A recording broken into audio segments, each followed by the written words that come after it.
Welcome to Atlanta Motor Speedway, now the Echo Park Speedway, for what is going to be a very fascinating round of the championship as we get going for all of the action.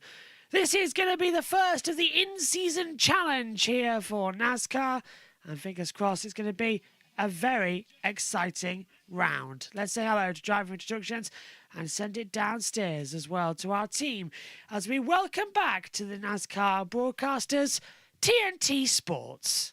We got matchups all over the place. McDowell, Allmendinger won, and Buescher, of course, we're going to find out. Maybe someone on our team might have picked Buescher to go all the way. So $1 million. And you might say, hey, these guys, they make money, right? These drivers already make money. But this could be life-changing for one of these drivers in the field. Well, and everybody wants to win. That's true. It doesn't matter about the money, but the $1 million just makes it even sweeter. And I think some of the drivers will have downplayed this a little bit, but I can assure you as it gets closer and closer to getting to pay that $1 million, everyone's going to be paying attention. 100%. And I know there's drivers out there who've been like, oh, I'm not paying attention. I don't care. That sort of thing. And who were you impersonating? Just a couple of them. Yeah. And I get it, though. If I was racing full-time in the NASCAR Cup Series right now this year, I would never have paid attention to this possibly until this week. But then you'd look at that matchup and go, oh, I've got a chance. Right. Oh, wait. And who am I matched up against? Who am I matched up against? Right. And then you get late in this race here in Atlanta, and suddenly maybe that person's wrecked out, and you're like, oh, I've already made it through. I'm in. Yeah. Or you're looking at that last position, that last restart, and thinking, who am I going to restart behind? Maybe I'm not going to win this race, but I could beat that car I'm up against. Yeah. Right. And that's where it starts to play. And I think, to your point, once we get past this week, that becomes something that everyone's paying attention Well, to. it's the race within the race, right? Yeah. Like if you're not having a good day, as long as you're having a better day than the guy that's in that bracket right there, you got something to race for. There's a lot of fun matchups. One guy in here won $1 million in the All-Star race. It I wasn't did, me. yeah. Yes, Yep. you did. Gave half of it to the government. Absolutely. What was my cut? He does like to take I that, did not doesn't get he? anything. I didn't even know you then, Parker. That's weird. Okay, enough of us for right now. Let's see all the rest of the guys and gals that are on our crew, because there are a ton of them. Look at everybody TNT put together. Such a great group. We're going to head upstairs, or I guess I should say over. They're somewhere around here. Maybe we can wave or go. Somewhere around here. Maybe we can wave or go down. I don't know. Put bunny ears behind them.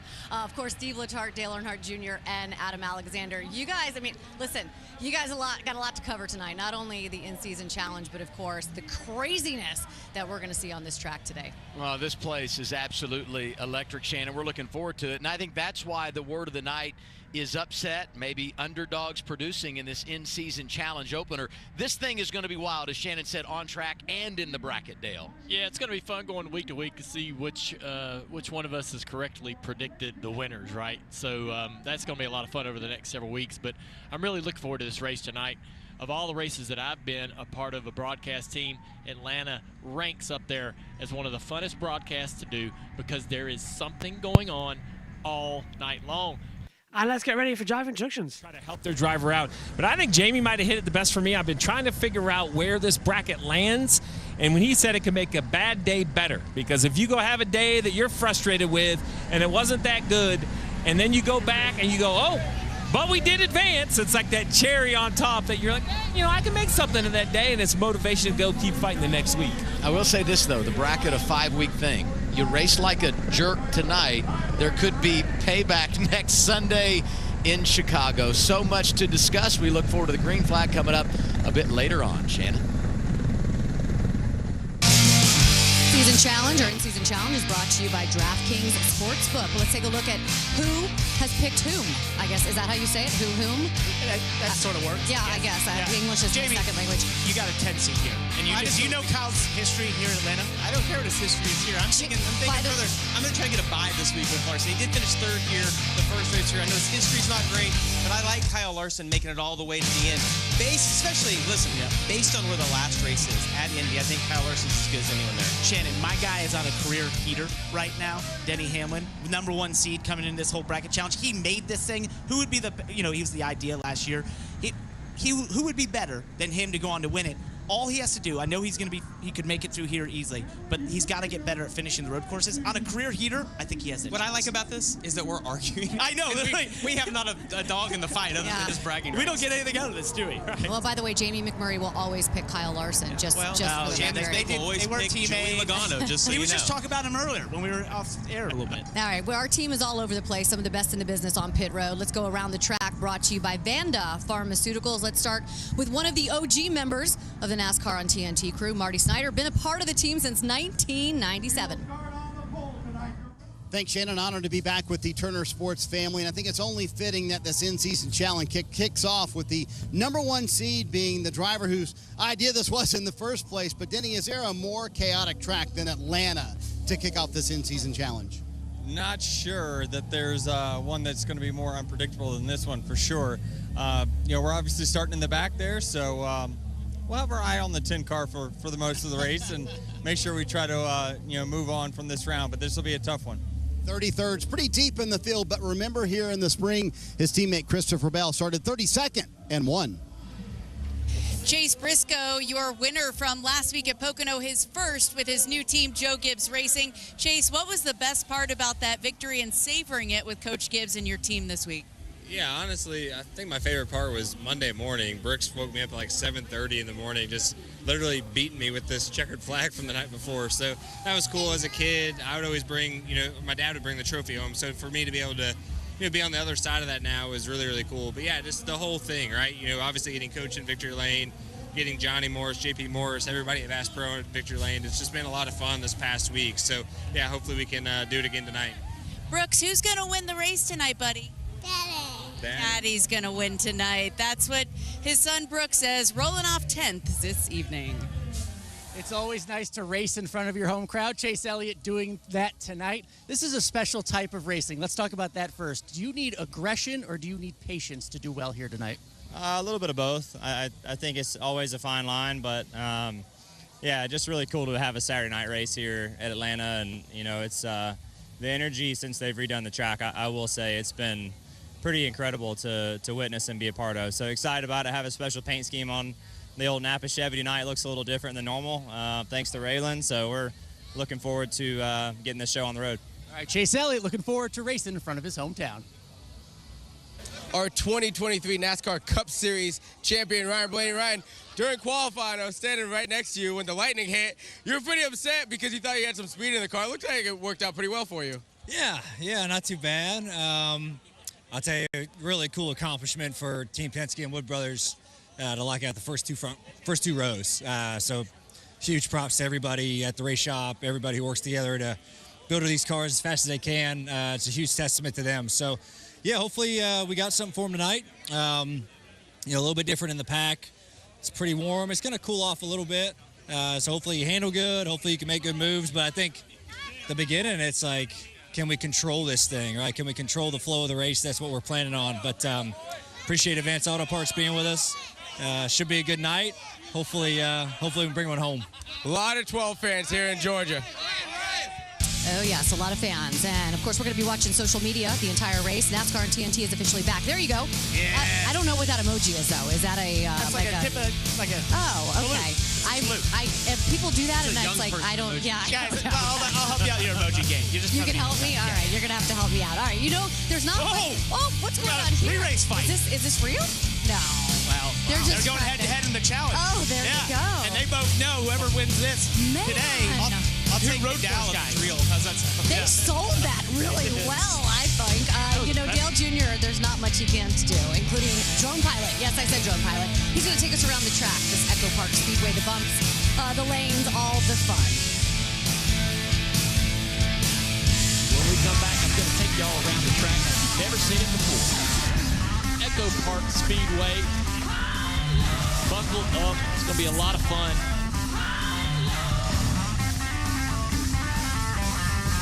And that's up next then here as well as we welcome back you to the JB Motorsports crew, and alongside me in the commentary box for tonight's race is Jack as well. And well, hello mate, we're back on the JB Motorsports call, and well, it's up in the air what we could see tonight. There's lightning in the area, rain in the area. The Xfinity race last night was certainly fun. What are you expecting? Hello. I didn't even finish the Xfinity race last night. I didn't even finish it. I went to bed after stage 1. It was so late. But I'm excited for tonight's Lightning Hold 400. I think it's going to be a very entertaining race. Atlanta in the Cup Series, it always delivers. But yeah, I'm in a good mood. I just got off watching a really good ARCA race at Lime Rock. Absolutely made up for the truck race, which was yeah, like everything that people complain about with the next gen times 100. That was one of the worst races I think I've ever watched. There was like no overtaking at all. But hoping we can get some overtaking tonight. Well, we will get some overtaking tonight. And maybe hoping for a first time winner. I'll go with Ryan Preece tonight. Ryan Preece could be an option. Now, we are in the in-season challenge, but the normal regular season still goes on. So if we get a first-time winner tonight, they are locked in to the playoffs as well. We're only a couple of races away, though, from the playoffs ending, Jack, and the championship is hotting up as well, with a couple more getting their first entries in. And let's talk about Mexico City, shall we? Shane Van Gisbergen, he's locked himself into the playoffs. What was your take on that? He was obviously going to win, but many people saying that maybe he didn't deserve to win. I'm not in that camp. He won the best on the day. And I want to know who is saying he did not deserve to win that race. Quite a lot of Can the we just NASCAR ban fans. them from the sport, please? Because that was probably one of the most dominant showings in a race I have seen since I started watching back in 2022. That was a dominant showing of a race. Like, genuinely, I think it was like the biggest finishing margin in like nearly 20 years or something. Big dominant performance from the Kiwi, he had a pretty good kick on him as well with the rugby. Was it a rugby ball afterwards? He had a pretty good kick on him. He managed to get it over the fence. Fair play to him. But no, SVG. I mean, a lot of people complain about the playoffs. I've made my feelings very clear on the playoff system. I am not a fan of it. But all I gotta say is you cannot blame somebody for playing the game. I mean, if we're gonna say that, blame someone for that. Joey Can't Logano blame won him for that. Logano won 3 races last year, and it was the 3 races he needed to win to become champion. Exactly. So he did exactly. And he also got through based on a Bowman DQ. Yes, he did. In the round of 12, he got through on a Bowman DQ because Bowman was underweight. So speaking, go on. Yeah, and obviously, I think with the Cup Series in Mexico, I think we got to talk about the Xfinity race there as well, with Suarez winning in front of his home crowd. That was really cool to see. It was a cracking race for Suarez to take victory as well, as all headed back downstairs to TNT. We used to say that with MotoGP, not with NASCAR. Nice to see TNT back as they're downstairs. To the $1 million, but don't forget, we still got a championship to win. We still got guys to lock in to the championship hunt. Bubba Wallace right there. You see him on the left. He is good right now, 15.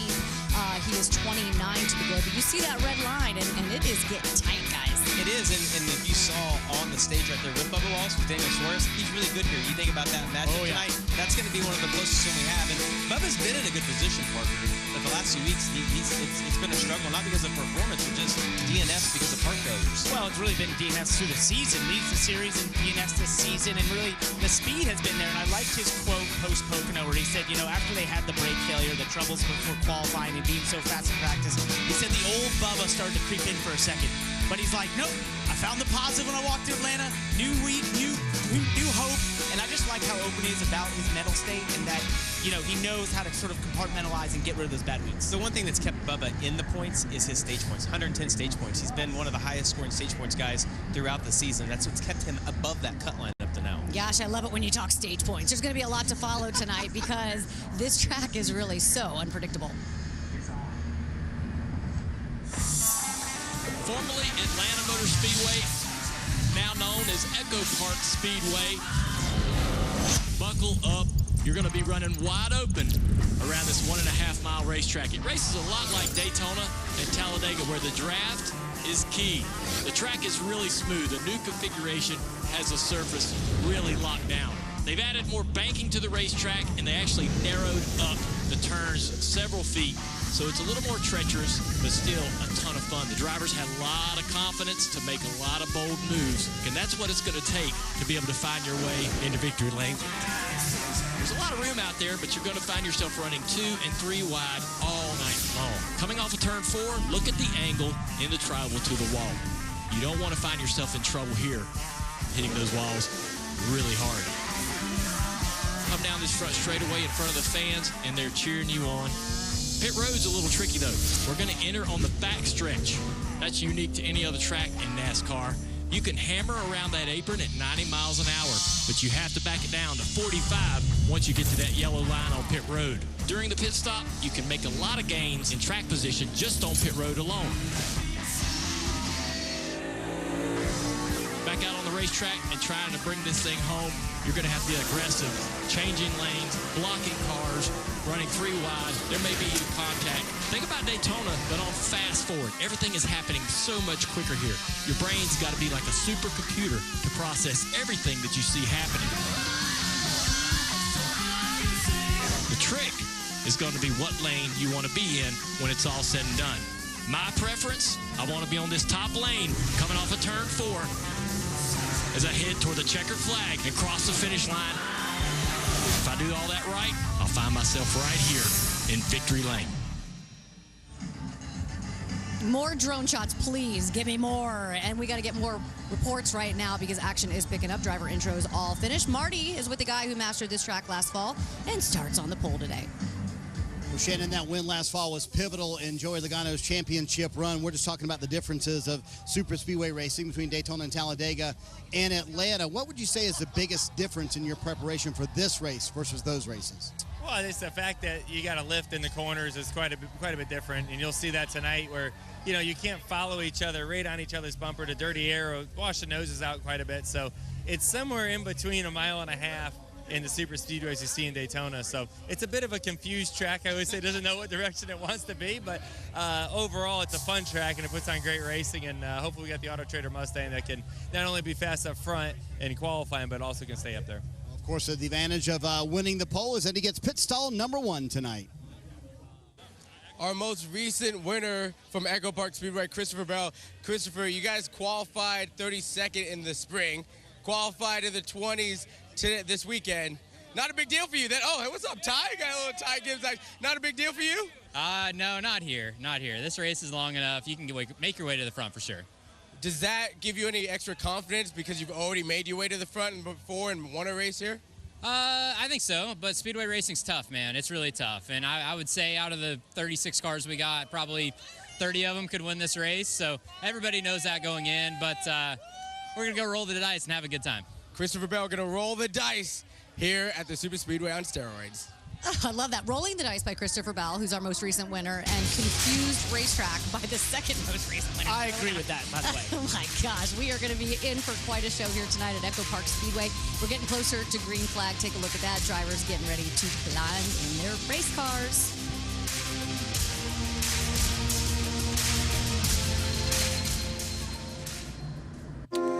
Yeah, a couple of things coming up then as Jack, as well as the drivers will get ready. 260 laps ahead of us tonight, a 60, 100, 100 stage.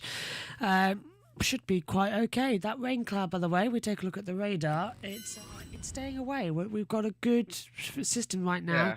We're slap bang in. The way the wind's going, it's sort of just avoiding it ever slightly, so we should be okay for a while, but it is coming in. Yeah, should be all good so far. I mean, from what I've seen of the weather radar that Bob Pock is posting, the crowd seems to be mostly avoiding the track. Also, JB, you got your fight. Yeah, I got my fight. AJ and McDowell. Wrong fight, but we'll take it. Yeah. For those that are obviously listening and not watching, they did a little bit of a play fight and driver intros, because with the tournament brackets, they're doing like head-to-heads. Like face-offs, basically, like they're doing like boxing, effectively. And McDowell and AJ decided to go at it, wrestle with each other a bit. Quite entertaining, actually. I'll give you that. Yeah, we'll call it, but it's not really as exciting, gonna be the focus. is it? No, it's not. It's sort of just it's there, it's around to talk about. But yeah, £1 million though on the line. Yeah, no, are they really going to be going for that? It's a yes, isn't it? Really? Yes, I mean Chase Elliott literally said he doesn't even know anything about the tournament. Then he got told, you win £1 million if you win. He's like, oh, I'll definitely try and win it then. $1 million is definitely. It's not a lot of pittance to money, these guys, is it? It still is a lot of money even for them. The amount you win for the All-Star, so. And we get another All-Star, of course, effectively in season for the tournament. It's going to be quite an energetic run around for that. Okay, so we've got until around about 3-4 o'clock to get this one sorted in the morning here. Not a fan is JB, whose stupid idea was to do this on a Saturday. Take them out and shoot them, please, TNT. It really isn't the greatest idea because all the team are not here. So, yeah, it's just me and Jack are here doing it as well. JT covered. You get the pleasure of broadcasting with me. After 3 hours, who's going to shoot who? Let's head it back downstairs to TNT. You go. What do you like? Well, I didn't look at these odds before I made my pick. You didn't? But I did a good job making my pick based on these odds. Did you pick Kyle Larson? No, I picked Ryan Blaney, who's at the top. Oh, wow. Shocking. Well, easy. Way to go out on a limb there. In a Ford, a Penske Ford, they locked out the front 2 rows on speed. Wow. How'd you pick that one? This is our DraftKings Sportsbook driver picks. You already picked your driver. I already told you my pick. I'm going with Ryan Blaney. Yeah. Okay. Wow, way to really build it up. Thank you for that. Who are you going with, Parker? Well, we're in the Peach State, right? Okay. And there is that Dawsonville. This is a long setup. Pool room. Pool Yeah, we got that right last time. And I had to thought that in Georgia, at home, he's one of the most consistent drivers in all the series this year. It's got to be Chase Elliott who's going to win here today. Can you tell the people at home what gets rung when he rings? It is the siren. It is a siren, that will happen if he is able to win. So don't excess And it. a massive crowd here today, even with all this weather, that will be cheering him on. There he is, Ryan Blaney, Jamie McMurray's pick. We will be right back to get things kicked off here at Echo Park Speedway.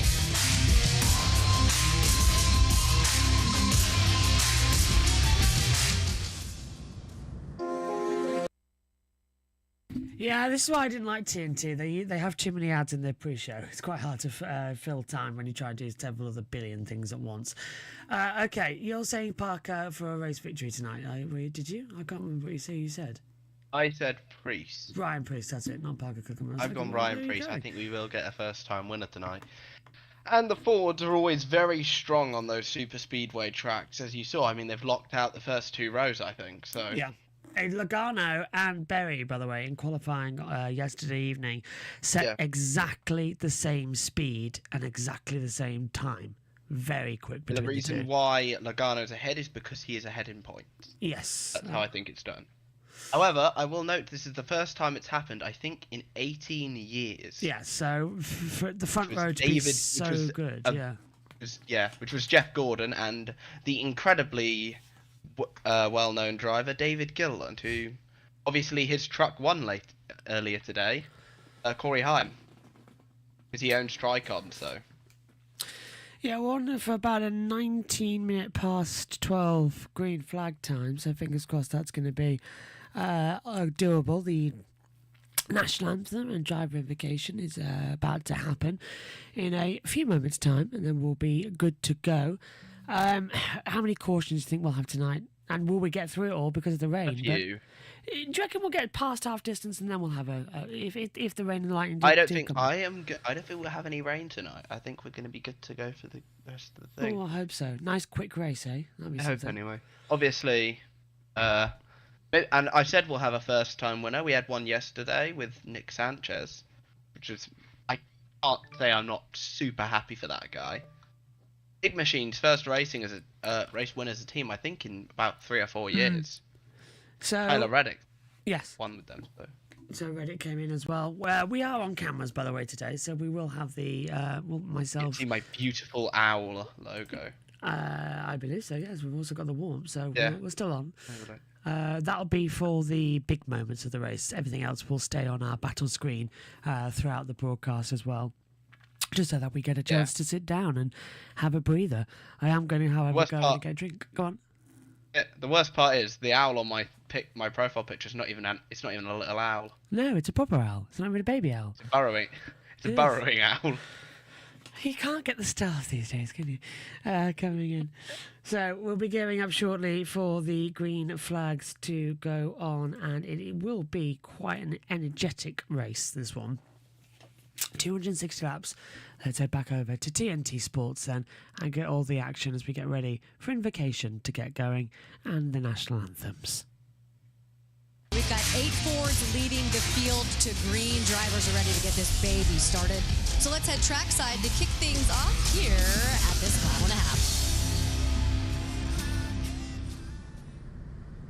At this time, we ask that you please rise as you are able, remove your hats, and veterans render a hand salute as the Dobbins Air Force Base Honor Guard presents our nation's colors. Here to offer tonight's invocation, please welcome the 12th Secretary of the United States Department of Veterans Affairs and United States Air Force Reserve Chaplain, the Honorable Doug Collins. Dear Heavenly Father, we thank you for letting us be here tonight. We thank you for man and machine that will go fast. We thank you for a breeze that keeps us cool. We thank you for a country that stands tall, for a flag that stands for freedom. We thank you for a president who takes care of us. And Father, we thank care of a state that comes together for a race tonight. Father, may you guide us and direct us, for it is in your precious name as we look forward to a race tonight. May you keep us all safe and keep our veterans wherever they may be in your precious hands and your arms. Amen. Here to perform our national anthem, please welcome TV personality, comedian, and singer, Jessie Wu. Oh, say, can you see by the dawn's early light what so proudly we hailed at the twilight's last gleaming, whose broad stripes and bright stars through the perilous fight o'er the ramparts we watched were so gallantly streaming, and the rocket's red glare, the bombs bursting in air, gave proof through the night that our flag was still there. Oh, say, does that star-spangled banner yet wave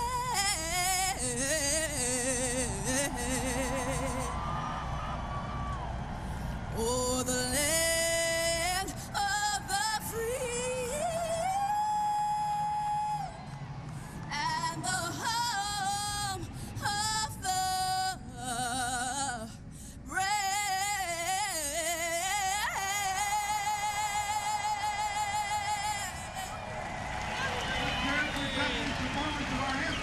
Along with the Dobbins Air Force Reserve Base 313 from Marietta, Georgia, providing tonight's flyover. And thank you to the Echo Park Speedway Fire and Safety Team, along with So we're gearing up then for the start. Let's Engines check are out. roaring as the NASCAR Cup Series heads to Echo Park Speedway. The track, previously known as Atlanta Motor Speedway, opened its gates back in 1960. The track underwent reconfiguration back in 2022, and now the 1.54-mile quad oval features 28-degree bank turns, new pavement, and a reduced racing surface. These changes were made to make the racing style closer to that of a super speedway, like Daytona and Talladega. Today, you can expect to see tight, close-pack racing as drivers use drafting to their advantage. With drivers running so close together, that means there's little room for error. You can also expect lots of lead changes, since the track's shape gives drivers many passing opportunities. We had the chance to catch up with the driver of the number 51 car, Cody Ware, who shared just how exciting racing at Echo Park Speedway is. you have to be ready for your car and the aero and the different handling mechanics of the car to change rapidly, and especially because you don't have half a car width to move up. If you're 2 or 3 wide going to the corner, if you move up half a car width, you're going to be in the guy besides you door. I think it's definitely more of a white knuckle grip type of racing where you're on the edge of the seat the whole time. I feel like I'm holding my breath for 400 miles at Atlanta now versus several years ago. And I think that not only ramps up the intensity for the fans, but us as the drivers as well. Earlier this year, Christopher Bell came out on top and claimed his first win of the season. Will he go back-to-back today? Or will two-time Atlanta winner Joey Logano pull into victory lane? Let's find out.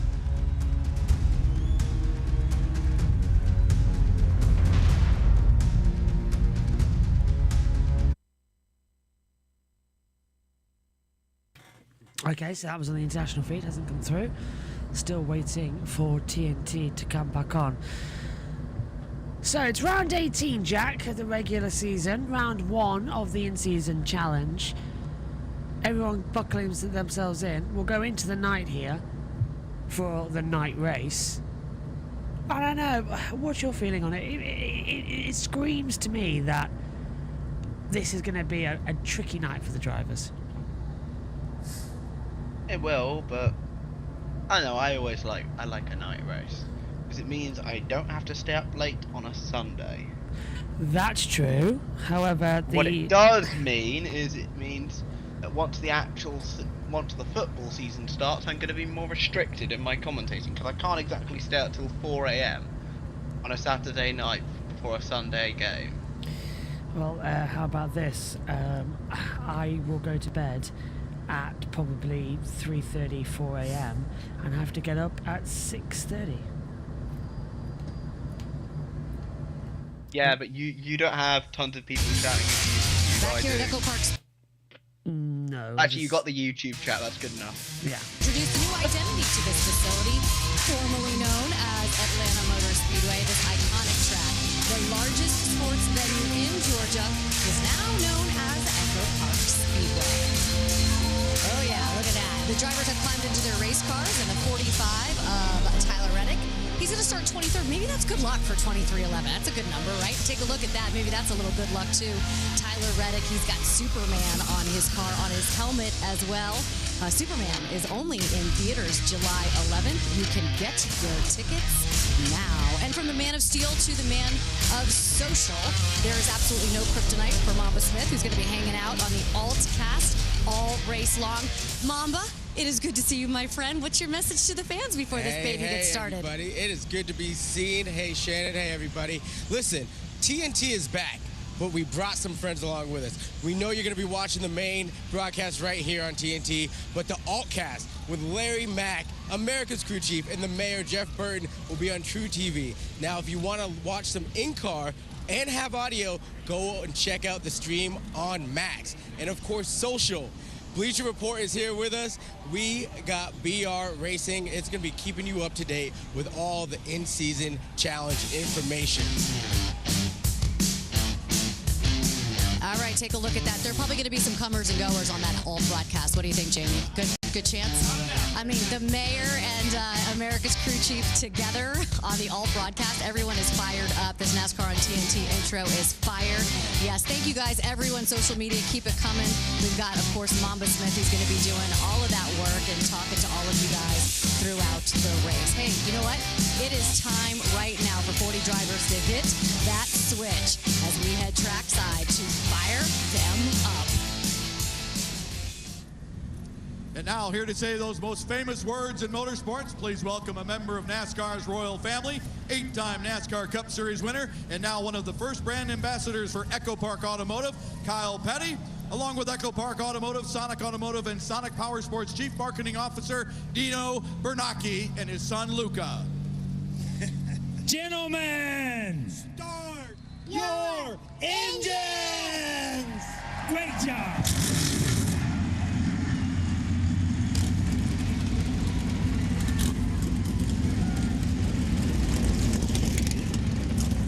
What a cutie. Adam Alexander, the guys who are going to call the race. First of all, let me say, Adam, it is great to be your partner here again on NASCAR on TNT. It's your turn. Take it away. Have fun up there. Yeah, thank you so much, Shannon. Welcome into the broadcast booth. I'm here with the Hall of Famer, Dale Earnhardt Jr. Our crew chief is Steve Letarte, NASCAR on TNT. Here we go for a little Saturday night action in the 404. I don't know who's going to win on track tonight. Couldn't predict this race, but I know we're going to win in the broadcast booth. This thing is going to be entertaining. Yeah, it's been pretty amazing. They've ran 7 races on the new configuration, and each one of them has had a lot of fireworks, and there's action from the start of the green flag to the checkered. We're going to get the same thing tonight. One thing that I do know, though, is this racetrack is changing. It is demanding on the teams to be able to continue to change with it, Steve. Have they got enough downforce and things built into those cars to make sure they're comfortable when they are 2 and 3 wide around this racetrack? Yeah, you've labeled it, and I agree, the best ticket in NASCAR, because that's what we're going to see out the window. That's what the fans are going to see at home, 2 and 3 wide, but it's not comfortable. To your point, as a crew chief, I can't turn into a fan. I'm not just a bystander watching along. I'm an integral part of this, not only in that car setup you talked about, but helping my driver out. When you get 2 and 3 wide on these narrow corners, as you described earlier, only about 40 feet wide, there's nowhere to go. It doesn't matter how fast you are. So strategy will be a key. But then it gets to a point, Adam, when you kick back, get a cold drink, root your driver on. You've done all you could do from on top of the box. 9 races till we get to the playoffs. This is the land of opportunity for so many. Started racing in Atlanta back in 1960. Tonight we do it for the 8th time in the draft. We're green on TNT next. Okay, let's check in with the old cast as well. Because to get here, you got to first go through tonight. And I believe that this is one of the more difficult races for us to pick, for anybody to pick on who's going to advance. But I want to know what you got on your mind. Well, I'm nervous about my bracket. Based on my history of filling out brackets, whether it's the NCAA bracket or the playoff bracket, I have never been very successful. But you're right, we're talking about a super speedway. 50 lead changes in February, 11 cautions in February. I probably could have just drawn names out of a hat and probably could have did a good job. But honestly, when I look over here, this is the 8th, part of the 8 for tonight. Denny Hamlin, he's the #1 seed, Ty Dillon. I feel strongly about Denny Hamlin. This is one I really had to put a lot of thought into. Bubba Wallace, he's kind of up and down right now, but think about Daniel Suarez. He won this race back in February of 2024 and has 2 second-place finishes, but they qualified pretty far back, and they're very up and down right now. A little nervous and a little questionable about those two, though. Yeah, this is very difficult to pick. All right, now we're gonna get over to here, because this is where we have a big disagreement. This guy right here, you got him going all the way to the finals with Larson winning. What is your confidence in Denny Hamlin going from there to there? I just don't think you can ever count Denny Hamlin out. My only apprehension on Hamlin was those 2 road courses. The Gen 7 car has just not been kind to him. But when I looked how he's going to probably go up against different ones, again, Ty Dillon. Then I've got him going up against, well, it's either Kyle Busch or Brad Keselowski. I got him going against Kyle Busch. I just feel like who he's going to be going up against, they can manipulate the strategy, and I think they can work their way through it and get there to Indianapolis to go up against Kyle Larson. So we're going to discuss this all night long, but one thing I want to point out, because Larry said he's been consistent on this one, is this guy right here. He has been the center of attention, and you got him beating a champion in the first round. This is my upset. And so people say, what in the world are you thinking? I think Blaney's got 6 consecutive top 10 finishes at Echo Park Speedway. Carson Hocevar finished 2nd. They qualified. Blaney's up in the first 2 rows. Hocevar's back about 30th. But I just think about the speed that 77 car's bringing right now. Finished 2nd there. Yeah, Blaney finished 4th in February. Hocevar finished 2nd. It's going to take some strategy. It's going to take some time to get up there.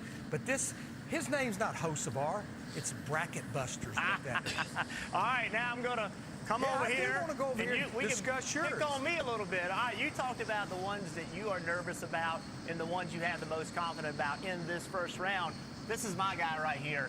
You know, to me, when I think about William Byron, I believe he is going to move forward. Okay, cars are rolling, Jack, and we're getting ready for the green flag to go out in a couple of moments' time. Let's check in with the intro. Races of the year. And when you turn the lights on at night, it always changes the energy in a race. Season starts right here. Tonight really is the land of opportunity. Anything can really happen. It's the night time. It's the right time. Let's put the green flag in the air and turn them loose. Dale Jr. said it. Here we go then, Jack. We're getting set. What do you think we're going to see tonight for all the action? A lot of intrigue, a lot of interest. We're back in Atlanta for the second time this year. First time we've revisited a track in the regular season for a long, long while. This is going to be a very interesting race. Yeah, it should be a very entertaining one, to be honest. Obviously, plate racing brings a lot of unpredictability and surprise winners. Some drivers are just better at this style of racing than any others. Some drivers I would like to shout out, obviously, being like Ricky Stenhouse Jr. All 4 of his Cup Series wins have come at plate racing. None of them at Atlanta. Joey Logano as well, who starts on pole today. Very good. Josh. I was going to say Josh Berry. He can be good, but not necessarily anything exceptional. Yeah, I'll let you take away with the starting lineup. Yeah, we've got Ryan Blaney on row 2 alongside Austin Cindric. Row 3 sees Ryan Preece alongside Brad Keselowski. Row 4, Cole Custer high up the field as well after a good qualifying. Zoe Zane Smith. Row 5, Alex Bowman and Chase Briscoe. Row 6, Kyle Larson alongside Austin Dillon as well. Larson a bit further back, starting 11th on the field. Row 7, Chris Buescher and Ty Dillon. Row 8, Chase Elliott and Ty Gibbs. Row 9 takes us with Todd Gilliland alongside William Byron. Now, watch out for Byron. Remember early on in the stage of the season, he did really well here. Was on course to do back-to-back. Row 10, John Hunter Nemechek alongside Riley Herbst as well. Further down on row 11, AJ Allmendinger and Justin Haley. Row 12 sees Tyler Reddick alongside Bubba Wallace. Row 13 sees Corey LaJoie alongside Eric Jones. Row 14, Noah Gragson and Christopher Bell. Row 15, that takes us down as well with Kyle Busch. Poor qualifying from him alongside Carson Hocevar. Row 16, Daniel Suarez and Michael McDowell. Row 17 then takes us as further down. Denny Hamlin and Ross Chastain. Hamlin only 33rd in position so far down. And then row 18, Shane Van Gisbergen and Kola Zilic. And row 19, Ricky Stenhouse Jr. alongside BJ McLeod. And row 20, Cody Ware and David Starr.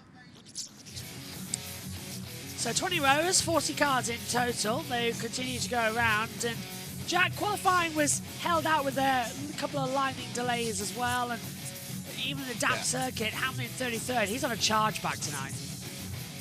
Yeah, Hamlin's never really, I've noticed in recent years, Hamlin's not been that good at super. There he is right there, actually. Yeah. In the brand new King's Hawaiian scheme, by the way. I don't know how many more times he'll get sponsored by them this season, but I would also just like to note, I just noticed, no, they did not just lock out the first 2 rows. Ford locked out the first 4 rows of the grid. That is insane.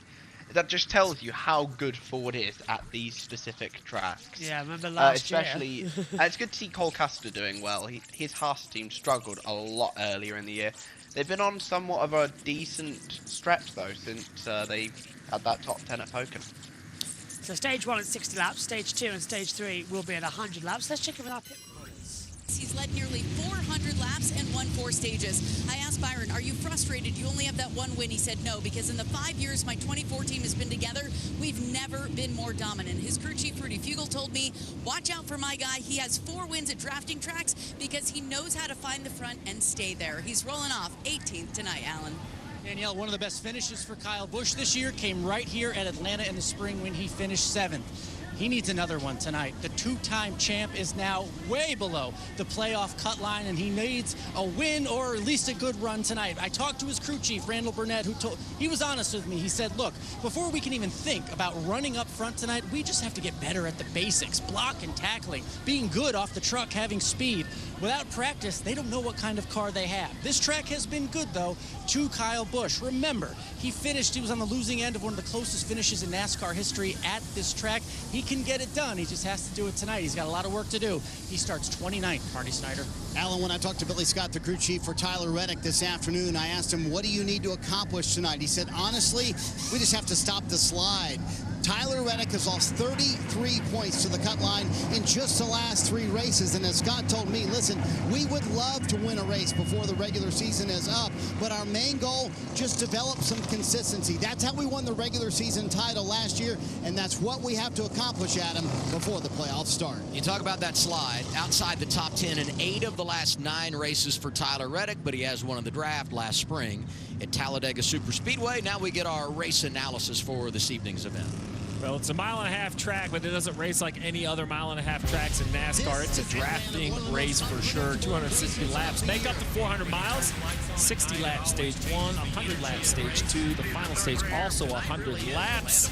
That fuel window around 70 laps. I think guys might try to stretch it, save a little bit, but if you run it full out, about 70 as far as you can go. Let's do our race know-how presented by Napa Auto Parts. Well, it starts with the strategy. It just needs to be efficient. Goodyear tires are not as big a priority here as other racetracks. It's all come down to that Sunoco fuel. Be efficient when you're on pit road. There's going to be a lot of things happen around you as a driver on this racetrack. The communication from your spotter will be so important tonight, helping sort of paint the picture of what's going on around you so you can focus on what's important. And also, a little help, a little luck. We're going to talk about pushers in row 2 on these restarts. You're going to need people to commit to you, to push you into the lead, clear into the lead on restarts, as well as we're racing around this racetrack 3 and 4 wide. Helps one thing. I'd rather be lucky than good anytime, Adam. A lot of luck. I take a lot of luck. It served me well in my life. I'll take lucky every time because I am no good. Let's get a little pep talk. Team radio, number 7, Justin Haley. Eddie, I've had about 2 energy drinks already. I'm fucking wound up. Okie dokie, that's good to know. But yeah, let's make it happen. Please tell me, Dale, you haven't had any energy drinks because you've been on the chip all week long in anticipation of this race. I made that mistake one time at Martinsville and ended up, the car looked like it ran 500 miles after only 100 miles, so we'll have to keep an eye on that 7 car. He's going to be full of action tonight. And 100 was a stretch because I remembered about lap 20. He told me to write in the notes, hey, take your notes out. I thought I was getting some car info. He goes, we got to cut down on the energy drinks before the start of the short track. Logano goes inside lane here, and we talk about the starting lineup. And I was surprised, Jack, with Logano going down low. Every time when he started on pole position here a couple of years ago, he chose the high line to sweep back through, choosing a different line tonight as we go into the night race. Interesting, because in the Xfinity race, it was always the high line that was stronger. Then again, Cup cars are quite different to Xfinity cars, so maybe it'll be a little bit different. But then again, Xfinity ended up like I expected, single file racing for the most part. That's kind of how everything other than Cup seems to race here.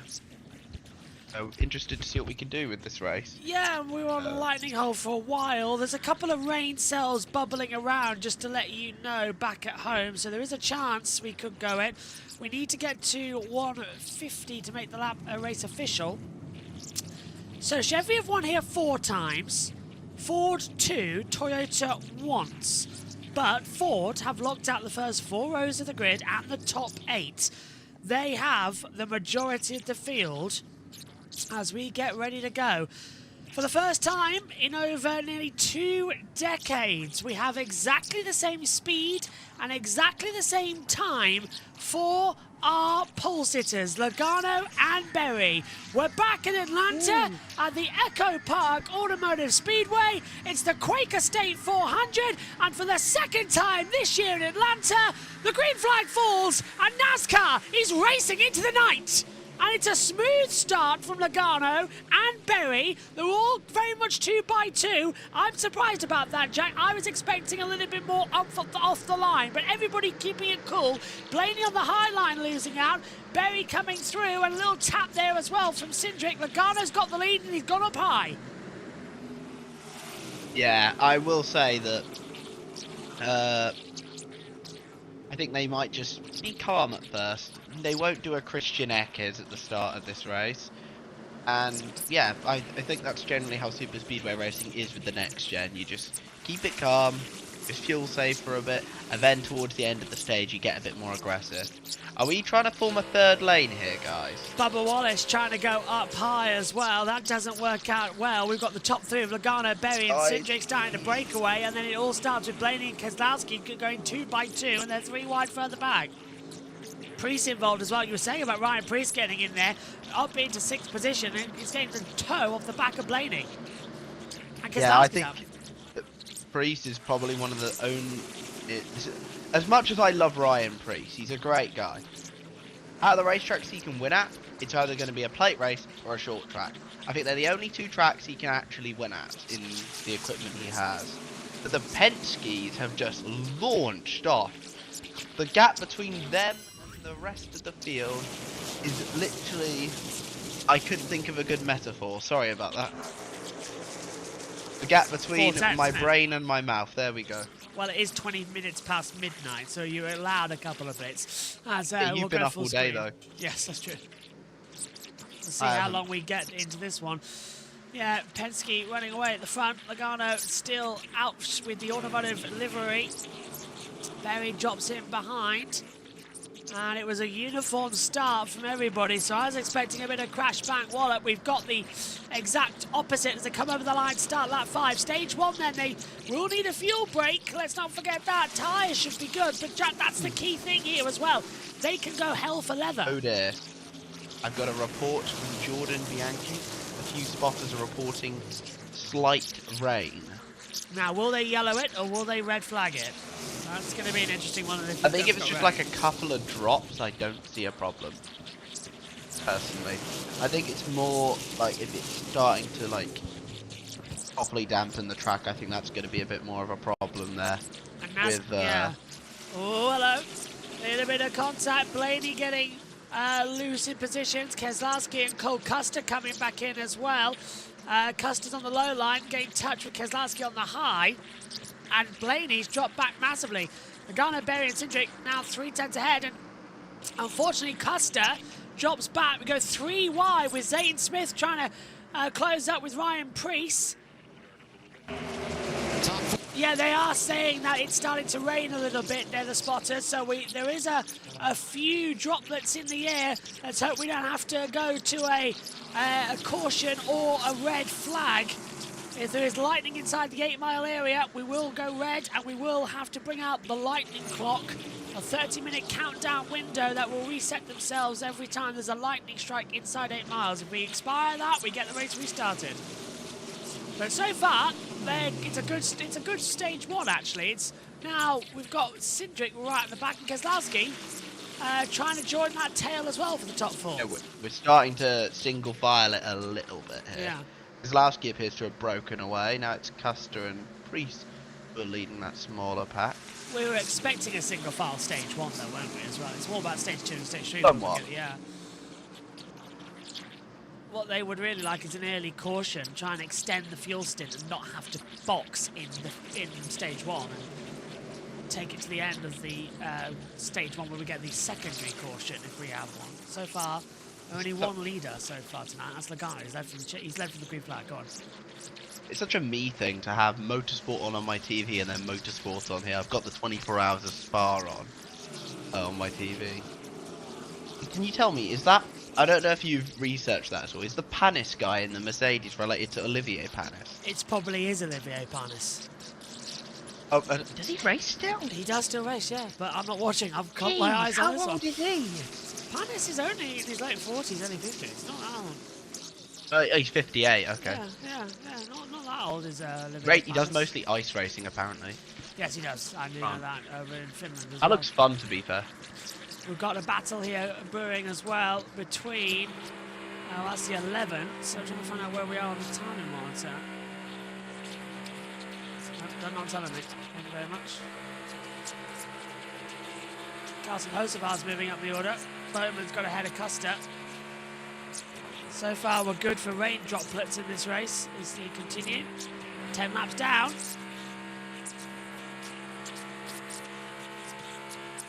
As they continue to go on.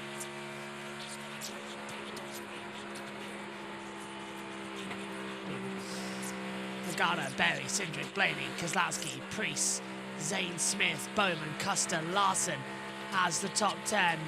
And they're still shutting around on the track. As Kyle Larson just set the fastest time of the race so far, 30.128. He's the fastest man on the track right now. and has moved himself up into 8th position. So Larson improving. As we heard that on the old cast as well, Larry Mack has put him in the challenge, the in-season challenge, to be the winner of the $1 million prize pot. Drivers are subbed into categories that will explain how that stands throughout the weekend, but not many people are taking much notice of the in-season challenge. Everything is still for the regular season. If you win, you locked yourselves in to the playoff points as well. Byron still leads, 640 to Larson on 599. 646 to say for Byron, currently has the points standing positions. As Logano still leads. Go on. Got to give Byron some credit, to be fair. He's only got 1 win all year, but he's managed to pretty much lead the standings the entire way through, bar the occasional blip from Kyle Larson existing. But Larson's not been as good since Charlotte. But Byron's been able to have that pretty comfy championship lead. But it's just a little bit, because I don't think he cares. Stenhouse Jr.? Well, I have no idea where this is coming from. I do apologise. That's new to me. I don't know where that came from, that audio. That wasn't for me. Still, Logano, Berry, Cindric coming through. And now we've got Keselowski trying to pass Zane Smith on the high line. So stage 1 very much becoming 2x2 as Bowman now comes into the mix. There goes a move from 38 of Zane Smith, the 2022 Series champion, making a move up into the top 5. Larson closing in as well further back. So Larson's actually dropped down from 8th to 10th, so he's taken that low line. He's been swamped by Priest and Byron.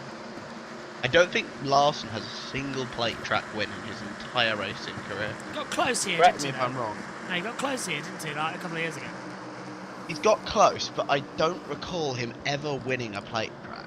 It's mental how unlucky he's got at these races. Looks like that was Berry briefly taking the lead. Unless I'm very much mistaken. Yeah, we've got a car already. That's David Starr. That's David Starr, isn't it? He's got a lap down on our timing screen already, and now he's in the way of everybody else on the field. So if they're not careful, the 66 could be causing a couple of congestions, and it's changed the pack up because now Byron is under a bit of pressure in the midfield as well, and now we're also seeing a battle going over for 6th and 7th position, because moving ahead, Ryan Priest and Keselowski get ahead of Bowman. So Keselowski back up into 6th position, Priest 7th, Bowman down to 8. Byron, there he is, side by side now as well with Chase Elliott, flirting over the top 10 position. So he got caught up massively by David Starr, dropping back. And you're critical of David Starr, I remember from earlier on in the season, Jack, about how he shouldn't be racing in the series. I don't know if it was David Starr I was particularly critical of. I mean, I will respect that he keeps going. I think he should be in Xfinity, maybe not Cup. Yeah. Because David Starr, I respect him for how long he's been doing it. I think he is the longest serving driver in NASCAR right now. He's been going, he has done one race every year, I think since 1998 or something. Wow. He has been going for a long time. Albeit he's not a full-time racer anymore. But he has been going at this for a while. The only person who could beat that, I think, is probably like Dale Jr. or something. I don't think he intends to race this year in the Xfinity Series. I think he's sticking to late models. Which, late models are cool.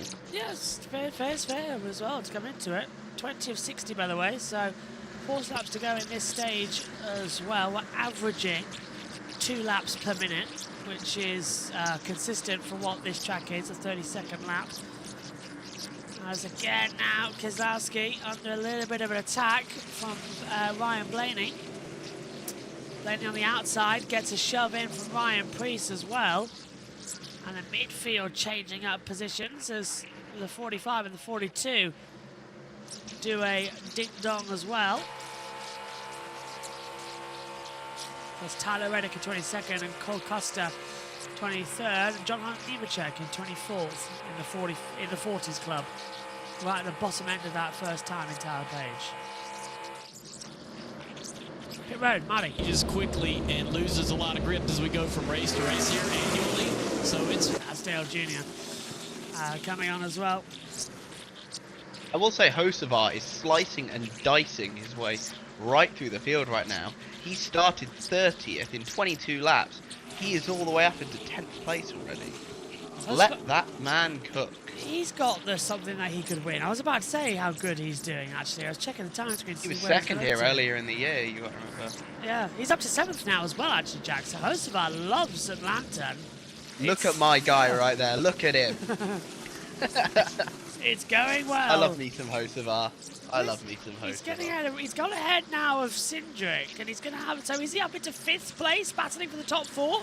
Because Keselowski's moved up into 3rd position as well. So already it's blowing up. Still only one leader. Logano has led every single lap so far tonight as they come over the line.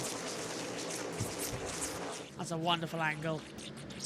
TNT also taking over cameras this weekend alongside NASCAR's production. So a couple more get added in to how they want to broadcast NASCAR. Now seeing Hocevar side by side with Larson. Byron's just behind. Chase Elliott down low, so they're changing it. Go on, yeah, he really is, isn't he? Lighter fuel on, maybe? He could be in a shot with a win again this time, Carson. And he's got very close a few times this year to getting a win. He's obviously got a win in the Truck Series earlier in the year at Kansas, which was my favourite win of all time because he decided to show the one-fingered salute all the way down the front stretch to Lane Riggs because the two collided on the final lap. It was so funny. Lane found it pretty funny himself as well. Comedy comes in wands, doesn't it? Ooh, the hot dog moves. Yeah, it's a little bit dangerous as well as they come into it. Cindric in 4th, Byron 5th. There goes Byron. Yeah, they're still sliding together. Byron down low and will take 3rd position to get the draft off the back of Blaney. Cindric's also getting that draft, so they're running together. Cindric right behind is getting a little push. So Berry into 2nd position as things stand with Logano leading the race as he has done for all of them so far. Cindric getting a toe now over the back from the back. That's Byron. And now they're side by side, actually. Byron's dropped back. And look who's coming through on the low line. Hocevar going up into 4th position on this lap time by. Rejoining side by side along with the 2 of Cindric and just loses out. But that low line is 3 and 4 should go. 3 wide mid-pack. Byron involved in that too. And Ryan Preece alongside Kyle Larson. Now it becomes Keselowski, Byron and Larson side by side, giving them just enough room, and he becomes 4 wide over the line. On the outside. There you go. Oh, and look at that. They're still going for it because Cindric's lost a bit of time. And dropping back comes in as well for When did Hocevar. Austin Dillon get here? Dillon's turned up to the party out of absolutely nowhere. Brad Keselowski going down the inside of his replacement right now. Energetic stage 1, isn't it? It's not shouty, but it's getting good side-by-side running. Not Lee Diffie level. Yeah, it's not the last lap yet, but this is good. And Logano controlling it. Yeah, it's not Lee Diffie level, it's Adam Alexander level of excitedness. Not that I don't love both of them, they're both incredible. Lee Diffie is like the best commentator out there right now, so. This is very, very exciting stuff, side by side. It is just like the super speedways of Daytona and Talladega. We're seeing them try and go 3 wide, and even over the start line, they're 4 wide abreast as well. So they're still pushing it as much as they can as they come over the line again. We're halfway in stage 1 then into the second half with 29 laps to go of this opener. 60, 100 and 100. That's the stages here for this weekend. Oh, and again, a little bit of a late lunge from Logano going defensive. Berry was thinking about it. Yeah, Blaney's coming in, and Keselowski getting the toe from the high line and still can't do anything as well. So Keselowski goes up into 3rd position. I need to correct myself. Lee Diffie is the 2nd best commentator of all currently out, other than Joshua Birch, obviously, so I can keep my job. I thought you were going to say Alex Jakes, but that makes a lot. Thanks, mate. No, Alex Jakes is incredible too. Get him, Sky, hire him up, please. Harry Benjamin this weekend as well. Crofty and Martin Even though they're not in the commentary box, still can't spend any time away from each other. They're at an Iron Maiden concert. Oh, are they? Nice. Yeah. I'm kind of upset because Download Festival sent us recently a list of bands, like, would you want to see these? And I voted no on Iron Maiden. So No! I'm sorry. My view has always been like bands should not be headlining festivals 60 years into their career. Like, no one wants to see AC/DC headlining a festival. I do. Come on, I'm older. I got tickets. I'm sorry, they're like in their 70s right now, I swear. Like, I want to see some newer bands. I want to see some Linkin Park. I want to see some Bring Me. Oh, well, I know the Lamberts as well, but that's I don't think you would have heard of them just yet. No, they're not metal probably. Oh, they are. They're very good. They're very, very good. Okay, so. I went, Morgan as well, I went to college with him, and he's a good bloke. Okay, so Logano still leads, but Keselowski's getting a toe off him. And look, second lap time by for David Starr. He's about to be lapped for a second time. Either Nathan said AC/DC rules. Shocking. That's what I can say to yours, Jack, as well. 3 wide as David Starr gets lapped for a second time tonight.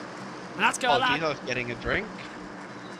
Yeah, David Starr's been lapped again. But look at Keselowski on the back of Logano. Side by side, nearly over the line. Logano just having to lift off a little bit and make Keselowski think about where to go. So Berry now losing several places. Cindric's gone through. Priest has gone through. And we've got Hocevar side by side with Blaney, who's dropped back. And now Kyle Larson almost touching the wall, exit turn 2. He progresses up the order as well. And still, Keselowski trying to find a way through on Logano. The high line doesn't work. The low line doesn't work. Logano's blocking every which way. As they come over now to Lance Cindric to close back up. And Cindric's taken second position away from Keselowski. Byron's losing out as well now to Berry. And Ryan Priest losing out now to Hocevar and to Larson with that high line. So the high line's not it through 1 and 2. Okay.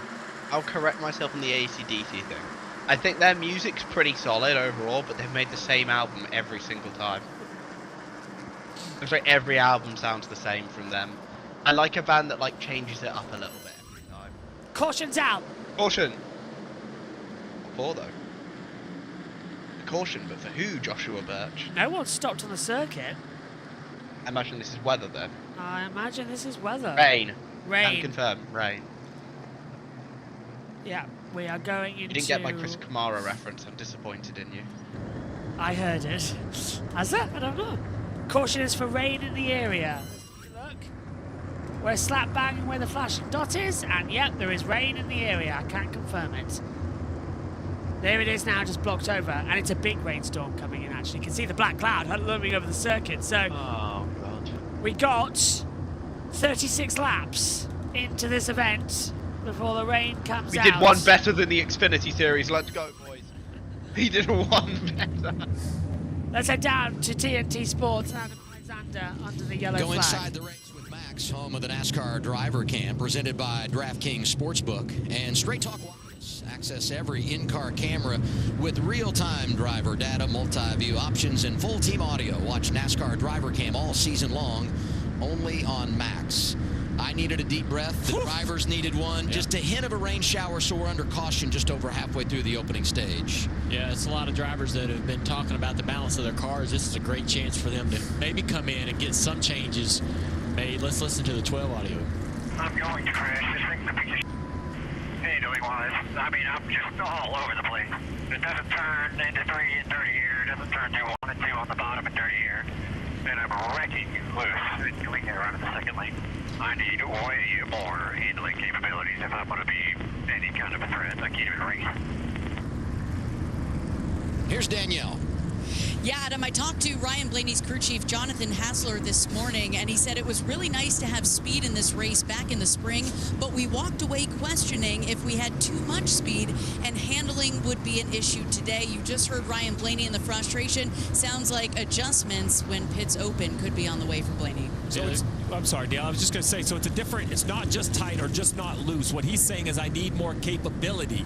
So that's not as simple as just an air pressure change. They might have to raise the car up, maybe put a little bit more downforce in it. So we'll see what the 12 does on the pit stop. Pit road is closed. We'll work in a break, and pit road will be busy when we return. Caution is out then for rain here at Atlanta Motor Speedway. Now the Echo Park Speedway. And look at It's still Atlanta. It is still Atlanta. Look at the helicopter camera. it is raining now, Jack. We can see on our camera lens here that the fresh raindrops are coming in. So it's just a question of how hard that rain's going to come in. And judging by the radar, there's a big black cloud. We don't even need the radar. Big black cloud just next to the circuit that's blowing this way. Doesn't take a genius to see that this is probably going to be a red flag. I mean, I was about to say this has been a pretty amazing start to the race. And then NASCAR decides to go, rain clouds decide to go, they decide to form with all that, what's it called when the water goes up out of the ocean due to the sun and the water forms cycle? rain clouds. Evaporation? Yeah, it does the water cycle or whatever it's called. And then it goes on Google and it just Googles, where's NASCAR racing this weekend? Oh, Atlanta, I'm going to turn up there. How do you not know the water cycle? I don't know the name of it. I don't know. I last learned about it back in year 8. Like running turn 1 and 2 and backstretch to keeping the cars on track. It's the hydrochloric cycle. There you go.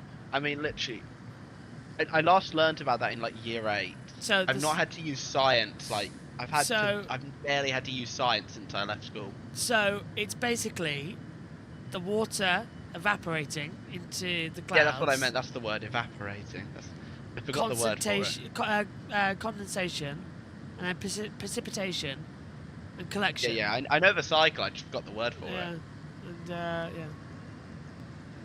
4 different stages. When you've not had to do this stuff in 3 years now. But the only stuff I know about, science-wise. It's been 10 for me, and I can still remember it. Yeah, I didn't have to use it. My God. I can remember. I know stuff about I know stuff related to some motorsport somewhat. And I know some stuff. I know stuff related to fitness-wise stuff. That's all I need to know. I've just realised that it's 10 years since I had to do that, and that makes me scared. 10 years since you passed your GCSEs, then, or? 10 years. 10 years. Yeah, I mean, scary. Fun fact, by the way, my dad did the first ever GCSEs. And people still like to rip on the American school system. That's still a joke. I'll tell you one thing, we have less holes.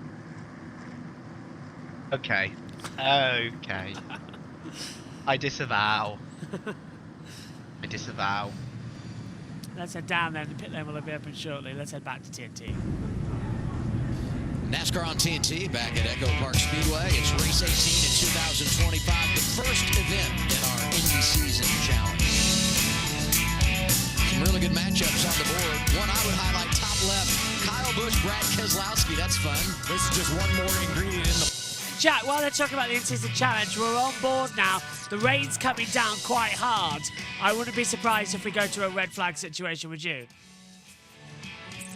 Not particularly. I wouldn't be surprised, to be honest. I mean, the problem is we haven't got JT here with his lights, you know. I need to get some lights. I would get some lights. The problem is I'm literally in my living room right now. I don't even have a dedicated room. To be fair, it's not even a lightning clock situation that we need to be monitoring. This is purely a rain delay. Right, I'll load up James Bond Nightfire. I have the emulator. We are going to be that deep into needing content, by the way. Oh. We will be able to play it. Go on, Jack, what have we got? Sorry, someone's stopped on the final corner of the 24 Hours of Spa. Oh. Is that a BMW? Oh, he's got going again. Get to Beamer. It's a red BMW. Well, that's never a good sign. I think he's going to get going again. He's just waiting for everyone else to go past. Okay, let's head it back to TNT. And beat them here. So, man, sorry, we deviate week 1, round 1. That's going to be the worst part, I guess, is if your bracket gets busted in Atlanta. And the races earlier crazy here, and then we go to 2 events on the road. Here's Marty Snyder. Adam, he may be the number 2 seed, but Steve mentioned it. Chase Briscoe started 10th, and he wound up, I mean, way back as the last car on the lead lap in 39th. What's going on to lose 29 spots? Listen. All over the left rear. I'm like sideways all the way around the track. Left rear completely out of the track. Like can't turn the wheel. Sideways chases it up. I know you're fighting it in there, but do you think you could use more throttle, get some more speed to help load it up? Makes it worse the harder I drive and the higher I run. Boy, I tell you what, Steve, what does James Small do? Because the comment that came from Chase Briscoe's mouth when the caution came out, he said, James, it's so bad it feels like the right rear toe link is broken on our car. And Junior, a loose condition like that in the draft, boy, that cannot be fun. Well, the only thing I will say is the way these cars work, they sit on these stops, internal shock stops on the back. So even something that sounds impossible to drive can be a small adjustment away from a huge improvement. You're looking at me like you don't believe that. My anxiety level is really high because I can hear how bad this car is, and it's going to take a major swing to make the balance better. Will they be able to get that accomplished? I picked my tone real well, Adam, and I was like, listen, it's going to be okay. Trust me. Sometimes you got to sell blue sky as a crew chief. Yeah. Unfortunately, right now, we've got rain, so pit road remains closed. We're coming back. It's NASCAR on TNT. And they're sending jet dryers out onto the track, Jack. Jet dryers are going out onto turn 1. Still staying under yellow flag conditions. It's not as bad from the helicopter cameras, but it's worse actually on the circuit, isn't it? Will they at least try and complete stage 1, do you reckon? Yeah, I think they'll try. I think we'll try and... Because I don't know how bad the rain's going to be. From what Bob Pocker supposed, it didn't look too bad. I think we'll stay out for a little bit. I don't think we'll go to red. No, it's unlikely for that to happen. I don't think we'll go to red. And again, do you see how much rain's coming down? And when the sun goes down, it's hard to dry tracks. So we transferred our British weather to for theirs. It was like a trade deal. That's the trade deal that Trump. That's the trade deal that Trump and Starmer signed. We traded weather for like a few weeks. Oh, it's not looking good out there, is it, for that weather? And it's a red flag. It is a red flag for rain. Curse of the commentator. So the field will come down pit road and they will stop and they will try and dry this circuit before the sun sets. Red flag. Race stopped. Lap 42 and 218 to go. The field will come down pit lane. And that is it stopped for a while. Does the Chicago street race get rained out 3 years in a row? I say no. I also say no. We've moved the start time as well for that next week. So it's going to be a little bit easier. And next week, Mid-Ohio and the British Grand Prix of Formula 1. And Chicago, obviously. And is there anything else, or is that it? I'm looking at my schedule. Hold on. There might be an... Is there an ARCA? Like an ARCA race? I'll tell you as soon as we get here. The ARCA. Silverstone, Mid-Ohio, Chicago, and no ARCA. Yeah. Please. No. Drivers have been told to stay in their car. The red flag is out. Let's head it back to TNT. First race back for them.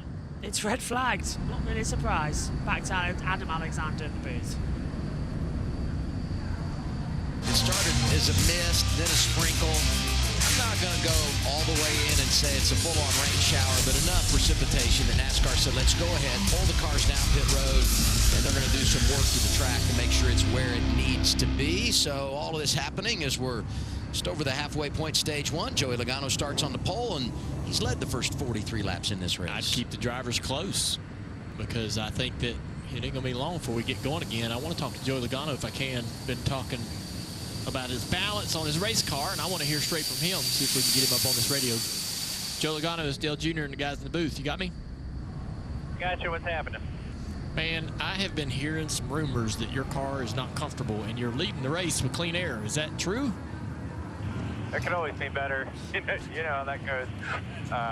But yeah, I mean, I feel like it's got speed. There's no doubt about that. The Auto Trader Mustang's fast up front here.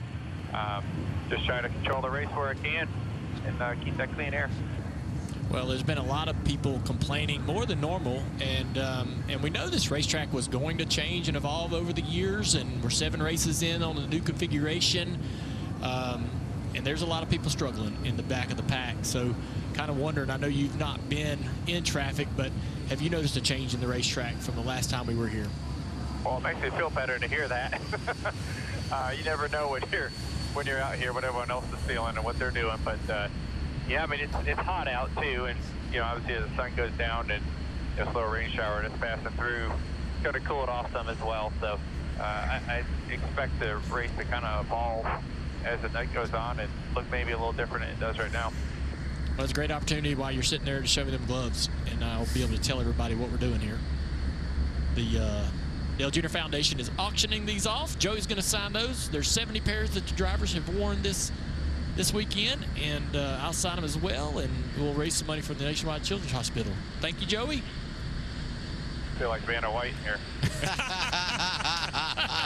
Well, man, I hope y'all get racing soon. I know you're ready to get this thing going, and keep it up front. All right, man. Thanks. See you later. Did you see him laughing in there? He couldn't hear us laughing. Confirmed, right. So he was actually laughing at his own joke. He was. Hey, we got a pair up here. This is cool. And I love this, that the other day you decided to take your gloves from when you were a crew chief last weekend at Pocono. Y'all talked me into that. I know we did. We just kind of got decided. You just kind of made me feel obligated. Live on the air. Here's a novel idea. Yeah, right. Go ahead. Say no. That's right. I dare you. Say no. So I've worked with Nationwide for a long time and still work with them and the Nationwide Children's Hospital. And me and my wife, Amy, have a fund that supports a lot of things in terms of that deal with brain injuries and other things that a lot of kids have to go there and get treatment for. And so we've done the gloves program for many years now. The drivers that can do it will. Some are limited on how much they can participate. But we appreciate the ones that do, and you can go to the Dale Jr. Foundation online and find a way to be able to bid on the gloves that will be available. And as I said, all the drivers will sign them. The gloves that I'm going to put into the pot are the ones that I used during the pit stops at Pocono when I was the crew chief for Connor Zillich. So. I think it's the most nerve-wracking pair of gloves he ever wore. That was so much fun. The fingers are probably no longer in them. You know what I mean? From the stress. Yeah. Hey, if Logano's Vanna White, what does that make me? Do you think? Man. Let's not go there. Come on, man. We said we were going to be nice to each other. Okay, that's good. We're looking at this radar, and the little bit of rain that did come through here is moved south. It's all around the west side of the racetrack, as you see right there. So that's kind of what this picture has looked like since we started the pre-race. So don't be alarmed. It's kind of just sat on the side of us over here, and we had that little bit come through. But hopefully it won't be long before they have this track ready to go. And, you know, Joey was half joking, half not, to say, man, I'm glad to hear everybody's having a bad time, because I think, you know, sometimes it's easy to forget that these drivers, their only, their only idea of what they should have is what they feel in their car and they see out their window. So for Joey, he hasn't seen anybody, right? He's led every lap. He knows his car. He probably had this mental understanding of what his car should drive like by itself, and it doesn't sound like it's quite there. My pep talk I'd be giving him is, if you think it drives bad here, go back about 10 rows. It's not going to drive better. Well, let's see if we can get another driver on the radio here. We'll ask Josh Berry if he can hear us. Hey, Josh Berry, it's the guys in the TNT booth. You got me? Yeah, I got you. All right. Well, we talked to Joe Logano. He's out front in clean air. He doesn't love his car, but says it isn't too bad. There's a ton of people complaining about their car. You're you're in that dirty air a little bit. What you been dealing with? Definitely, it's easy to get yourself in a bad spot if you're tucked right up behind somebody. But it seems like for me, as long as I can keep a little bit of air on it, it's okay. So it's just gonna be important all night to try to keep as much track position as you can. Absolutely, yeah. Trying to control the race and stay toward the front is absolutely the best way to do it. You know, you got an opportunity to come down pit road once we get going again to make adjustments. What kind of balance issues you dealing with? Yeah, anything I'd probably ask to be just tightened up just a little bit, just to help the overall security. Fired off actually pretty good, and then just kind of built a little free over the course of the run. So just ask Miles to tighten it up a little bit. We should be all right. All right, thanks for talking with us, and have fun when we get back going. Yep, thank you, bud. Let's go to Danielle Trotta. Thanks, Adam. Here with William Byron's crew chief for Hendrick Motorsports in the 2014 Rudy Fugel. Rudy, your driver made a lot of hay there on that first run, 18th to 5th. Pretty impressive. Yeah, he's doing a great job with that Exalta Chevrolet. I kind of expected that. You know, we've kind of qualified there, and he does a great job firing off and passing cars early in a race. So he prepares himself well, and it's good to see the car fast. Nothing worse than rain at the racetrack, right? Yeah, I mean, we were so close to kind of skirting that storm, and I thought we were going to be good. And then so just hopefully this is quick. We can get it done and keep racing tonight. It's cooled off. It's a nice night for a race. Might as well get it done. A lot of drivers are unhappy with their race cars right now. Rudy, when we go back racing, how does this change track conditions, and how does your driver feel right now? Yeah, we weren't as good as we want to be either. We have a lot of improvement to make. We were on the tight side, which is why I think he can be aggressive, which is nice. So we'll try to get freed up. Yeah, I think it'll tighten up a little bit as it goes, and the cycle will be tighter depending on how many people pit here. So we'll just keep fighting it all night long. Made up a lot of track position, 13 spots here on this opening run. Let's send it over to Alan Cavana. And a good run is just what the doctor ordered for Brad Keselowski and the 6 team running up front, contending for the lead. Is the car as fast as it looks? Going to get better? Yeah, our consumer cellular Ford's been good so far.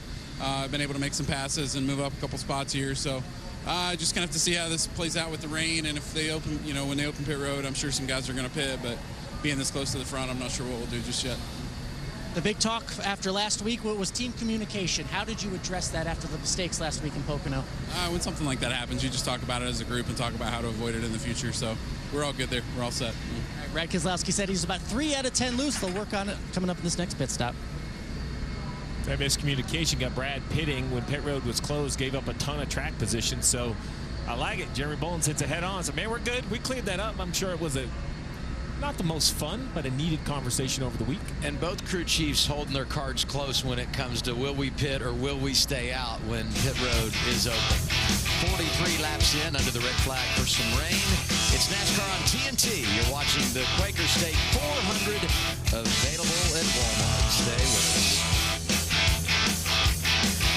So the red flag is still out, but a bit of a heat haze, and I think the rain has now eased off, Jack. We should be around about, what, 10 minutes until we can get going again? It shouldn't take that long. I'm liking the look of how quick this track can drive. We haven't officially lost it according to race control, so that's a positive. It should be improving and getting quicker and quicker.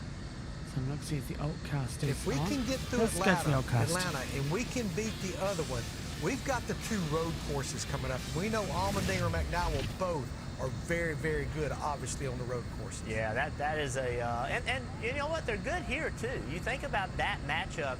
It's almost a shame that they're going against each other, because that's a really good matchup on a drafting style racetrack, which they both do well at, and as you said, they do well on road courses. So it's almost a shame we're not going to see them be able to battle all the way through, because one of them's going to get knocked out tonight. Well, to me, that was one of those matchups tonight that you just really tip your head and go, boy, I don't know on this one. This one could go one way or this could go the other, but that's the case with all of our matchups tonight.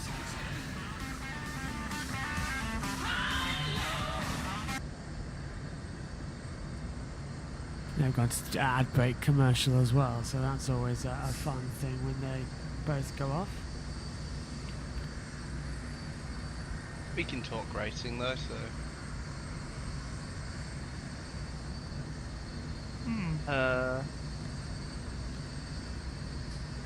Yeah, I've not been in the comms box for like a full like 2 weeks now. Same as me.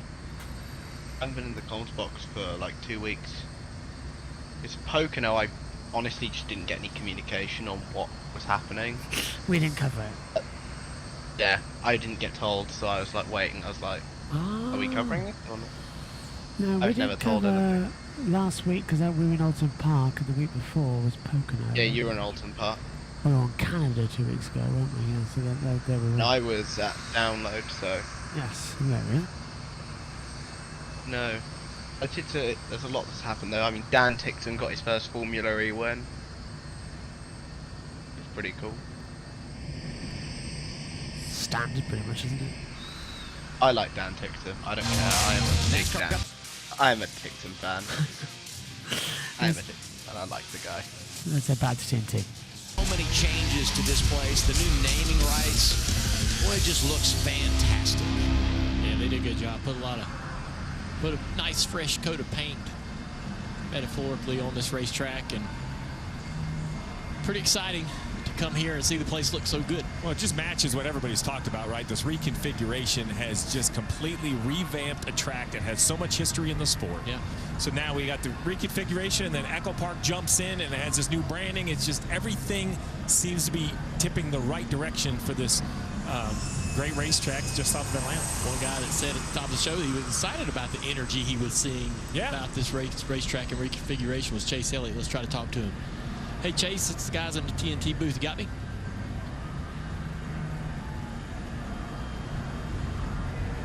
Chase Elliott, guys in the TNT booth. You got me? Yes, sir. You got me? Yeah, I do. Man, we've been listening to a lot of drivers, and there's some that aren't very happy with the race cars. You look pretty good.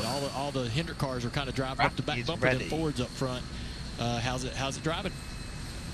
Well, I'm not sure who you're listening to, but you must not be listening to me. I feel like we've been struggling. Yeah, really having a hard time getting the back of my car on the racetrack, and we've seen some of that before with that first run here. It seems like it's always a little treacherous, so just trying to decide how much of that's the track or how much of that we need to fix. But I'm definitely in the boat with the guys that are hanging on right now. Well, it's it's an early night, but as this track changes and cools off, maybe the grip goes up. How much of a swing do you guys take on that race car? You're gonna have an opportunity to work on it here in a minute when we get rolling. Yeah, I mean, that's what we're debating, right? It's like I said, we've seen this trend before where that first run's always just really sketchy. We've seen guys, have some big wrecks in that first run, and then everyone complains about it, and you get a couple more runs into the race, and it's like all your problems kind of go away. I feel like it's a little worse today than it has been the last couple times we've been here, so we're just trying to decide, to your point, how much you try to fix or how much the track's going to fix for you, because you don't want to get too far up the road and have to come back the other way later on. So, yeah, we'll see. Fun stuff. Man, it's fun watching. Y'all make it pretty exciting up here in the booth. You making all those crazy moves. Good luck, and we'll be watching. Yeah, man, it's been wild so far, so y'all have fun. Enjoy. Fun stuff with a hint of sarcasm from NASCAR's most popular driver. There's Alan Gustafson as crew chief, and I think that's the debate. You can see the wheels turning. Alan's been on the pit box just so much in his life. He's a champ. He's won so many races, right? You're talking about 39 wins, 729 starts. He knows. And I asked myself, is that a track change that Chase is talking about? I know these are the best stock car drivers in the world, but let's just remind the fans, no practice? Is it like you just have to reset? Do you have to go run 30 laps in Atlanta and be like, whew, I guess it's just what it drives like. Yeah. Does the car really get a whole lot better? Like, I think Alan and Chase, this is what this combination is so good at is, Chase isn't happy, but he also has accepted that Alan might not turn every knob on this thing. He might just say, man, you just have to be patient and let the track come to us as it cools. And Alan saw what I saw. That car drove up into the top 10 and looked relatively sporty, right? Yeah. So Alan's kind of wondering how much he doesn't want to dial that stuff out of the car. And we're talking Alan Gustafson here. You hear from Alan Cavani. He's downstairs with a Toucan. Yeah, and Brian Wilson, his crew chief, the crew chief for Austin Cindric, up 2 spots early in this race. Early on, playing out, we had the heat, we had the weather. How is it for the car right now? Yeah, I mean, overall, it seems like the track temp is lower than what we expected throughout the week, so our handling's not bad. It's a little bit free on entry. We think that with the track temp cooling down here, it's probably going to come to us a little bit. So we like the spot we're in. When we listen on the radio, I hear a lot of communication between spotter Doug Campbell and Austin. He likes to get a lot of information, who's good, who's where. How important is that communication? Yeah, it's huge, and it's something they work on a lot. Doug puts in a lot of time with Austin. They work on their terminology so that they can communicate quickly and efficiently.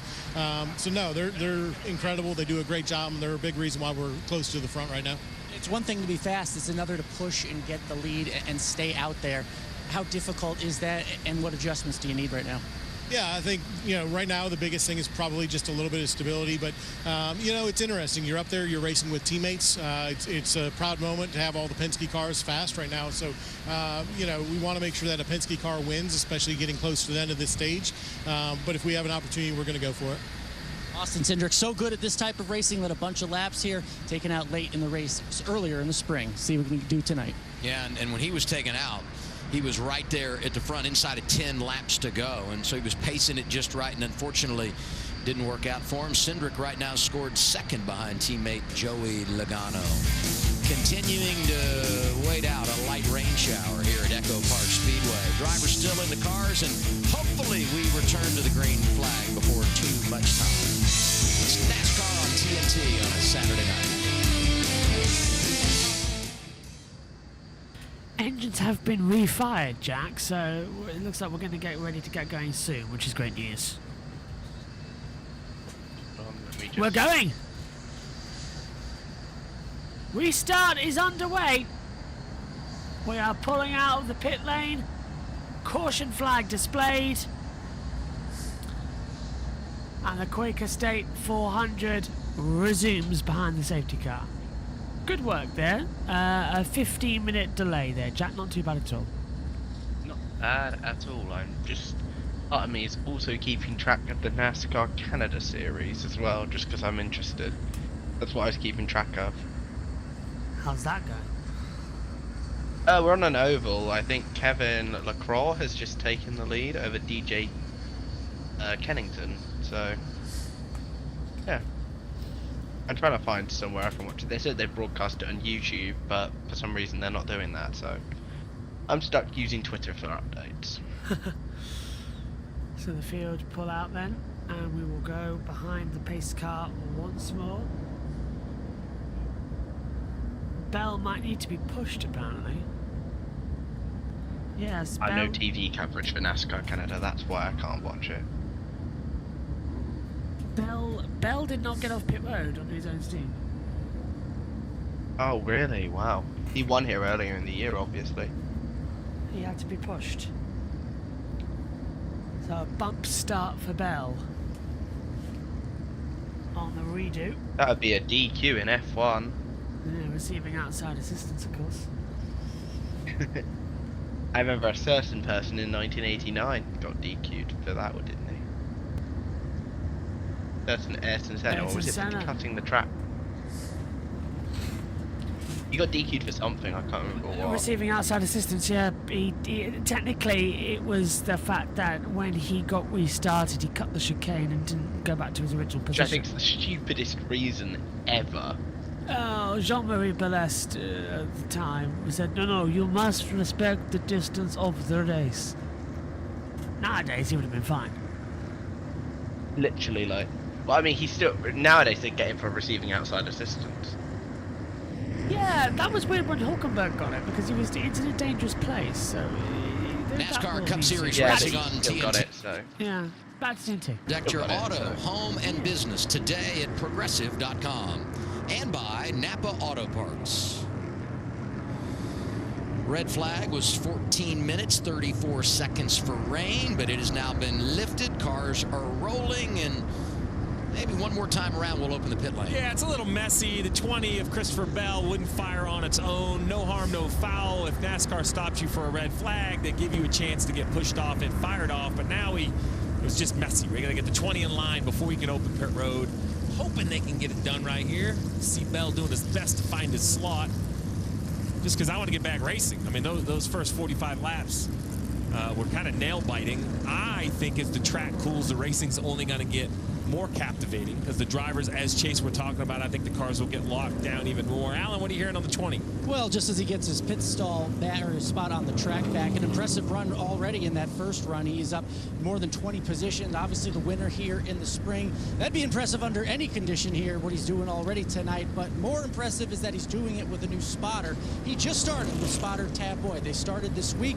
They haven't had any practice, remember, to really practice or hone their skills. So the first runs they've had together are the first 44 laps of this race. He reported he likes what he hears on the radio. They like what they're doing. The communication between those two, everything going well for Christopher Bell, new spotter Tab Boyd. That's a great update, Alan. You know, I can't think of a worse track to bring a new spotter for so many reasons. Let's start with the simple, the traffic on the racetrack. But then remember, pit road's the end of the backstretch. So as a crew chief, I need my spotter reminding me of just all the little nuances. There's a lot of chance to make a mistake here with that communication. Yeah, they'll spend all week, I think, working on, like, what do I want to hear? What are you going to say? What's your, you know, he's going to ask Tab Boyd, the spotter, what do you say in a three-wide situation when I'm in the middle, when I'm in the bottom, when I'm in the top?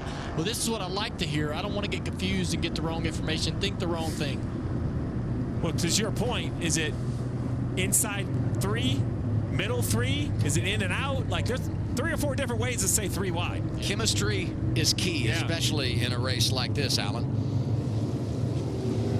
And speaking of that chemistry, it's about when to talk and what to say in the pack. But I was talking to them. They had a 45-minute meeting, and a lot of their talk, guys, was about when not to talk. Tab Boyd didn't want to jump on the communication between crew chief Adam Stevens and driver Christopher Bell. So that's what he wanted to know. When the caution comes out, when do I need to stop talking so you two can communicate? It was just interesting to hear, when shouldn't I be talking rather than when should I be? Yeah, we've done that, Dale. Talking on the radio and drive by pit road entry when it's different, right? When it's on the backstretch or Bristol, it's off turn 3, it's kind of easy. I see the green light on pit road entry, so I think we're going to have a busy pit road here. Everybody looking for fuel, probably tires. Danielle. Yeah, Stevie, you see Denny Hamlin. He's still in 33rd position where he started this race. And I go back to the playoff race last year at Atlanta, where that was his strategy, which kind of backfired and bit him a little bit. I just checked in with the team and said, is Denny riding in the back on purpose? And they said, no. We feel like with 3 wins on the season, we're in a position to be aggressive.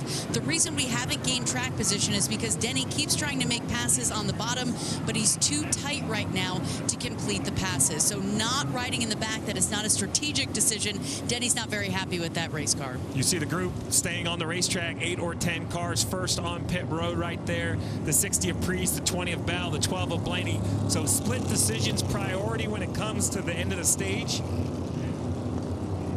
That would also give me an idea of cars that think they're handling well and cars that think they need a little work. The other thing that's helped here by cars staying out, talk about how tight this pit road is, maybe a little bit more room to work. Here's Alan. Ryan Priest, one of those fast forwards. Quick stop for him, but he was saying he can't gas it all the way around this track, so he needed a little bit of an adjustment. Christopher Bell running well, up 20-plus spots already, but he wanted an adjustment on the 20 car. Oh.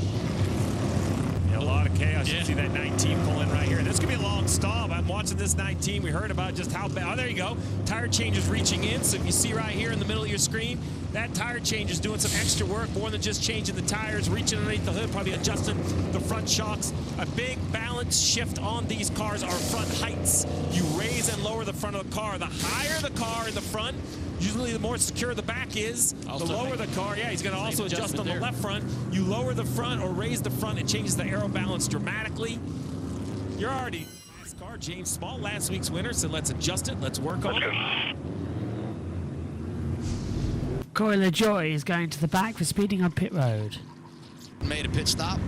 Oh no, spark fuel. That combination. Noah Gregson in the 4, that yellow car pulling away. Watch this. Bell kicks it out. Bubba Wallace has to go into the grass to avoid him. And that looks harmless, but in the back of these cars are some vertical panels that are very important for aerodynamics.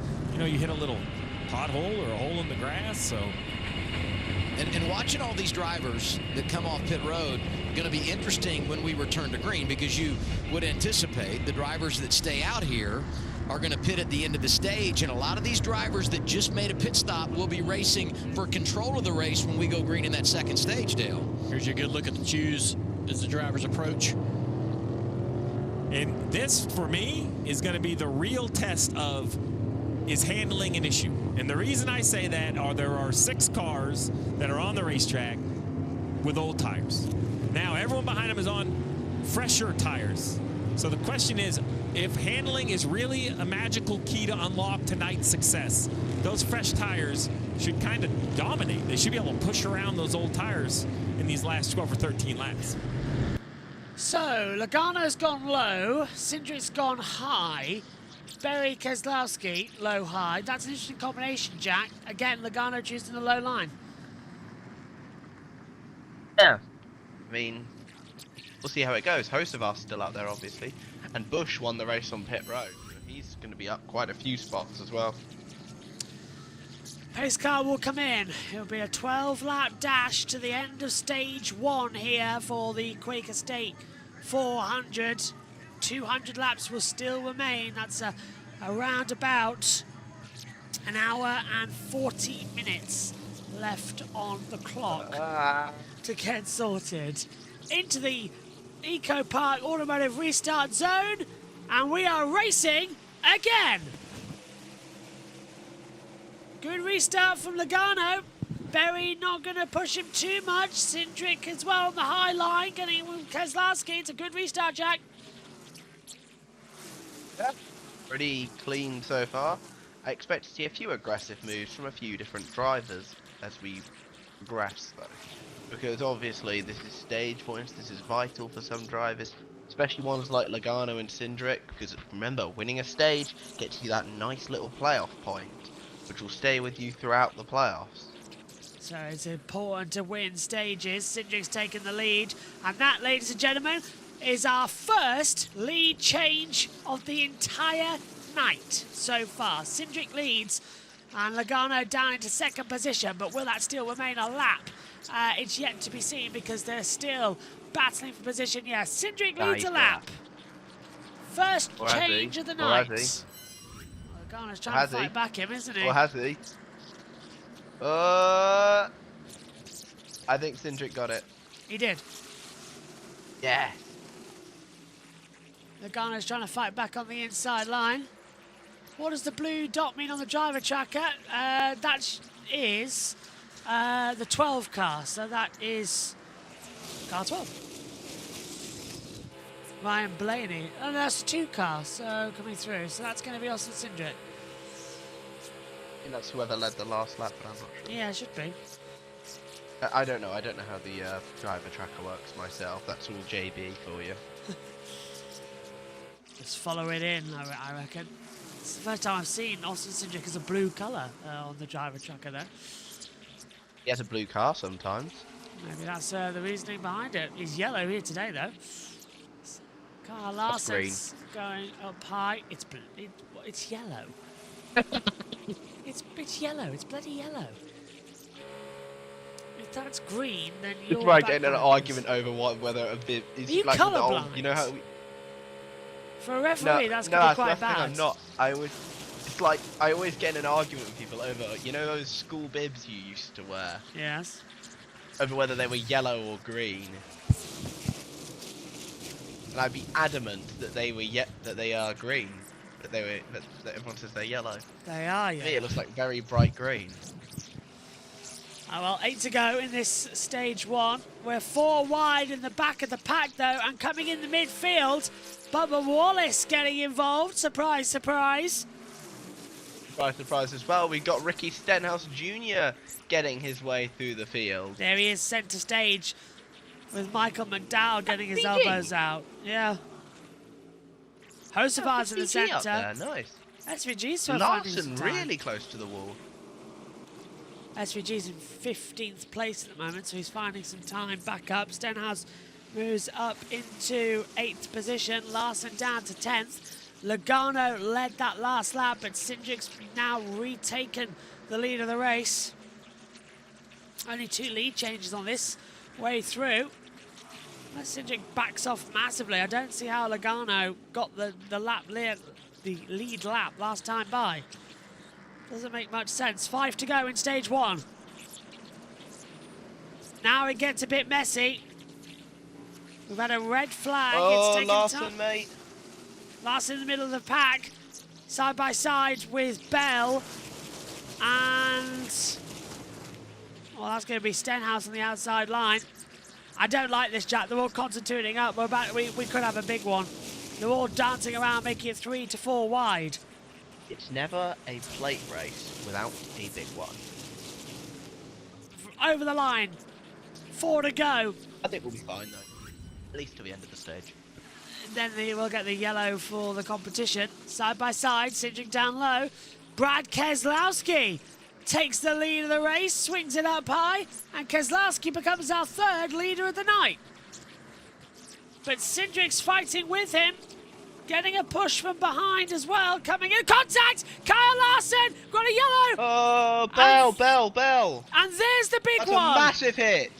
And there is the big one. Blaney's Blaney involved, took a really hard Cindric, Bell in the wall, 3 cars directly involved.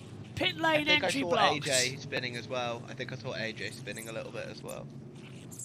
Stage 1. Blaney took a massive hit. Bell down pit road. Yeah, so stage 1 ends behind a caution. Brad Keselowski will win stage 1. I'm jinxing this race, aren't I? Yeah, 3's got going again, but the 12 hasn't. So Ryan Blaney. Yeah, no, he's done. Yeah, front that car end bumpers took a really big hit. Bell, Austin Dillon. Window net's down. Window net's down, he's done. Bell, Austin Dillon and Blaney, the 3 directly involved at the moment. Blaney either wins at super speed or he takes monumental hits. 3, 12, 20 and 87 according to our monitors. That's Connor Zilic also involved in that melee. He's come down pit road. Let's take a look at it. So it's happened mid-pack, Jack. Here's what happens. Looking for Bell. Bell just loses it. Got loose. And Larson got loose. And Larson. Could that be moisture? Larson was a fairly nice save, though. Could that be moisture then at turn 4? Because they both lost it in similar circumstances. Do you see Blaney got on 2 wheels? Yeah. Blaney got 2-wheelers. I think there's Zilic, who had a little bit of contact with somebody. And ended up having to go down pit road. Only his 3rd cup start here, Connor Zilic. I think he got, what was it, like 3rd in the Xfinity race last night? Don't ask me, sleep. Something like that. He did very well, that's all I remember. Where's Connor? I don't see how Connor's involved, but okay. He just lost it. That's really weird.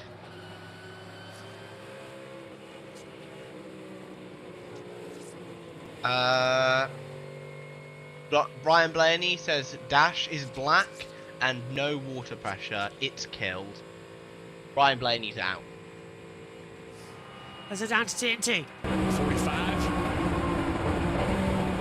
Downshifting. It's the DC Studio Superman onboard camera in theaters July 11th. Get your tickets now. Denny Hamlin on board. The King's Hawaiian onboard camera. Denny didn't have much track position. Almost comes to a stop to make sure he doesn't get in the middle of this. That's the one thing I do love about the next-gen car. In these type of situations, when we have pack racing, the braking performance of this car allows a lot of these drivers in the back of the field to avoid being caught up in these wrecks. In the older cars, you wouldn't be able to slow down. You'd lock tires up, slide into these crashes pretty regularly, and this usually would take out half the field. But now with the braking performance we have, it gives these guys a chance. Look at the 9 right there to the left of Bubba Wallace on that replay, just sneaking through. Kyle Busch. Okay. A lot of drivers did some good work. But that damage right there to the 23 is going to be tough. Echo Park is in Atlanta. It's Atlanta Motor Speedway. It's been renamed. And NASCAR is live on TNT. Yeah, for there in the States. Over the line. Over the line then. Green checkered flag under caution. Austin Cindric wins stage 1 of the Quaker State 400. Keselowski goes 2nd, Logano 3rd. And we now go into our stage break caution. Go on, Jack. thought I'd say I was right. AJ did spin. Yeah. I did spot that. Also, did you see who got stage points? SVG. Yeah, P9. SVG. SVG got stage points. Fair play to him. You see, Came alive at the end of the stage. He does deserve to be here, doesn't he? I like him. He's I a know good Denny bloke. had some fairly harsh criticism towards him early in the week. I like SVG a lot. I don't think he's ever going to be a cup champion. I don't even think he thinks that. But I think it is cool to have him here. Like a guy who's just stupidly good at road courses and just seems to... I've never seen him not smiling here. He just seems to be happy to be around. I love it. He's always doing something, isn't he? Yeah. And plus I love his celebration when he kicks the ball into the crowd. Quality, Kyle Busch will never get into the playoffs on points the next 2 years, says Still Joe. Oof. I would probably agree with that. I honestly would probably agree with that. I think that Kyle Busch, when he's with because Richard Childress just aren't what they were. You got to remember, Richard Childress have had some great drivers come through. Only one driver ever won the title for them, Dale Earnhardt. And they've had people like Kevin Harvick, Clint Boyer, Jeff Burton, Ryan Newman all come through the ranks and be unable to. And Kevin Harvick went on to win a title in 2014. Okay. There's some really good drivers come through the ranks. And Austin Dillon. Okay, let's head it back down to the booth. Get the action as well as we have stage 2 with less than 200 laps to go. Getting set for green flag. So down to TNT. Jet dry is going out to the circuit to clean the circuit as well. It's a standard procedure. Logano drops in behind Kozlowski. Cindric, Kozlowski, Logano, Byron, Herzevar, top 5. Don't see fuel stops just yet for anybody who stopped in the previous caution. Those who haven't stopped will definitely dive in when pit lane is open. Waiting for TNT to come back on. It's taking a while. Okay, let's head back over to Adam Alexander and the TNT comms box team as we're under caution for the end of stage 1 here with the Quaker State 400, and they're cleaning pit road, so this might take some time as well. NASCAR Cup Series racing on TNT is brought to you by Burger King at BK. Have it your way. You rule. And by Progressive. Save when you bundle motorcycle, RV, and boat insurance. Visit progressive.com. Stage 1 is complete here at Echo Park Speedway. Had a rain shower that brought out our first caution and a crash inside of 5 laps to go stage 1 that brings out caution number 2. Austin Cindric wins the opening stage. And people playing along at home. Got the DraftKings Sportsbook reminder here. So much on the line with race number 1 of the in-season challenge. Yeah, DraftKings has done a great job. They have put odds up for who could win the whole challenge. They also put odds up for all the head-to-head matchups. So if you're kind of new to it and you say, hey, I want to pick my guy just against his guy in the bracket, you can also wager on that. A lot of options. Not a lot of options for the leaders, right? They stayed out for the stage points. It was a decision, a strategic decision. I didn't hate it. But I call it the fuel tax. You've kicked it down the road. You deferred your taxes. Well, it's time to pay. So most of the top 10 are going to have to come down pit road. And even if others come behind them, Adam, they're just not going to be in the stall very long. They only need a little splash of gas. So all of those guys like Cindric, Keselowski, Logano, when you talk to Logano and he said, my car drives okay, and you told him about everybody that drove bad in the back, well, he's going to get an experience what it's like to be in the back after this cycle of pit stops.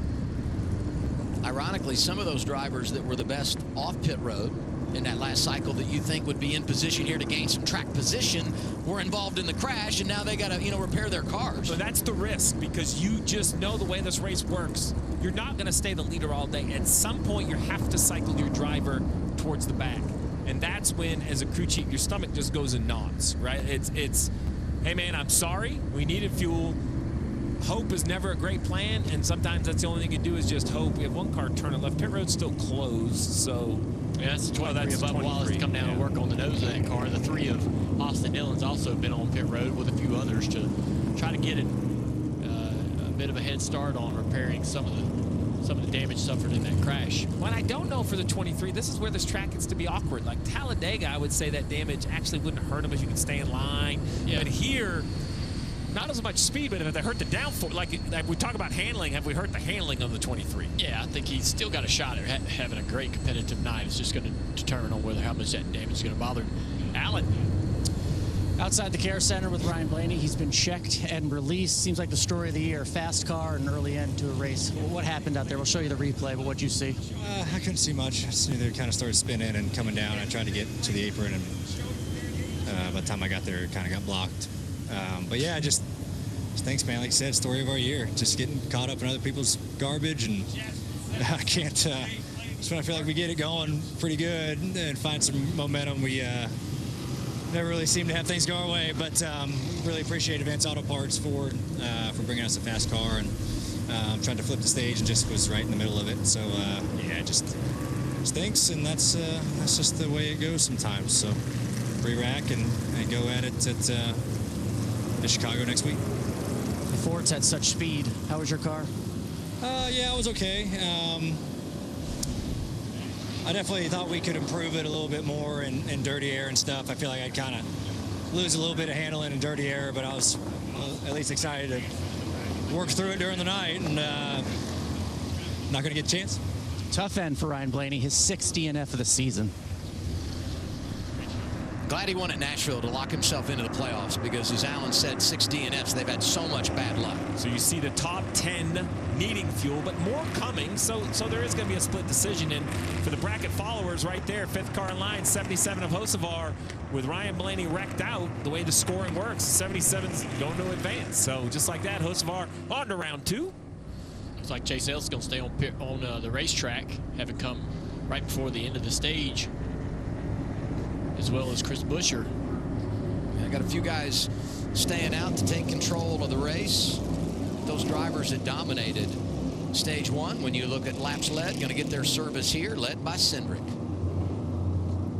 Byron in, so is Keselowski, Alan. Yeah, a lot of talk on the radio about strategy, how long teams want to stay for fuel. Brad Keselowski says he's just a little loose out there, so they're going to make an adjustment for the 6th car of Brad Keselowski. Austin Cindric said he loved that clean air, got the stage win, but thinks it's masking some of his issues. He wants to be able to charge into the corner better. They're making an adjustment, Marty Snyder. Alan, middle left part of your screen, Joey Logano led all but 9 laps in stage 1, but man, his car was not handling well. He said he was chasing the back end the entire time, but he said everyone looks out of control to me. A host of cars stay out at him, but those who left pit road, Shane Van Gisbergen wins the race. And some of those that made pit stops here were the ones that were on earlier, and as you talked about, just need a little less fuel. And you saw the 19, still big adjustments for Chase Briscoe, but don't count them out. Sun will set. Keep cranking on that thing. Still got 196 to go. Kind of like the bracket. When you're racing in the draft, just survive and advance. Survive and advance.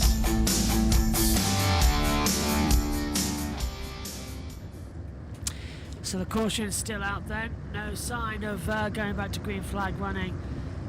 Just, I reckon, 2 to 3 more laps, and then we will be good to go. 196 laps remaining, and I don't know. I feel like if for us broadcasters, you know, it's just subtly telling you that you're getting on a bit, like you don't want to be in the box for the racing as well. So yeah. Going to be fun. What do you think is going to happen in stage 2 then, Jack? Got any predictions? Don't actually know if Jack's here at the moment. There's S3G running up in 12th position. There's the Alt broadcast. I think we'll hear from them in a second then. Larry Mack coming through. And Ryan Blaney's out of the care centre, we've just been told. So that is great news as well. Yeah, great news. It's not ever nice when you see a hit like that. Yeah, what do you think's happening in stage 2? More of the same. So 100 laps ahead of us. Fingers crossed it's going to be a good 100 laps. And we're not running the break away. Chase Elliott, though, into the lead for Chevy. 4 different leaders, 6 different lead changes in this action so far.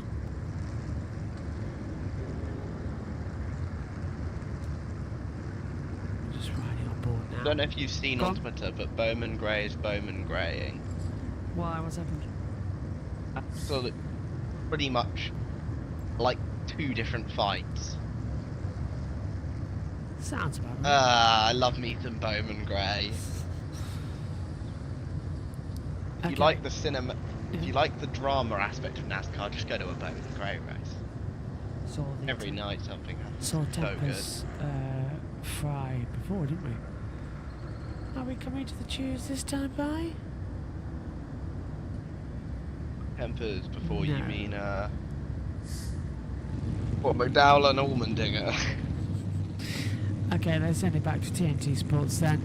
Getting ready for stage 2. Time now for our NASCAR in-season challenge update presented by DraftKings Sportsbook. Let's go over to Larry McReynolds, Jeff Burton, the Altcast over on True TV. What's up, fellas? Hey guys, what's going on? It's been a crazy race. I'm going to tell you what's going on here is that I had Christopher Bell winning the whole thing and he just crashed. So I'm not very happy with that.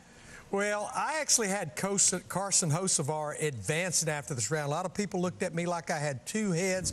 Carson Hocevar qualified 30th. Ryan Blaney qualified 3rd. But I don't think I've seen anybody cut through traffic like Carson Hocevar did. From the drop of the green flag, he had cracked the top 10.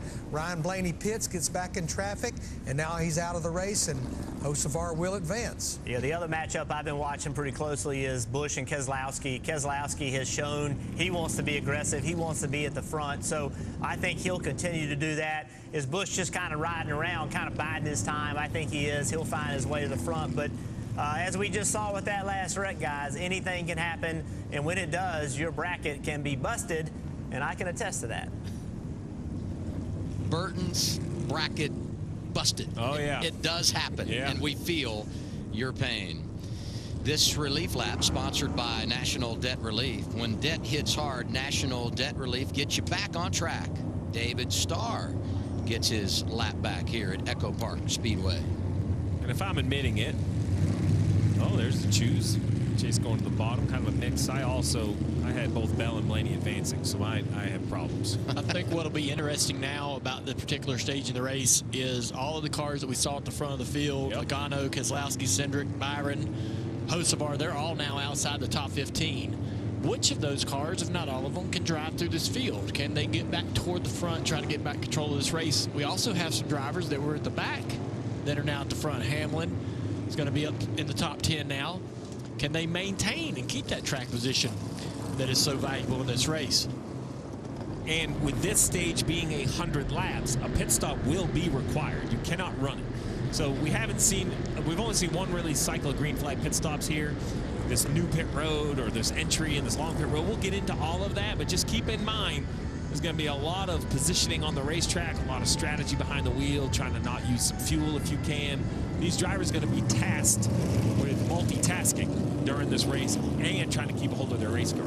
Watching a couple of guys from Front Row Motorsports up inside the top 10. Zane Smith, Todd Gilliland. Smith was great early and then faded, but he's regained some track position here. Chase Elliott front row with Chris Buescher. And that 42, John Hunter Nemechek, 3rd car on the outside. He just, the last 3 weeks, top 6, I mean, he's just... Yep, top 6 again and again and again, but either way, into the restart zone. And stage 2 for the Quaker State 400 is underway. Good restart from Chase Elliott on the low line. Chris Buescher having a little bit of a losing out then to Ty Gibbs, who will take 2nd place as we get restarted.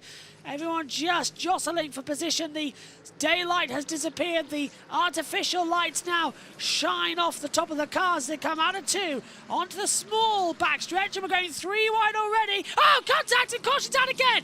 3 cars off. Oh, the big one's happened. Everybody's involved. This will be a red flag. The entire pack caught up at turn 3 in a huge melee. Larson is just getting away with it, but with damage. The 99, the 60, the 24. Everybody's in it. Corey LaJoy's done for the day. So is Byron. Lars is going to live to the final of the day. Hamlin will as well. Flat front tyre, though. That was the big one, Jack, and we knew it was going to happen at some point.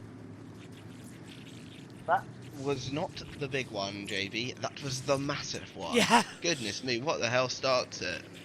Let's have a look mid-pack. It's coming from 3rd place, so they all go 4 down low. Hamlin! What? Hamlin gets turned. I wasn't looking there. I was looking at the terrible blocks someone was pulling. I think Hamlin gets turned by Zane Smith. Wait, no. BJ McLeod got caught in it. Okay, I'm done. That is I'm seeing if he got caught. Yeah, it was Zane Smith who pulled off a horrendous block on SVG. Yeah. Not that that triggered anything, but goodness. Hamlin was the one that triggered all that off as well, getting spun round. At least 15, 16 cars involved in that melee. And we're going to red flag. Red flag's out. So they're stopping at the back into turn 2 and 3, so on the back stretch. I think only 12 people were not involved in this wreck. I also want to point out to everybody who did the bracket challenge, rest in peace. This is why it doesn't make any sense. Okay, so who takes who? Hamlin just gets turned. Who by? It's a Nemechek. A white car, that's all I can see. They both spit into the outside wall, and when they come back, it is a windshield wiper across. Yeah. Let's take another look at it. I mean, bounces off the wall, and I thought for sure he would go around. Third car outside lane, but he's... Oh, it's Hamlin who gets that caught is up. Gilliland yeah. who Todd turned him Gilliland. there. So Gilliland It's like a bad push from Gilliland, to be honest. Yeah, Gilliland gets into the wall. Hamlin snaps up behind him and then causes that one. Red flag's out. Race suspended. BJ McLeod. No. Hamlin will not. Oh, and Cindric bashing in there as well. Like a Ross got a ball. lot of damage there. So red flag. That number 1 car. Race stopped for the 2nd time tonight. They hate me, don't they? I sent it out to TNT. Only a list of parts you're allowed to change, but the list is pretty extensive. I believe a lot of these cars are going to go back, make repairs, and come back out in case we see some more accidents. And, you know, we got this in-season challenge going on. Yeah. There's a whole lot to race for tonight. Joe Logano got a lot of damage in this rig. That's how it all went down. Team Penske sweeps the front 2 rows. They dominate from stage 1. They get the win. But Ryan Blaney eliminated in that crash late in stage 1. And the other 3 caught up right here. You're riding with Daniel Suarez.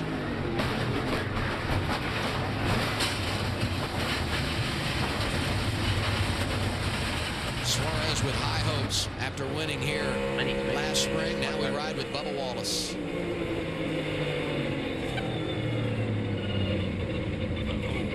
Slow down. What a job. We're not done yet. Yeah, right. He did a good job there. There you go. This is right at the front. Kind of the cause, 1142. It looks like Benny watches the air bounce around that headrest. So many hard shots. But it looks like he turns the 42, but there's contact in front of the 42 as well. The 7, the 42, all of them. I'm trying to figure out why the 42. I mean, it wasn't on purpose, right? Like, why the 42's nose darts right? Is it off the rear bumper of the 7? The 11's offset when he runs into the back. Okay. Kind of hits him a little bit to the left side. Oh, boy. That ride right there can hurt as much as the wreck. You ain't lying. Starts on the pole, leads 51 laps, nothing to show for it for Joey Logano. This is Austin Cindric riding with here. Seas parted and closed instantly.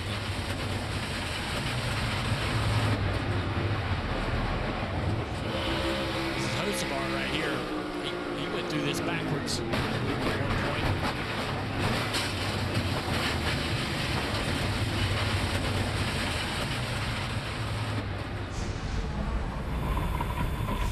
He's putting his hand up there between his helmet and the headrest to sort of see that bouncing, that the next gen, when you bend and break things, this is sort of the way it rides when it gets back. Probably got like half the field, didn't it? So he's asking about the numbers. So, you know, why is Denny Hamlin still in there? So he can get out, but if he kind of stays in the car, as I said, this car, as beaten, battered as it looks, can go back just for repairs. So he's going to ride back in the garage. He's going to take a look with his team and see if on the list of approvable items. Now, there are certain components that if they're busted, your day's over. Yeah. I like this change. I like that the teams can work on them, can repair. I mean, the fans bought tickets. They've come out here. We want to see as many cars on the racetrack as possible. When you have a big wreck like that, it can really limit the field. It limits the field. That's the big deal for me right here at this point of the race is it completely will change what kind of race we'll see going forward. Now, there's still a lot of race cars on the back straightaway. They're going to try to compete in this race, but that took out a lot of heavy hitters.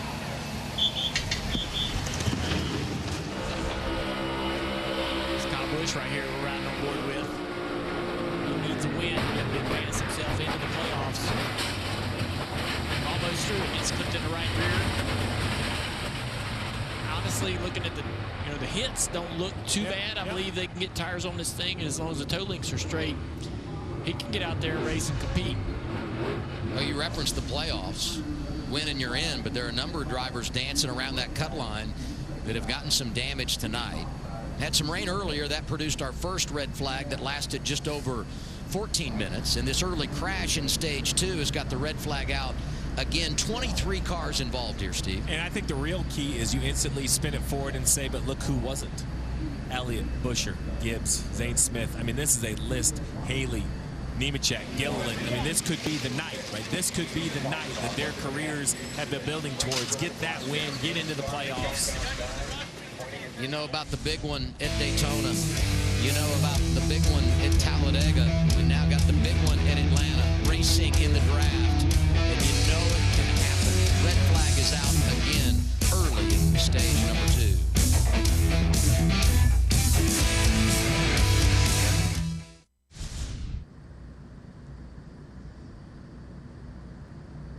Well, we kind of knew this was going to be a possibility, didn't we, Jack? That we'd just get stop-start all day. It's the first proper big pile-up that Atlanta has had. On this new version, yeah. Yeah. I mean, it's not the biggest accident that Atlanta's had. I think the biggest that Atlanta had. Do you remember when Carl Edwards turned Brad Keselowski like 13 years ago or something? I still think Carl should have been suspended for that. Got away quite lightly, really. Yeah, he got parked and that was it. Worst part, he was 15 laps down when he did that, and he tried to do it the previous lap. Just getting the information from Race Control. The list? The 1, the 60, the 22, the 24, the 99, the 77, 60, 5, 19, 01, 11, 51, 6, 22, 4, 7, and 2. 23 cars caused up in that accident. 23.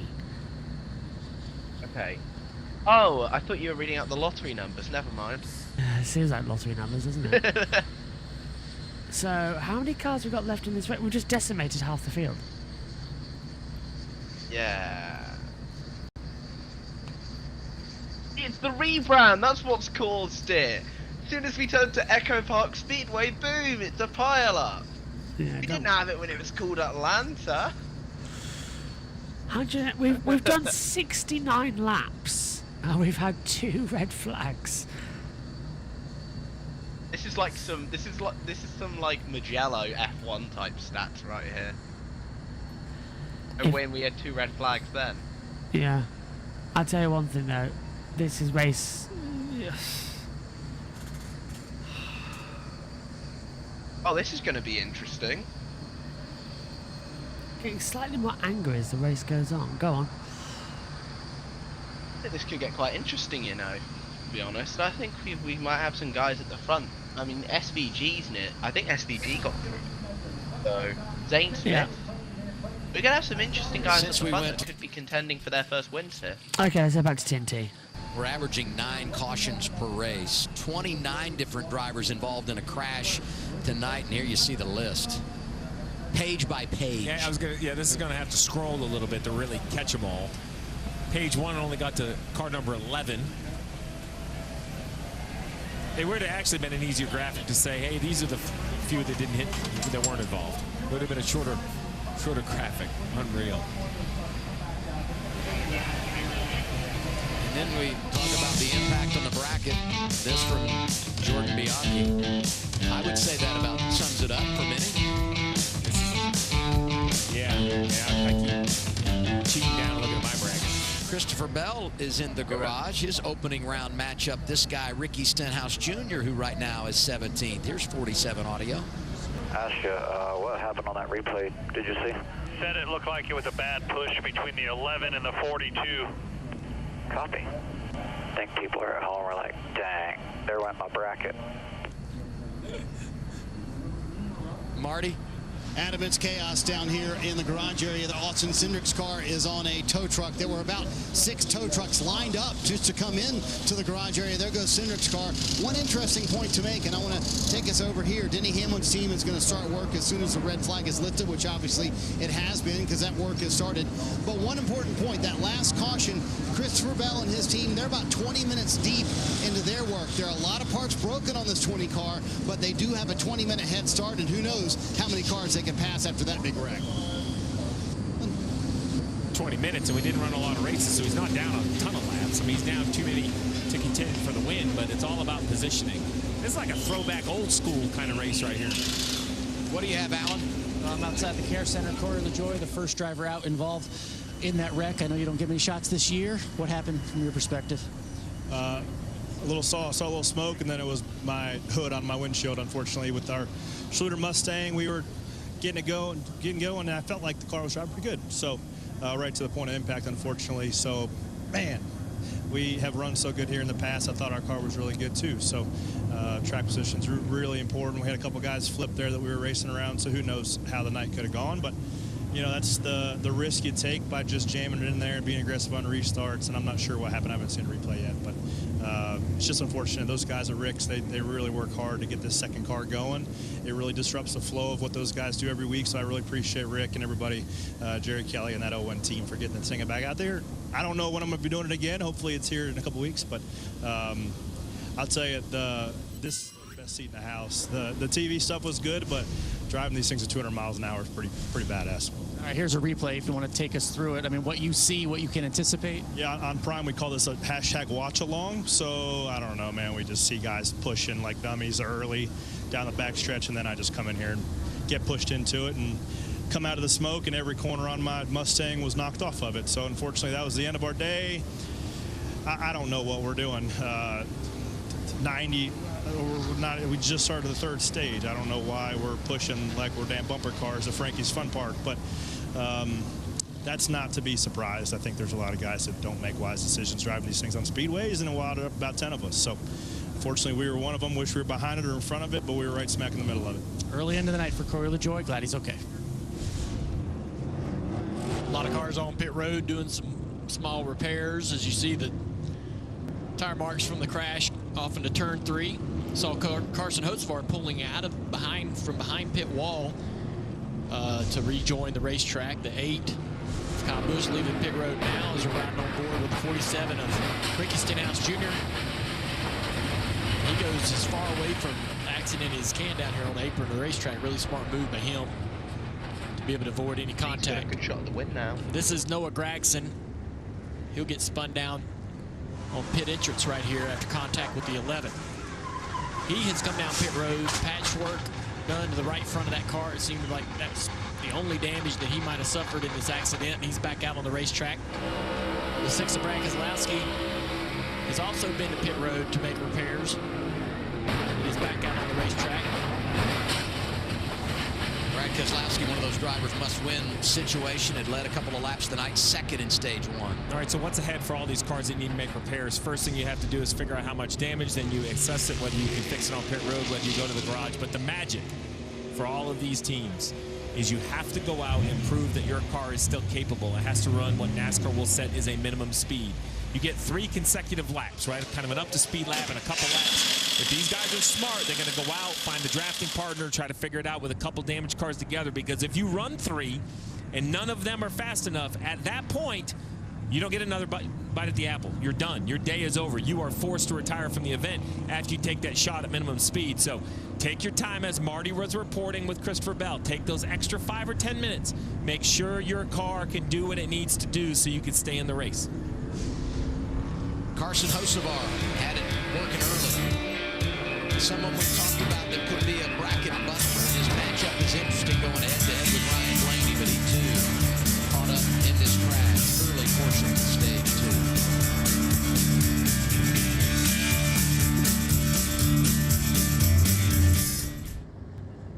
2. Caution out then, Jack. They're still circulating as they clean the track up, getting ready for a restart soon, but we are down to, I reckon, I think 18 cars left, mate. 18. Wow. All right. I'm going to read out everyone who's gone to the garage, by the way. Or behind the wall, I should say. Carson Hocevar, Denny Hamlin, Austin Cindric, Corey LaJoy's out. William Byron, scrolling up again. Ross Chastain and Josh Berry. Madness. Currently are in the garage. Logano is officially out, that's no surprise. And DJ Kennington just took over the lead in NASCAR Canada. Well, this is, yeah, it's a surprise. I don't know what kind of fun surprise, you know, is going to be left for us, but... Zane Smith win, that's what's going to happen. Ryan Priest getting body job done before he goes back out. So many. Lars is going to rejoin. So it's Keselowski. The one in my fantasy league I'm in just went from 11th to 1st in the live points just because of that wreck. That's where you get in the Cup Series at some point. The big one. Are we coming to the Choose? Oh, the big one, that was the massive one. Isn't the Choose this time by? Alright, let me read through the chat. Let's... No Choose. Go on. Let's read through. Why can't NBC air this race? Because they don't have a contract. Anyway. They are going to be airing after the in-season tournament is done, though. And you get the legendary leader fee. The sizable one still, Joe says. That's definitely an understatement. Who's going to watch The Wall on NBC? Nobody. The races on TNT Sports will be through... Yeah, so Larry Moore says the race on TNT Sports will be through July. Then with NBC/USA starting in August. Still Joe says, I say we get an airborne wreck. Not a flip or an air, but a car getting some air before the end of the race. We already did. We had Blaney on 2 wheels earlier. And Ryan Priest took off at Daytona. Yeah, we did. Yeah. Okay, let's go back to TNT. Had this in 9 cautions per race this year. Yes, they did, Nathan. And Still Joe says, I want to go to Frankie's Fun Park, says half the field.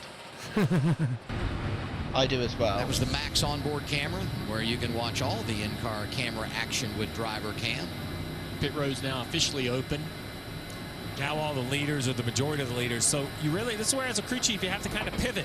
You have to decide, with this many cars out of the race, you don't have to be as aggressive on your pit strategy, Marty. I think you can be a little more conservative, get your car driving well so you're around at the end of the night. Yeah, and Steve, I think Billy Scott made a fantastic point to Tyler Reddick. He said, listen, we're going to be short to make it to the end of the stage here with 86 now to go in stage 2. He said, however, this gives us a really good chance to reset our tires, reset our fuel. So the 45 coming down pit road. Chase Elliott somehow missed all of that. Alan Gustafson making that call to leave his driver out and stay out under that last caution. He comes down pit road, just 2 tires fuel for Chase Elliott, and again 86 to go. They could not make it to the end of the stage. Alan.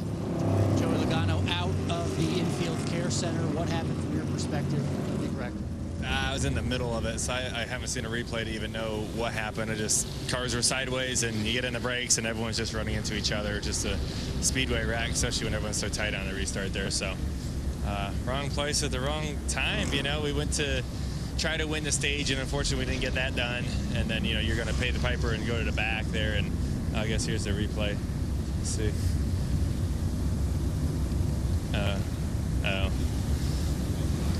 Yeah, the whole field wrecked. Yeah, and I'm just in the soup there. Oh my gosh, look at that. Oh, that's horrible. There's always a question about being aggressive too early. What's your perspective on that? I mean, I don't know. I mean, it said like it could have been a bad push. It's kind of hard to say. Right? I mean, you just see I'm just in the middle of everything. So it's unfortunate. I did think it got all of our cars. And the Penske cars are so strong and so fast. It's unfortunate that it happens, but it's part of the game sometimes. And I'm going to say sometimes you're the ball, sometimes you're the bat. Today we're at a ball. Yeah, fast car early end of the evening for Joey Logano, Marty. Kind of want to show you the chaos here in the Cup Series garage area, Alan. William Byron, they have officially called it a night for William Byron and his team. Ross Chastain also back here. I believe they are done as well. His teammate Daniel Suarez just down the street here. So all these cars trying to make as many repairs as they can. One interesting point, Steve, is that there are multiple cars from the same organization that are trying to make repairs. So a lot of times you'll take a car chief, for example, and have them work on these cars, right, to help out another team, right? You know, we saw that a couple of weeks ago where the 5-car chief was helping out the 48 car, and you can't do that because look over here, Joe Gibbs Racing has 3 of their 4 cars trying to get repaired. So Steve, you really got to focus on your own race car and not worry about your teammate's race car, where normally you'd lend a helping hand. Tonight you just can't do it. Yeah, roster limits only allow so many crew members in the garage as it is. You can kind of share along, as Marty was saying, if you get into situations, but you can see nothing but Bass Pro Shop fire suits here on this 19 team. If your coach watching, Marty didn't mean anything, coach. Just point out that you had 3 of your cars sitting in the wreck. When we look at the running order right now, I mean, this presents an incredible opportunity for a lot of drivers who are not in the playoffs currently above the cut line to get a win tonight. You see a lot of names in that top 10, that top 15 that are without wins that could really shake up the playoff picture. Oh, there's a bunch of them inside the top 10. See how it plays out here. Track position is key to avoid the problems on track. Here are the drivers in the Echo Park Automotive Restart Zone. Busher Gibbs getting us going again. Back racing once more, and it's a good restart this time for Busher. Gibbs coming in down low. This time, however, Jack, no sign of having the big one. Hopefully not. I mean, I struggle to see how the big one would happen now with how few cars we have in the field. Busher leading. Gibbs going to send it up high, and Ty Gibbs will take the lead. Busher slots back to second. Riley Herb's now coming up as well for P2. If he get the run, he's going to be helped out a little bit as well by Elliott. And yeah, there we go. Riley Herb's second. Elliott takes third. So the lead changes again. Finally, we get an opening lap done here for stage 2. Down the back. 18 laps in, remember, this one. Night fully fallen here. And still a little bit jumpy. They didn't tell us that they were going back to green flag there. That caught me by surprise as they come through. Oh, hello. Elliott getting a little bit of a wheel rub and getting on the dust at the exit of 4, so he's dropped back. Busher coming through. Look at SVG. He's running in 3rd place, Jack. This is tremendous from Shane Van Gisbergen. This shows exactly what a talent he is. We were just talking about him during the red flag. FBG's going to get a win before Ty Gibbs is in this state. That's actually depressing. Well, that's not depressing, that's funny. He's saying about how we could have a big one. Look how close they're getting. We're 3 wide into turn 3. And they're keeping it 3 wide. Let me keep track of who's out of the race. A lot of drivers are BTW 30 down. So we've lost 10 cars from the race so far. Well, 11 actually. We've got 29 left in the race. This is an annoying fly near me. Am I seeing this correctly? Ty Gibbs battling Shane Van Gisbergen for the lead of the race. Riley Hurt. Yeah, SVG's had to back Hold out on, of it. I'm He's just touching the reading- side of Zane Smith as he comes through. SVG's going side by side with Busher, but backs out of it. Riley Herb's pushing Gibbs across the line. Now they're going Look for at the that lead. upset right there. Go on. Ty Dillon getting ahead of, what's his name? Denny Hamlin in the bracket. Huge upset there. I will say, I just wanted to note, very briefly, that, I think about 10, bar SVG, haven't won yet this season. Yeah, literally all of them bar SVG have not won yet this year. See what you can do Busher with said that that one. on the radio, and Busher immediately replied, "Please make sure that's us." Look at the tournament Busher's match last win came at Watkins Glen last year. going down low. We've got, oh, Reddick on the high line. One more with Chase Elliott, trying to find a way through. Just jumping around a little bit on the inside line. Look, Justin Haley up into 8th position now as well. Suddenly finding places out there. Doing time and finding the way through, Jack. This is what we like to see. This is what stage 2 needs to be now. Just to go for it because we're losing too much time. Yeah, I mean, this is going to get interesting because there's a lot of guys who, in my eyes, obviously, that's what I like about the wreck. Immediately my thought is, oh damn, we're going to have we're going to have a new winner. Unless SVG decides to spoil everybody's fun. And win on an oval. And just decides, I'm going to win on an oval too. Screw you all, I'm winning on an oval as well. Just to shut Denny Hamlin up. He's in 8th place at the moment, so he might find some momentum shortly. Elliott. Elliott's on the inside line of Reddick. Reddick goes up high, so Elliott now into 3rd position. Haley and Smith battling together. Riley Herbst in there too. So that I agree with Eric Estep. On this. He says, "It feels like I'm watching the All-Star Open." It does. Yeah, we covered that. Because of how many guys are near the front that you don't normally see. Byron's out of the care centre as well. Elliott and Gibbs are side by side into turn 3 and 4. Going for the lead of the race. And Busher trying to make it 3 wide by going up high. It's not going to work out as they come over the line. It does feel like everyone's out of order. It's a day where anybody can win. We're 3 wide over the line, and taking the lead of the race is Riley Herbst. Well, this is a day where anybody can win. You've tuned in to the right race. I always think it is leading. What's that? Sorry, was there a lead change? I just had to quickly check Twitter. Is that Riley Herbst? Riley Herbst is leading, yes, as I just said, for the first time. What warped reality is this? Well, we've got Reddick. I need to talk to my guy who's a Riley fan. Berry's out of the care centre as well, so all looking good. Officially out, the 21, the 1, the 22, the 24, the 2, the 01 and the 12. That's some race control at the moment. 3 wide in the middle of the field. So that's Tyler Reddick in the Superman car. Has taken the lead of the race, come out of nowhere. Hey! That's my guy right there.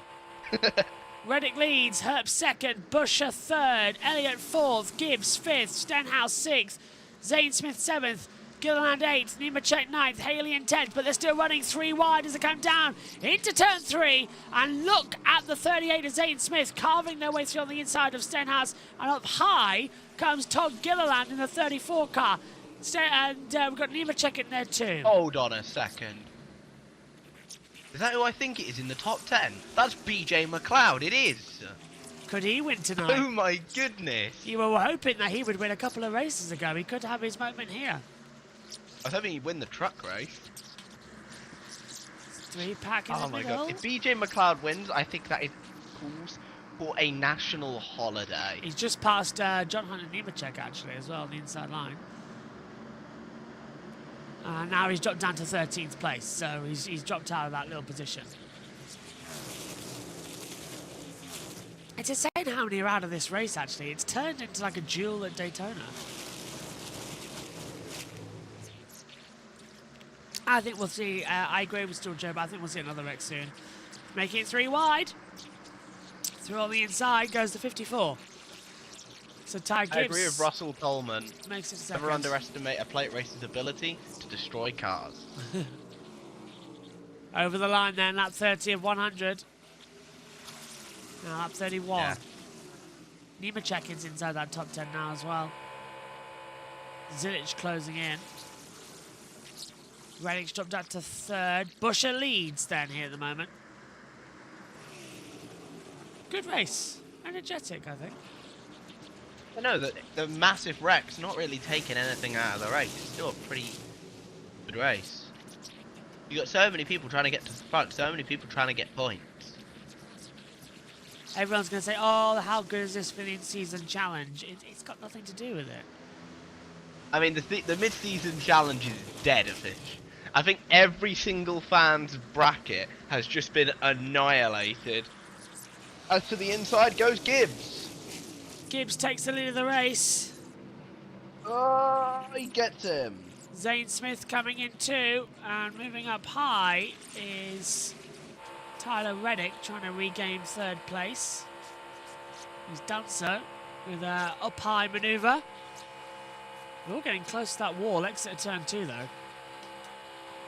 There are 2 drivers on track who have won a cup race this year.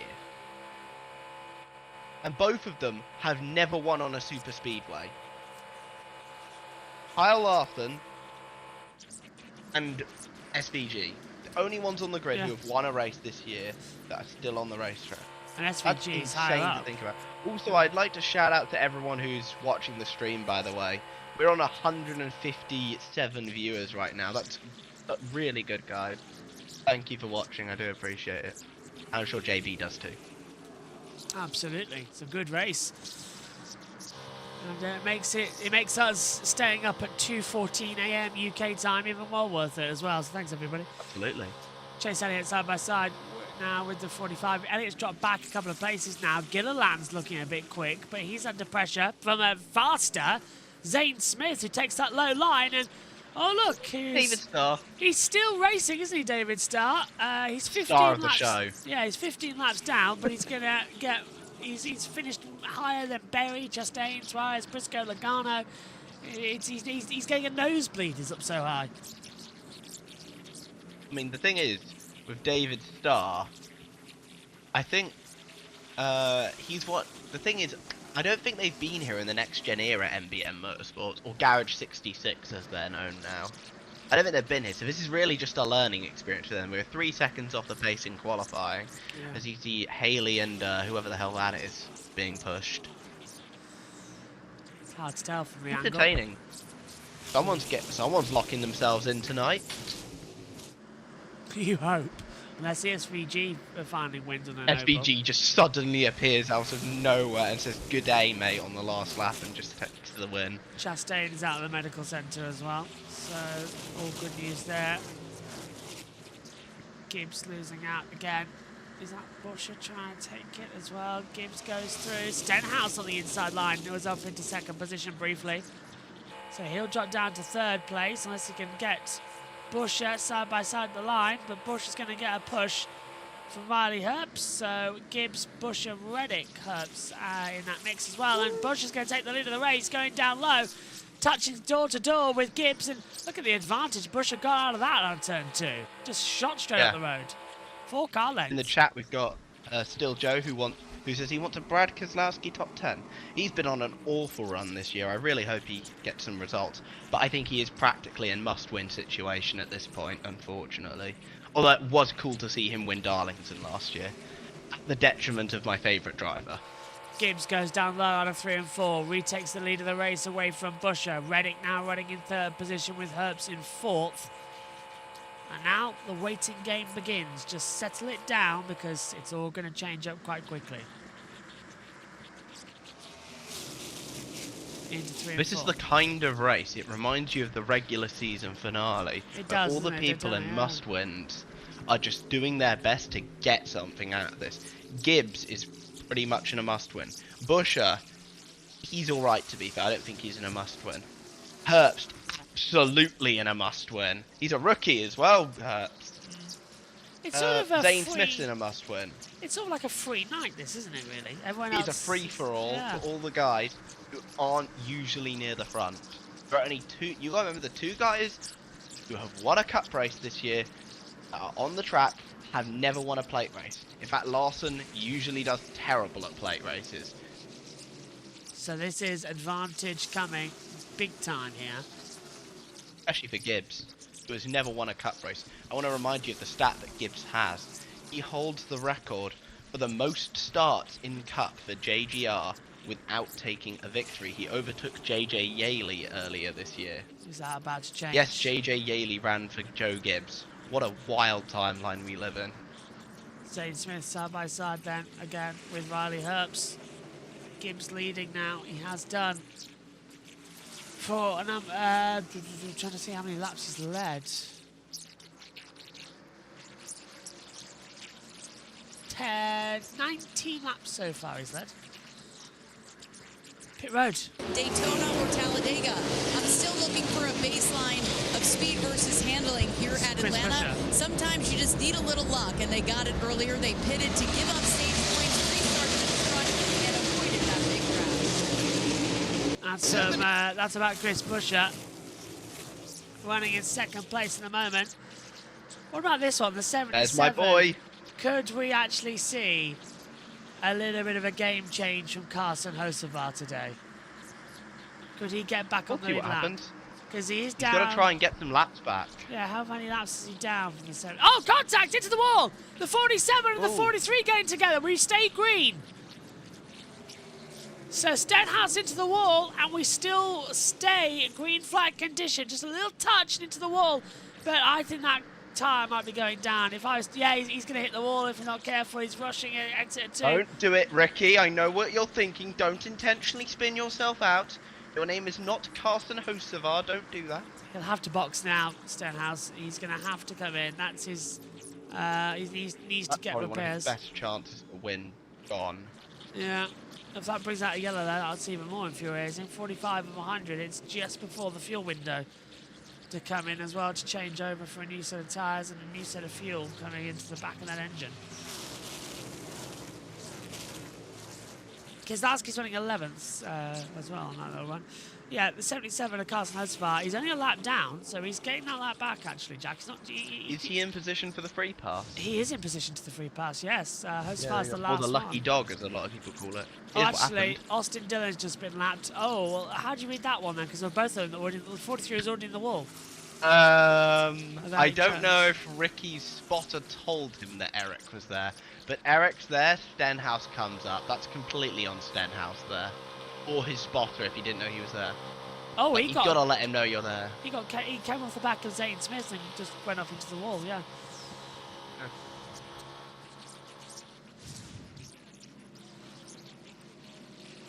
So, 107 of 260. 154 laps to go. I like how it's opposite today. Normally you're the one standing up in the box. I'm standing up right now because I'm excited. I'm tired. I've not slept. I'm really fed up, and I just want to go to bed. That's pretty much how it's going. Like literally, I'm not well. I've got severe dehydration and heat stroke. And get some water. I have got some water. I'm not saying I'm going to go into box, but I then drink it. I have been. I'm just not well. I'm not well, and I need. I've got no. There's no chance to rest, so. It's a bit of a horrible time, really. Still, we've quieted down stage 2 now. They're going to tick off the laps, ready to go in for some more green flag pit stops.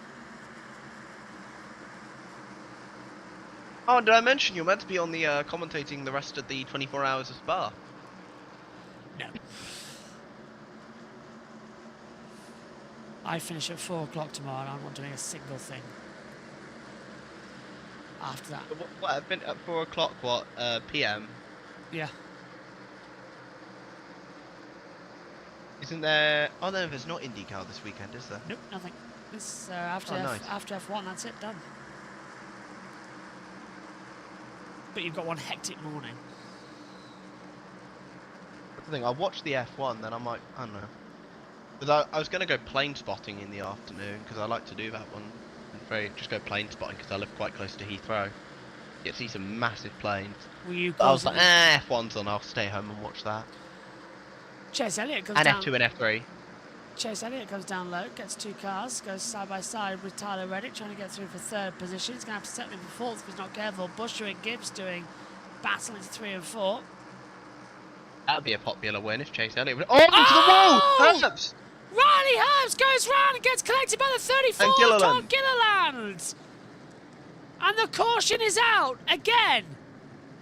Just got loose out of 4. Nothing Riley could have done there.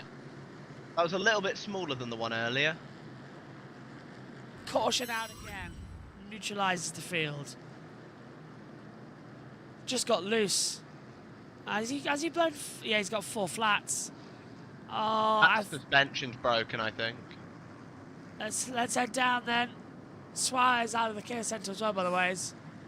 We think Riley Herbst's out of the race. He's got 2 punctures and a broken suspension. Okay. So let's head down to TNT then, as they're under caution break. Caution number 4, please. Riley Herbst will need to get pushed out. I think he's done. They can drag him back for behind the wall treatment, but right now, oh, can he get going? Yes, he can. So if he can complete a lap, that's going to be great. Okay, let's send it down then to TNT. And Adam Alexander up in the booth. This brings out our 4th caution of the night. He's crawling though, Jack, isn't he? Yeah. I'm going to be honest with you, I've seen snails move faster. That car's done. Let's send it down to Adam Alexander in the booth. Under caution for the 4th time tonight at Echo Park Speedway. NASCAR on TNT, bringing you coverage of the Quaker State 400, available at Walmart. 32 cars have picked up some damage tonight. The most recent 35, Riley Herbst. Yeah, he's just right there on the outside of the 9 of Chase Elliott. Loses the back of the car, overcorrects into the wall, and a little contact right here with the 34. Yep. Hate that for Gillen. He was doing such a nice job. He kind of went up there to avoid it. We'll see how much damage it is. If it's slight damage, then he'll fit right in with the rest of the field, because as you mentioned, they've all about hit something. Yeah, the 35 has a right rear toe link damage, but also could not get the car back to the pit, so he'll get towed to the garage. 2 drivers very happy this caution came out. Gibbs and Busch are last on pit road at lap 46. We're closing in on green flag pit stops, and really they were going to have to come 30 laps before the rest of the field. So we talk about gamblers paying off. The other guy that's real happy about this caution, 77 Carson Hocevar. He almost drove by the leaders to get back on the tail end of the lead lap. Didn't accomplish that, but he is the first car 1 lap down, gets the free pass here under caution 4th time tonight. Probably reward with Brad Keselowski. The audio's a little off on that. Don't want y'all thinking Brad was still in the throttle when that car was spinning out in front of him.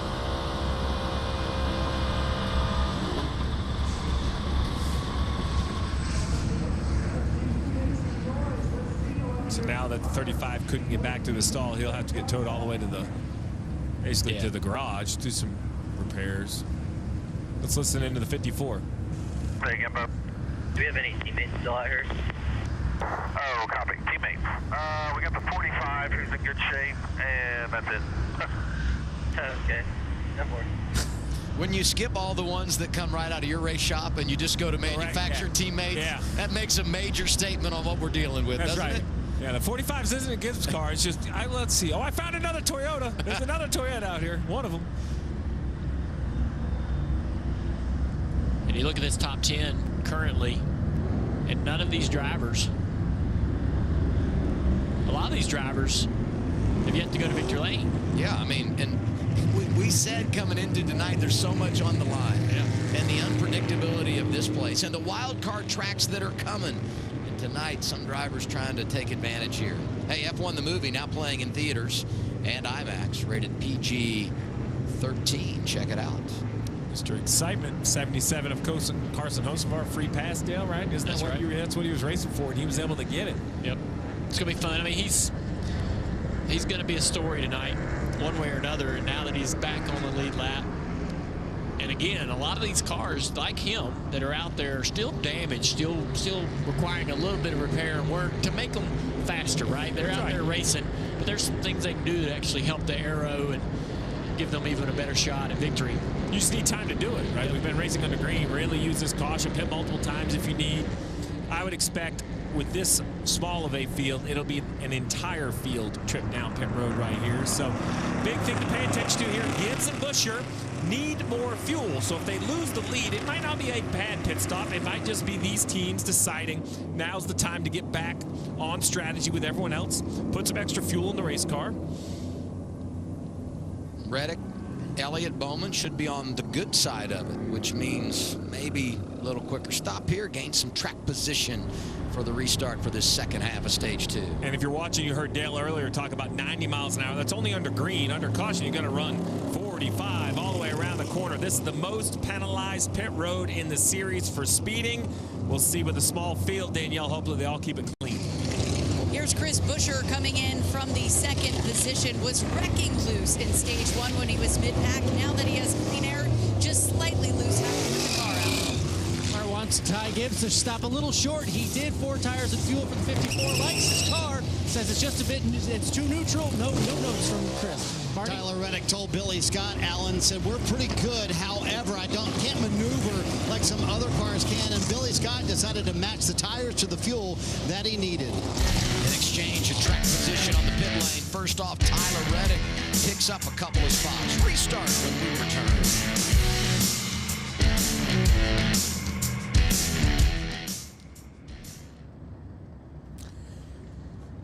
146 laps to go then. And, well, Jack, this is just turning into a bit of a chaotic race, isn't it? Yeah. Chaos. Anyway, I need to pop to the loo real quick. Can you worries. just carry the stream for me? No worries at all. As the situation continues to go on. 55 of 100 in stage 2. Still a long way to go. Colchester and Toggerland in pit lane areas. So still going strong.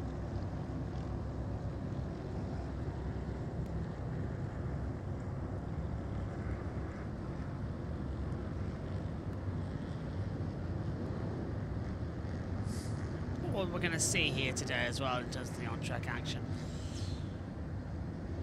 Not coming to the choose just yet. Bowman's jumped up to second. As the field reorganises itself after the pit stop, so Tyler Reddick now has the lead. Bowman, Haley, Zane Smith, Buscher, Jones, Dillon. All drivers involved in the accident at the start of stage 2 have been evaluated and released from the infield care centre. That's our latest update from NASCAR themselves. So good news on that front as well coming in. We will prepare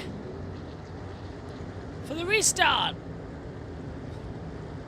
of the Quaker State 400. Okay, I'm back. Hello, we are not even halfway yet, by the way. We're coming up on 2 hours inside the race distance.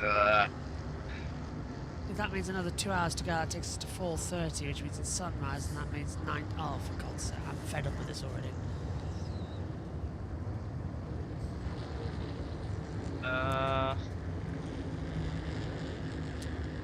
Just looking at the stuff. Buscher's been having bad luck at this rate. Yes, he has. I agree. It's called Richard Childress Racing. Though I feel once the regular season is over, the 47 will be hostile to the 77 if he doesn't win. I think that payback is coming. This weekend, Ricky. the ATL. Next weekend, the Windy City Street Racing in Chicago. All the fun begins Saturday. Xfinity practice and qualifying, CW app.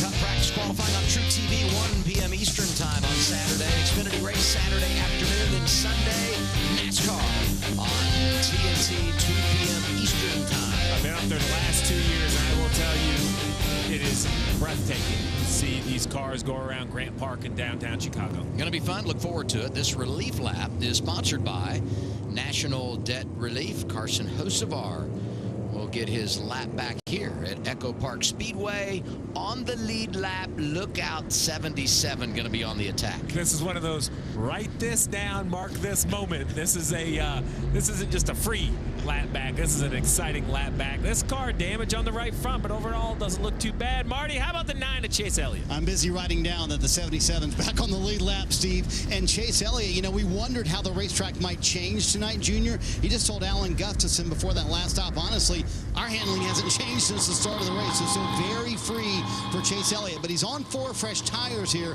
We'll see if he can make a little progress here. He'll restart 8th. And I will say, smaller field, I could pivot a little bit. My point being, you know, maybe fresh tires, maybe this, you know, give my driver a chance to go win the race. Smaller field, you still have a chance, but don't overlook some of these other cars. We've seen speed out of some teams that maybe we wouldn't have predicted at the beginning of the night. Oh my God. What? Well, we have to hold it because reports of rain. Oh, that is behind the TSRN. We're racing again. Green flag is go for stage 2, 57 of 100. Not seeing any raindrops so far just yet, though, as we restart. Reddick in there as well, with Bowman coming through side by side. Haley on the outside line as they exit 2 and head down the back stretch. And so far, a very strong restart. Reddick has the advantage. But yeah, what was that about rain then, Jack? You were hearing that we could have more rain coming in. Chris Knight says some reports of rain. Oh, that rain can go. Chris Knight says on Twitter. No rain. Be wrong. I don't want said, that. we could have a Daytona 2022, where we had an amazing battle between Austin Cindric and Austin Dillon and Cody Ware for the win. Like, that is okay. Bowman's leading. No, we don't need this. Let someone else win. We don't need a Hendrick win. Oh, Bowman hasn't won so far this year. Radar looking promising for the rest of the race, which is great news from Bob Potgrass to counter what we were just hearing. I have been to Grant Park, says Nathan in the chat, of Chicago. Oh, that's nice. I'd love to go to a NASCAR race, man. Reddick side by side with Bowman, so we've got 2 lanes forming here, high and low, and they're all side by side. Proper old school as Bowman's trying to drift up and down between the lanes, and that's going to allow Chris Bush to try and come in, but Bowman goes up high. Reddick comes back down low and takes the lead of the race. He plays Bowman in his own game at switching lanes. And now they come back through the inside and Bowman retakes the lead over the line and touching the apron there further back from Eric Jones. 3 wide mid-pack. 4 wide nearly. Oh, and that's nearly contact as well, actually. Dylan and Keselowski nearly getting into the mix of things as well. They've got to be careful in that little order. We don't need another caution. 120 with 140 to go. Lap 130 will be halfway and the race will be official. Which means that we can call it off. Let's see what happens. I did just send a meme in the NASCAR chat if you want to have a look at that. I can't get anything open at the moment. It's, you know the thing of Freddy from Scooby-Doo with the guy with the mask on? It's like NASCAR Cup Series takes the mask off Arca Menard series. It feels like an Arca race. It feels like watching it. The Arca race was really good today as well, so. Side by side, Buescher and Reddick over second position. We've got then Zane Smith drooling in behind, trying to find an inside line to go through. No one in the top 10 has won a race so far this year. That's a surprise to see. Okay, I've just seen Byron's tweet. Oh my god. He's not happy. I'm not surprised as Buescher goes side by side with Bowman then to try and take the lead of the race out of turn 4, nearly touching the camera lens. Buescher's going to have the inside line, but the outside still belongs. Buescher leads the race here. Pit road. It's that much more impressive. He's getting a workout. Yeah, it is more impressive as well to see they're side by side between the two. They're back on the fuel strategy length as well, so Bowman giving everything right now. Buescher's coming in. And then moving down the low line comes Brad Keselowski, trying to find a way back up from 9th position, closes his way back up into 5th as they come across the line. Keselowski now settles for 6th place. So really, Jack, this is just going to be this for the rest of the race, basically. Or is it 24 cars left? Be fun. How many laps have we got to go to the end of the stage, though? 63 of 100. 65 of 100, so 40... About 35? 45. 35? 35, yeah. 35, yeah. Yeah, so... It's late, we can't do mental maths. Yeah. You remember, the man... The other guy, not me, I've been up since about 12, so I'm doing mostly alright. This guy's been up all day. I was annoyed getting up this morning anyway. Because I didn't want to. Yeah, you had to deal with it. You had to deal with the people that weren't me. I imagine how depressing that must be. I do not want to cover any more series. I really don't. It's tiring me out, and if I don't stop soon, I'm going to be seriously ill. Keselowski side by side with Elliott. This is over 8th position. Still a little bit together. Now look at Bowman as well, side by side with Buscher. Reddick again trying the high line. And they'll find that. I think we're going to be in for an interesting end of the stage here once they get into it. They've just got to find the right rhythms. It's the one Bell is back in the race. Hey, brilliant news for Christopher Bell to return. He is 69 laps down, but that is still... It'll be points on the board because he'll get ahead. He'll finish 26th, which isn't actually that bad. 3 wide. Oh, there's Bell just coming out now, making it 4 wide. Oh, I don't like how 3 threes are going here. Zane Smith side by side as well with Keselowski and Gibbs. Zane Smith, Haley Elliott, Nemechek. SVG's now got back into the top 10 actually. So SVG is now side by side with Chase Elliott. He's in the middle of this little 3 wide battle. Oh, and Elliott swaps down low quite late to try and get a run on Keselowski. So Elliott was very late. TNT broadcast for a second. It's been really good. It's been really good actually, yeah. Strong. Well, it's come over from Prime, hasn't it? Still. You're watching this, Fox? Yeah, this is how you cover a race. No crowd shots. Don't think we've had one. Who cares about the fans? It's about the racing. Oh, we want to see Cargo Vroom. 3 wide still in the centre pack. Elliott, Zane Smith, Haley. Keselowski's down in now 8th position, so he's losing out a little bit more as Ty Gibbs drops down low and swings back through into 5th position. Bowman's still leading. How are they keeping this tow together? And how's Keselowski still in the mix? He's running a 3rd lane completely solo. Side draft. Yeah. Okay. Side draft, super powerful at this circuit. And around the outside here. Is that Chris Busher? It is. Trying to take the lead away from Bowman, yeah. He's the outside. Yes, he's got it. He's got to help, though, being pushed by Tyler Reddick. So Buscher leads for Ford. Ford, Chevy, Toyota. 1, 2, 3 at the moment in the manufacturers' runnings. That's even better. So more runs, more action. That's what we like to see. As who's that there? Oh, it's David Starr. 18 laps down now, mate. 18. We'll pretend he's leading. He's just that far ahead of the field. He's sliding around everywhere, actually, at the front of it. So I'm not entirely sure who he's got to have something broken on it. It's called an MBM car. That's what's broken. The car. You got to remember, he's 3 seconds off the pace in qualifying. Bush is going to lead this lap over Bowman by 0.004 of a second at the line. Are we on for another side-by-side? Yeah. I'd love the finish to be like that. Chaotic. Especially with Busher leading. I'm up for it. I agree, Russell Coleman. Don't count your cars before they've crashed. It's going to be one of these races. Christopher Bell has reportedly returned to the race. You said that about 5 minutes ago. Oh, did they? Yeah, we saw it. Did I? I must have forgotten. Ooh, He's minus 69 laps down. SVG was just shuffled back a couple of places in the midfield as well. So that's getting a little bit more worse for wear. Kosovar's not entirely happy with his car. But he's got his lap back, so where's he already fall back up to? 17th place. So Carson's back in this little fight now we're watching on our monitors.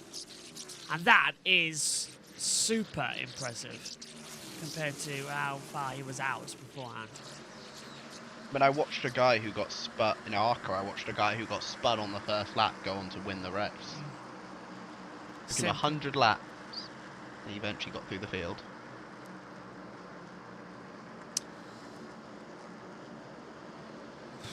We're past halfway, and it's taken us 2 hours. Ready for 2 more? No, I really am not. It's one of those things. If we stay green for the entirety of stage 3, it should only take 50 minutes. Don't say that.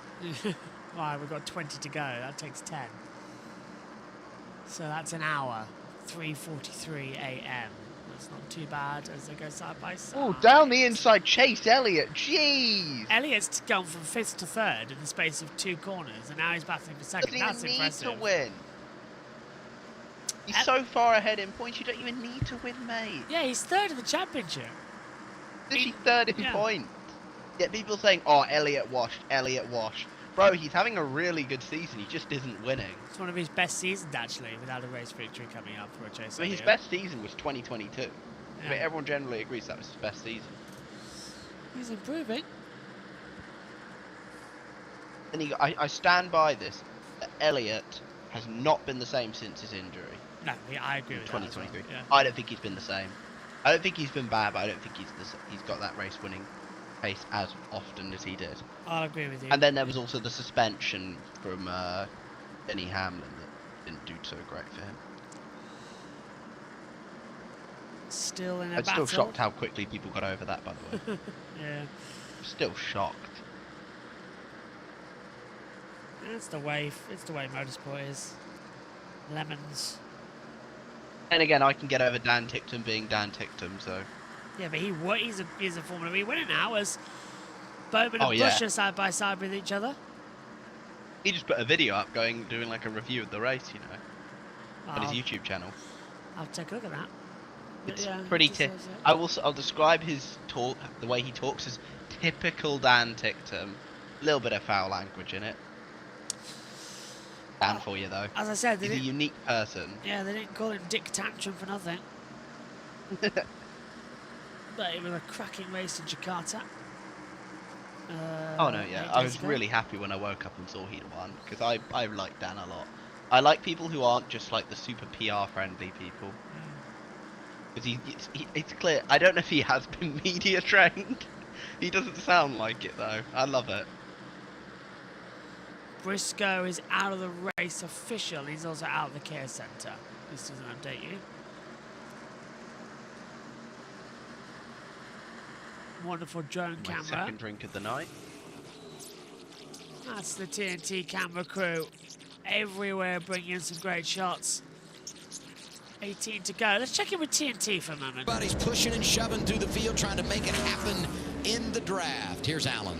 And outside infield care with Chase Briscoe, who was involved in that lap 69 crash. We saw one of your teammates get back out. What was the status of the 19? What were they doing?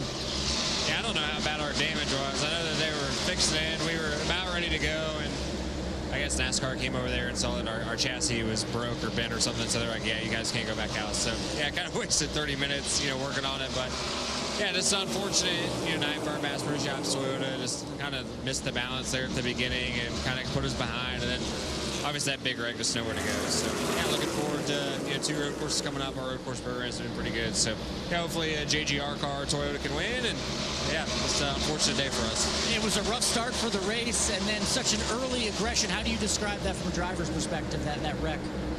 Yeah, I don't know. I honestly was so far back in the middle of it. I don't even know what caused it, but Yeah, just everybody here, that's kind of the name of the game. You have to be aggressive, you have to push, and I'm sure it's just, you know, a bad push or something. So, yeah, I'm sure they're not done wrecking yet. All right, we tried to fix the 19. No luck.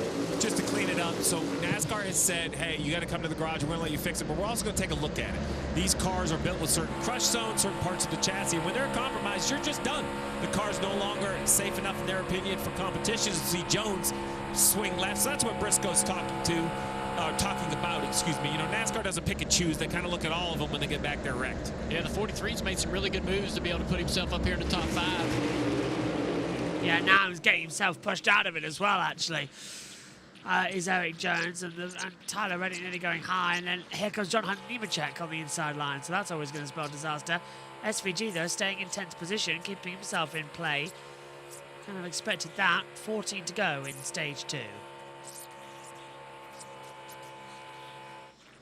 It's one of those days where it just goes on forever. It feels like it does. It's getting very close. Bowman leads again. 18 lead change in this one, only 4 cautions.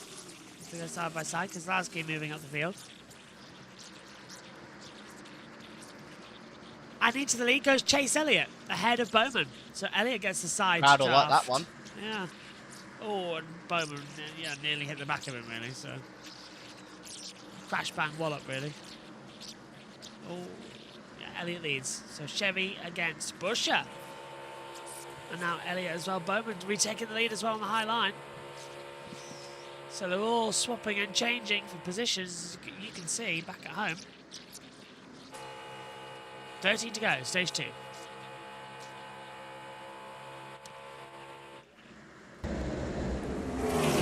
So we had some radio there. Oh, the 54 loses the nose big time off the back of the 43 right there. The fire out the pipes, meaning he was out of the gas.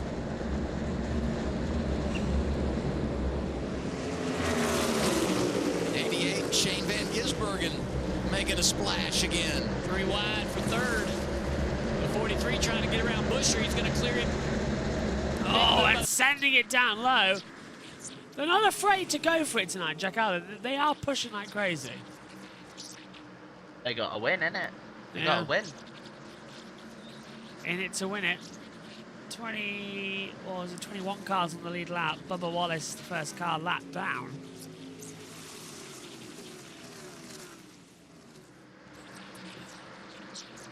Reddick still pulling around the outside line now, going side by side with Chase Elliott on turn 1. Getting a bump draft in as well from Chris Buescher. Eric Jones trying to come in as well for 3rd position. Just trying to find a way through. 11 to go in stage 2. The caution time and red flag time has put actually in stage 3. Breakaway, so we could have been finished in time. All depends on what's going to happen next in stage 3. But this is getting tasty now.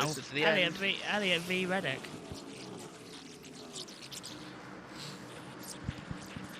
I don't know. It's hard to see exactly who's going to finish where for stage points here in stage 2.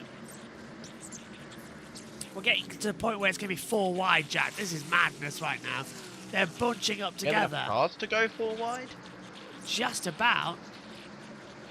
Throw in Zane Smith's coming into the party as well, actually. Oh, any more moves like that, we'll have the big one. They're starting to jump around. I think we're good to the end of the stage, personally. I think everyone's got to keep it calm. Will they keep it calm, though? That's a different question. No, they're NASCAR drivers. What's that old saying? Cautiously, wildly accelerating. I agree with Russ. Like, expect Chase to grab one of the road courses. I don't know. He's not adjusted well to road courses in the next-gen car. But to be fair, he's been strong every now and then at a road course. To give him some credit. What about it's one of his strong points, Chase Elliott. What about SVG winning next time out at the Chicago race?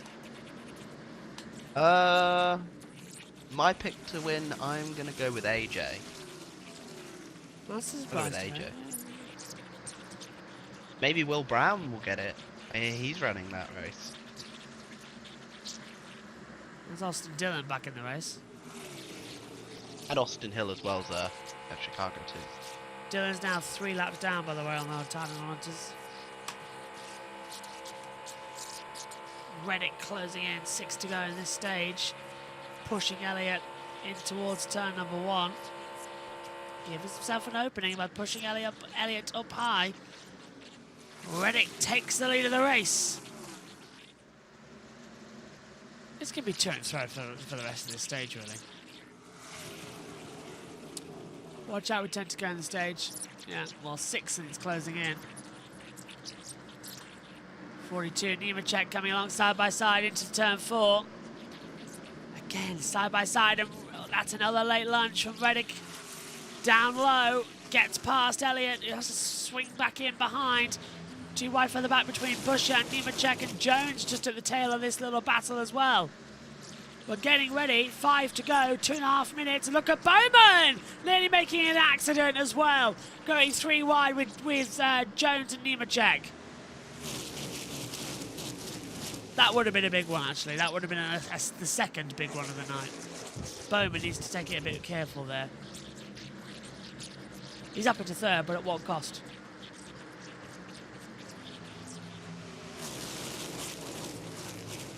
Still closing in now. 3 to go. In this stage alone, by the way.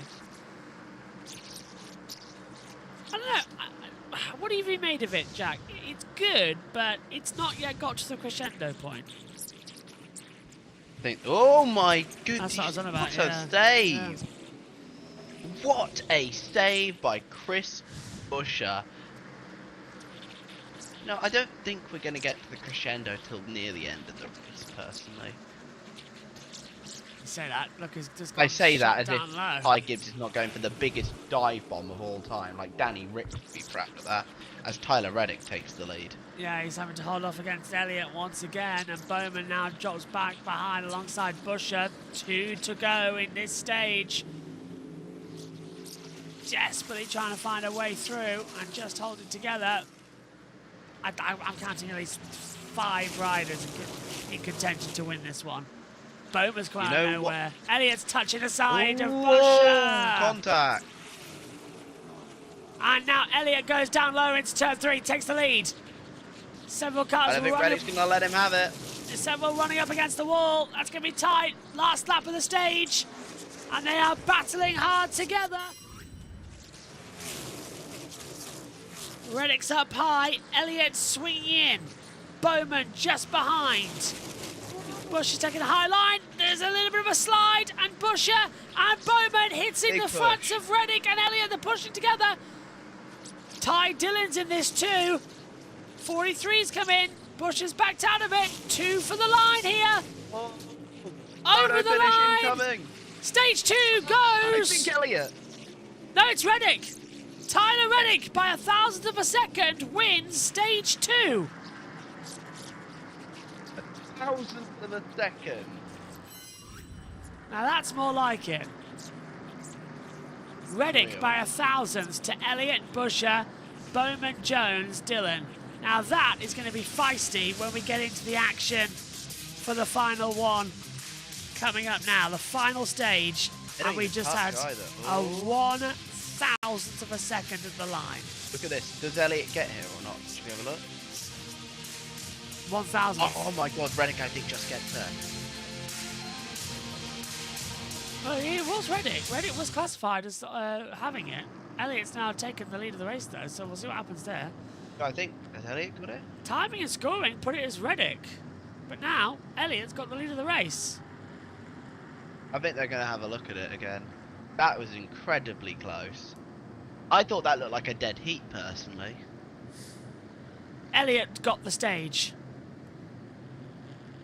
Apparently. Didn't I call Elliott live? Yes, but the computer put it as... I did. Yeah, the computer put it as Reddick. So I'll take that. Your naked eye was better than the computer There's graphics. a reason I'm a referee. Yes, I will go with that. Trust your instincts at the end of the race. Because the computer put it as Reddick by 1,000th, but Elliott got it at the line. I'll have to get that fixed then, because even the graphic put it up as what it was. So under Caution, 99 laps to go. We're into stage 3. No, now they're saying that Reddick won the stage. They've changed their minds again. Okay, never mind. I'm wrong, everybody. I'd like to make a formal resignation as a referee. Yeah, they're now saying Reddick has won it. They've changed their mind twice so far. What? To be fair, that did look like a dead heat, pretty much. Give them both it. Yeah, just give them both 10 points. But yeah, really dramatic finish at the end there. Hopefully the actual race finish is just as good. Well, Atlanta is delivering. Well, hang on a minute. Now NASCAR has said that Chase Elliott's in front. That was literally a tie, I think. They can't work it out. Timing and scoring To be can't fair, work that it. literally was a tie, I think. I thought that was a tie. .001 of a second. It has gone to Tyler Reddick. Right, let's set it down to TNT in booth with Adam Alexander. It is Tyler Reddick who has won stage 2 by 1,000th of a second. That has now been confirmed from NASCAR themselves. It originally flashed Reddick, then Elliott. Now NASCAR says it was Reddick who won the stage. That's from Jeff Clark. NASCAR Cup Series Racing on TNT is brought to you by Toyota. Let's go places. And by Chewy. For life with pets, there's Chewy with everything. Photo finish to end stage 2. NASCAR going to the camera. High-speed camera, start finish line. They rule it's Tyler Reddick who wins the stage. And now we do our Chewy top dog. And I'm going right to the finish of the stage. Just remarkable. Yeah, it's unbelievable. This is, I mean, you could tell on that. It's the 45 you mentioned. NASCAR has a high-speed camera on the inside looking back out. They will use to do it, but this place just continues to deliver. The drivers deliver. Reddick off the top. I thought the 9 might have pulled him back with that side draft and got it done, but in the end, it was Reddick for the win. And I wouldn't expect the finish of this race to look any different. Maybe a few more players in the photo. Yeah, I was going to say maybe a 3 wide. I would say that, you know, this race is probably the most mentally taxing because of the decisions the drivers are making lap after lap to take each run, to put their cars where they need to be. Not only do they need, like, so Chase Elliott, right, he gets past and then he immediately goes on the offense. Well, he has to check himself clear, look behind him, see where everybody's at to be able to do all the things he wants to do. And so every driver on this racetrack is just making decision after decision after decision after decision, every foot, every inch of the racetrack. And it's just tough on those guys to do it all night long. And as the whole field will come to pit road with 97 to go, as a crew chief, you have to assume if you want to make an adjustment, now's your chance, because the next stop could be a short fill on fuel or only 2 tires. So this is kind of, I know it seems a long ways out with 97 to go, but this is kind of the last standard style pit stop where I might be able to actually work on the race car. The next time it's kind of all about that efficiency we talked about on the Nav and Know-How at the beginning of the night. That next stop will all be about efficiency. This will be about those final adjustments now that the lights are on. Danielle? Yeah, the last time Buescher came down pit road, guys, he's entering 3rd right here. It was 2 tires, and they waited on fuel. This stop, Scott Graves said 4 tires and fuel, slight air pressure adjustment. Overall, Chris Buescher happy with the car. He's gained 21 points to the cut line so far, guys. Marty? Danielle, you got to wonder what Tyler Reddick and Chase Elliott learned at that dash to the very end of stage 2. What a finish that turned out to be. And Reddick said he wanted no changes on the car. Billy Scott told him we're going to get it full, or at least close to it. Man, Chase Elliott has been so aggressive all night long. He said the car is slowly getting better. Let's not make any changes to it. He leaves pit road with the lead of those who came down pit road, Adam. Buescher comes off behind him. Reddick loses 2 positions in the exchange. One more time, we look at the finish to the stage. It's Tyler Reddick by 1/1000th of a second. Final stage coming up.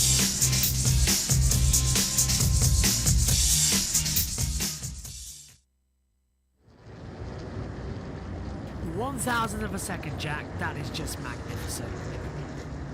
That's closer than the 3 wide finish. Yes, it is, actually. That was 4. Rocket Ship 4 says ruined this place. Don't know what you're watching, mate, but clearly not this race. I'm enjoying it. Tons of action in this That one. said, I do like old Atlanta.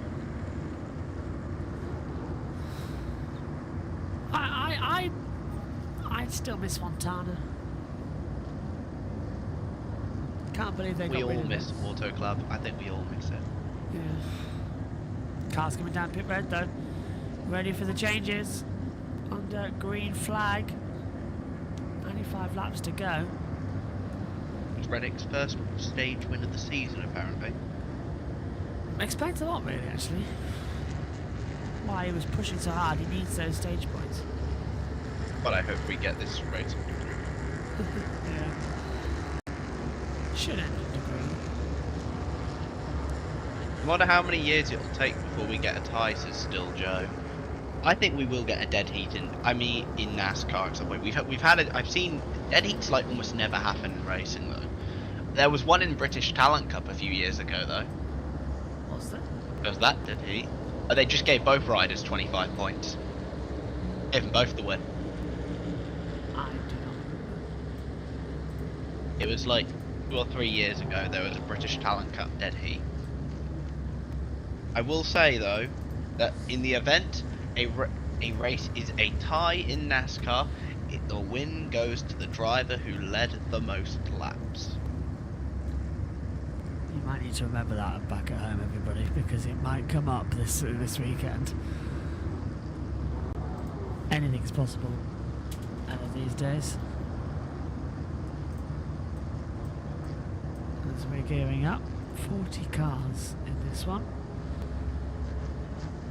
You had a moment of the race yet, Jack? Just all been chaotic, really, isn't it? It's been brilliant this race. I'm loving this. Send it back to Adam Alexander of the TNT Sports team.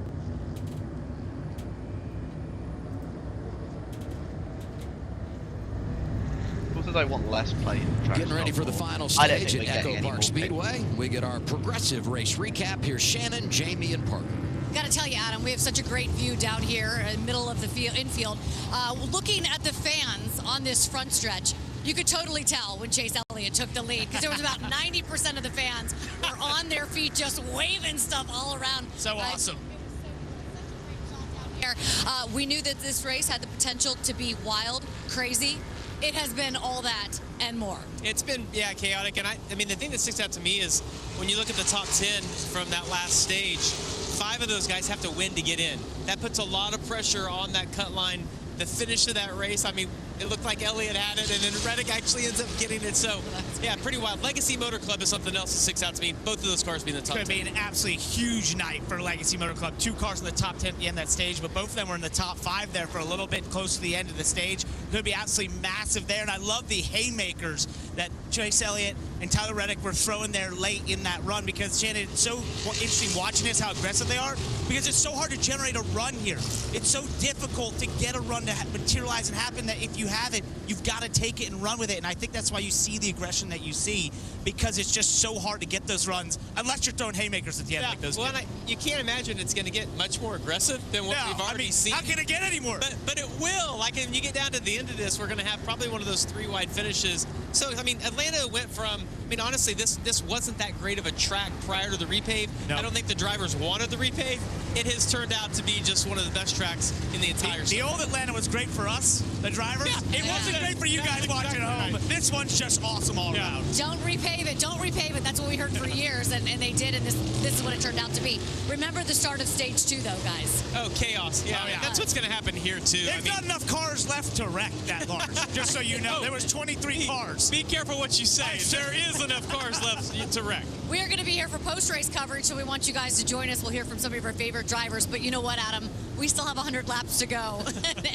And man, if anything we've learned in the first 2 stages is we don't know anything about this Atlanta Motor Speedway. Yeah, good stuff coming. Thank you, Shannon and guys. And now we get our relief lap, sponsored by National Debt Relief. Bubba Wallace getting back on the lead lap here at Echo Park Speedway. It's been a long process for this 23 to get back on the lead lap. But yeah, here we go. Not sure what kind of race car he has after the repairs. How dare Parker says there's not enough cars left to wreck. If there's one, there's enough. always enough room left to wreck in this race. Never, ever, ever doubt that. This is going to be quite the energetic ending. Stage 3 of the Quaker State 400 is about to get underway, and it will be a doozy. Out of the last corner, Elliott on the low line, Buscher on the high. Stage 3. Fans are on their feet, green flags in the air. We're racing for the third and final stage here at Atlanta. It's a good restart this time. Elliott comes in low. He's got a tap from behind from Bowman. Buscher staying on the high line through 1 and 2. And just enough cars make it through, Jack, that they've all got good onto the backstretch. Now we can get the slipstream in beginning. They've all got the right amount of fuel, the right amount of tyres. It's all going now. Just a clean end to the race, but this is where we often see it get a bit tasty. Yeah, this is where it's going to get properly exciting. Everyone's going to get a bit more aggressive here. Might see a few more wrecks. I just hope this ends under green. I can't see why it wouldn't, really. Crash. Nah, I've got a good feeling that this is going to be an interesting end to the year. Race, sorry. You're already thinking of next year. I'm already thinking of very little sleep if I'm to do everything else, and I'm annoyed.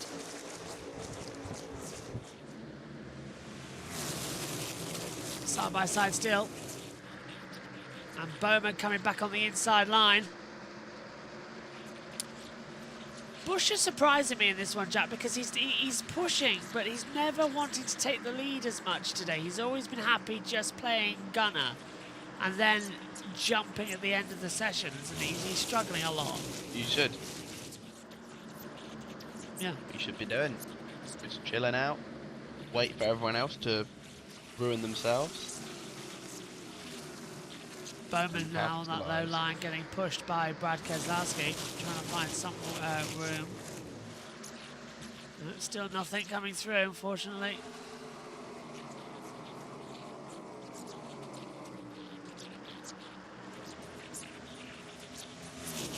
Still 88 to go. Let's check in with TNT for a couple of laps. On the backstretch, right? So the 17 is going to shove the 9 out, and down the backstretch, the 9 and the 17 is going to extend that lead, but the 9 wants to make sure the 17 cannot turn left and get to his inside.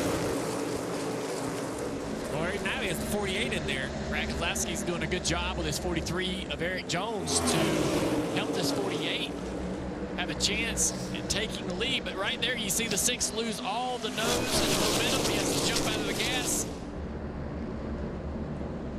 3 wide, courtesy Ty Gibbs, who tried to make something happen in the low lane. Now it's Zane Smith, a little crossover of momentum.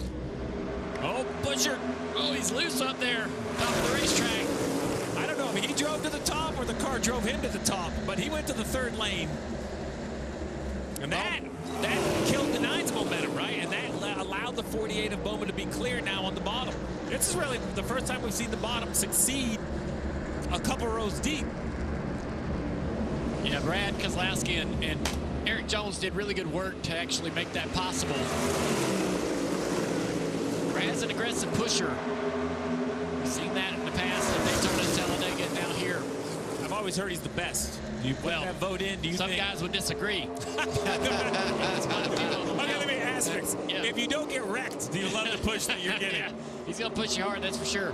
Now he's about to clear this 9 of Chase Elliott. Can he get up in front? He does.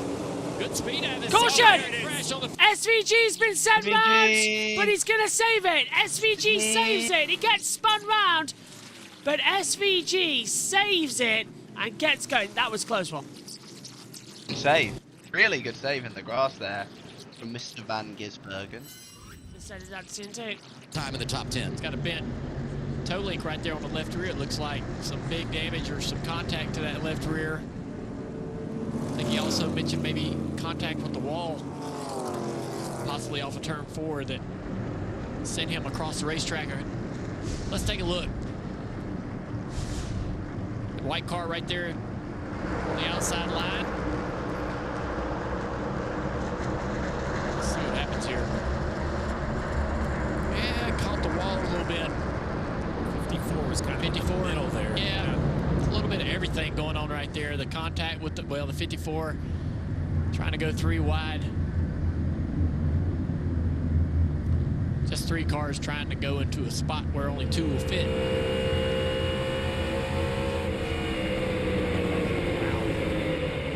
Bubba Wallace front row seat. And that just could have been a lot bigger than it was. I know Shane's got the damage.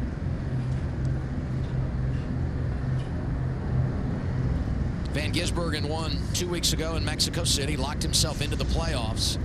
And you've got to believe he'll be a threat the next 2 weeks in Chicago and in wine country out in Sonoma, California. So it's an awkward time for a caution. 22 cars on the lead lap.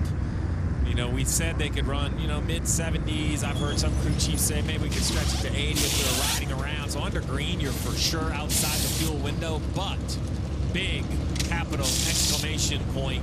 But what could happen? If you think we're going to get a rash of yellows, you pit right here as they try to get the left side up on the gas. You know, with 84 laps to go, you pit and you're just done pitting, and you hope your driver can keep the track position. The anxiety as a crew chief is that with a reduced field, will we continue to get yellows and get enough yellow flags? Alan, what are you hearing on Brad Keselowski in the 6?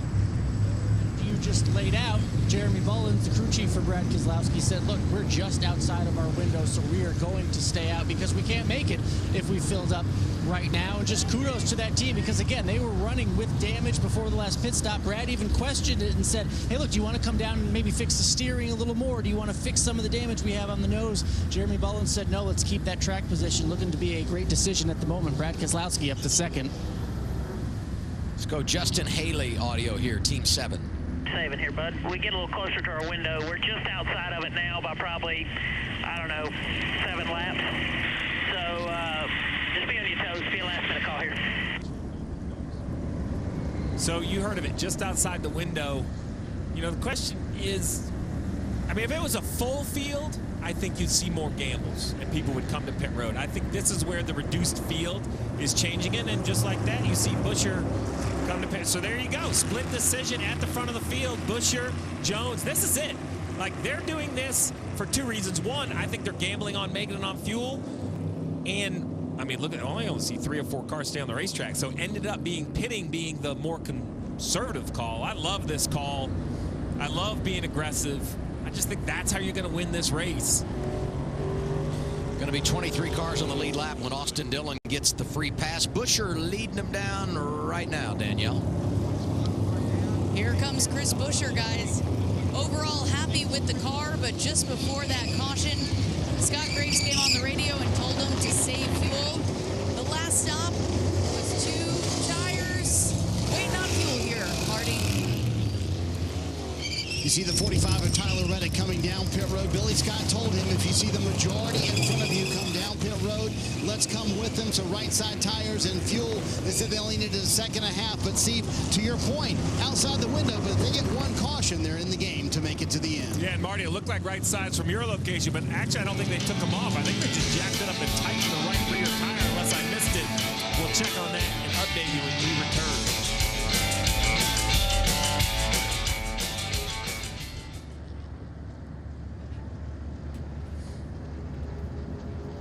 $82 laps to go here at Atlanta Motor Speedway. Our 6th caution of the night. Behind the wall is what BTW stands for. Just to explain it to you, as people have asked. Somebody's dropped the spanner. And so far, Jack, it's been a cool. It's been bonkers. One of those events where you just say it is bonkers how it's worked out. Still not doing too bad side by side.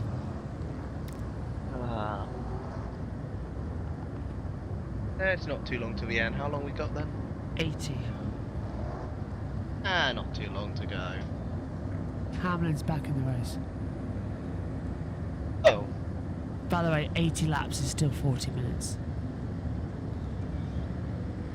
But with Hamlin back in the race, I think, isn't he like 97 laps down or something?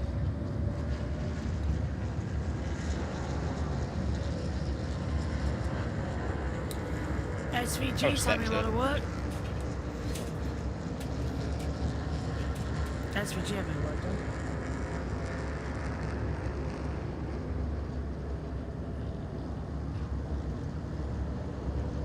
And the Red Bulls give you wings. You know who?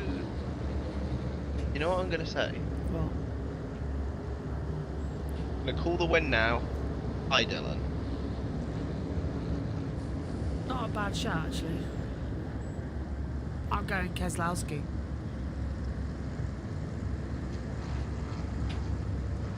That's even more wild to say Brad Keselowski could win this one.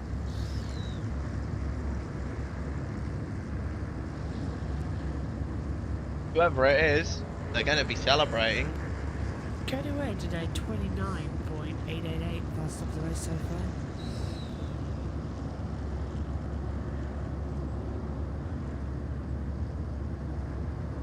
Let's do a separate race for lapped cars. That would be entertaining. Apparently 110 laps down, Hamlin. Getting ready for the Even if you restart ran here at the Echo Park remainder of Speedway. this Now we race, do our everyone credit else bank DNF. ones to watch. Dale, I know who you're going with. Yeah, the guy's going to win the bracket challenge for me, Chris Buescher. 3 top 10s in the last 3 races of 2025. A lot of momentum. Running up the top 5 all night long with that 17. The top of my bracket at the end of this thing has missed all the wrecks tonight. The 9 of Chase Elliott doing a really nice job trying to find his way. To victory lane. Winless streak up over 40. Looking for that 20th win of his career. I love this onboard right here. That clear visor. Will be taking a look as he throws the blocks.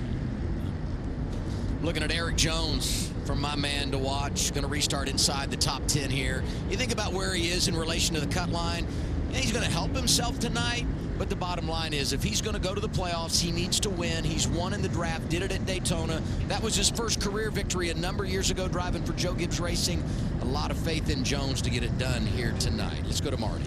Adam, that was Tyler Reddick's call to bring the 45 to pit road, and got to give credit to Eagle Eye Steve up there in the booth. Steve, you were right. He had a little bit of a vibration to start that run, so they just wanted to make sure that right rear was tight. And again, all those who pitted just a moment ago in a little bit better fuel situation than the top 3. Thanks, Marty. Yeah, there's enough going on out there. You definitely don't want a vibration. But look where they're at. They're still on row 3. Everything's going to be fine. Got a little extra fuel in the car. Pace car comes in. And now Alex Bowman will bring us to the restart. Green flag is out again here. We are running at Atlanta. Okay, better restart this time. Bowman goes down low, getting a push in. Keselowski's stayed up high, so that's allowed Chase Elliott to take second position. And, well, Keselowski's battling with Haley for 3rd and 4th position, and Buescher in there too. So it hasn't worked out as well as you might think it would do, Jack. Oh, the Hendrick boys are side by side. Oh, look at SVG. No, that's Ryan Priest, isn't it? Ryan Priest trying to go around the outside. He still exists.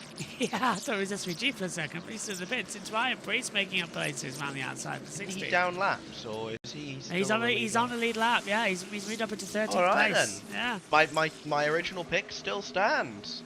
He's not out of the woods yet. Bowman leading.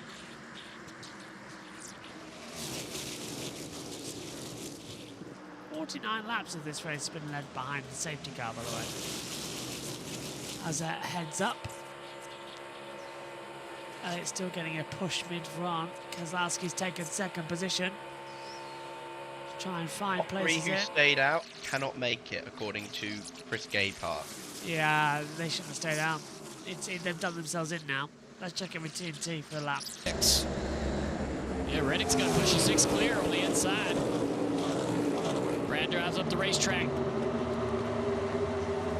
Big run from the 38 coming from out back.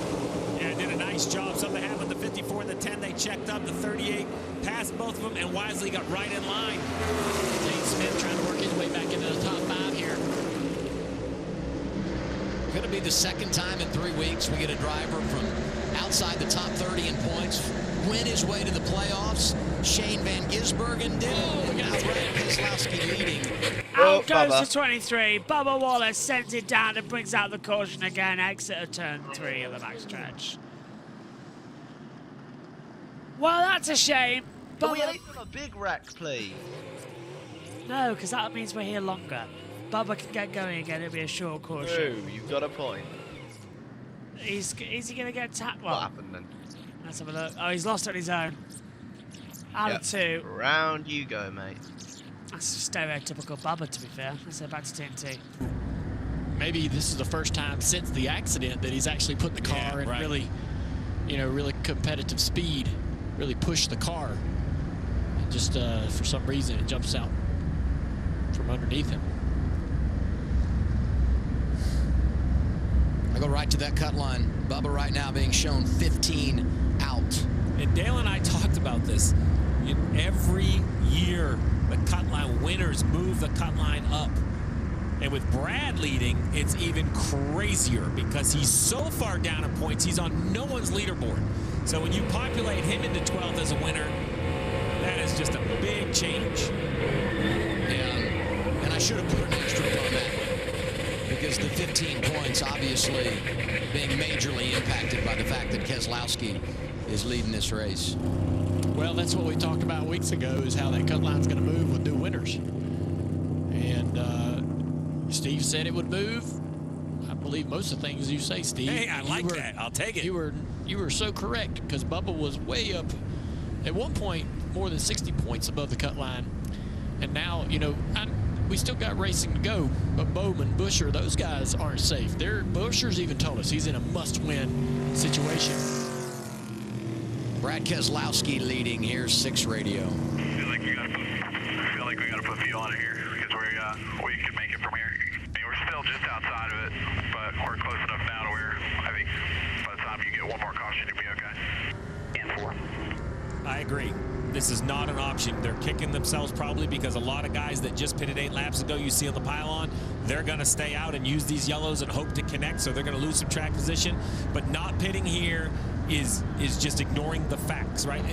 I didn't hate their call to stay out. I don't think they made a mistake. The yellow kind of just caught them off guard. It was an unfortunate yellow happened right away. I like what Jeremy Bullins is saying. Remember, all the way back to last week, the communication issues. This car comes out pit road when it's closed.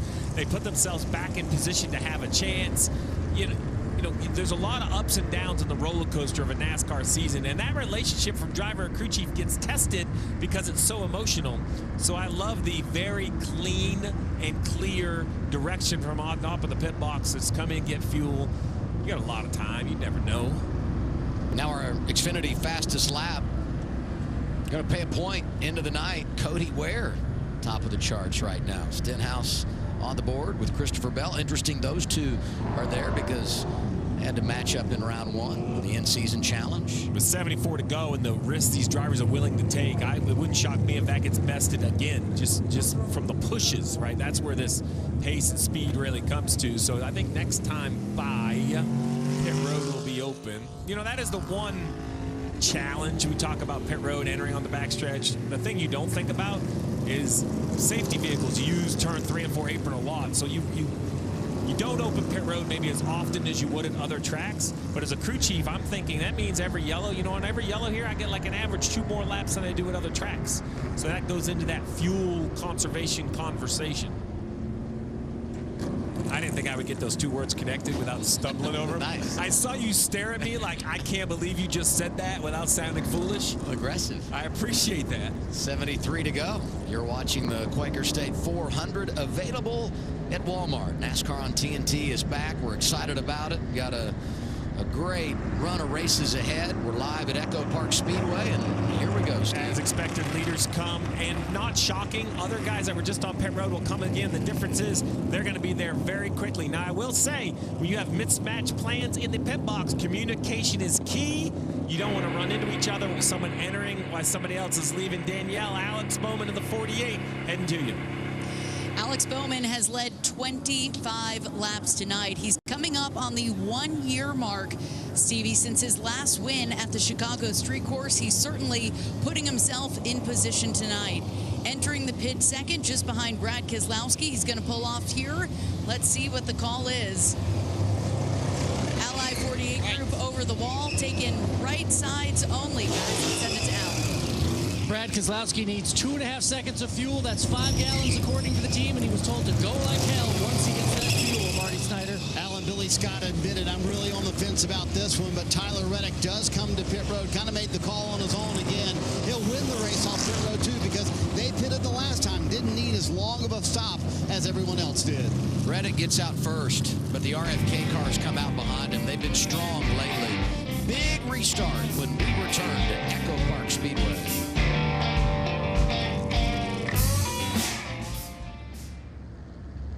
"72 laps to go here." It's taken a while to get this one restarted, isn't it, actually? It's a stop-start nature, and everybody's quite exhausted by now. 4 hours we've been on the broadcast, by the way. The race is 2 hours and 41 minutes. We're under red flag for 23 minutes. Sorry, what stat did I just read? What have you got? Cody Ware has the fastest lap of the race. 29.888, yes. What? He did it on lap 172. That just sums up the race. Chaotic, crazy, mad. Pretty As much. you would say, chaos. Oh, just not really in the mood, you know. We've got the Formula 3, Formula 2, Formula 1, and the Moto 3, Moto 2, and MotoGP. Doesn't sound a lot, but I can safely tell you, lot, it is a lot to do tomorrow.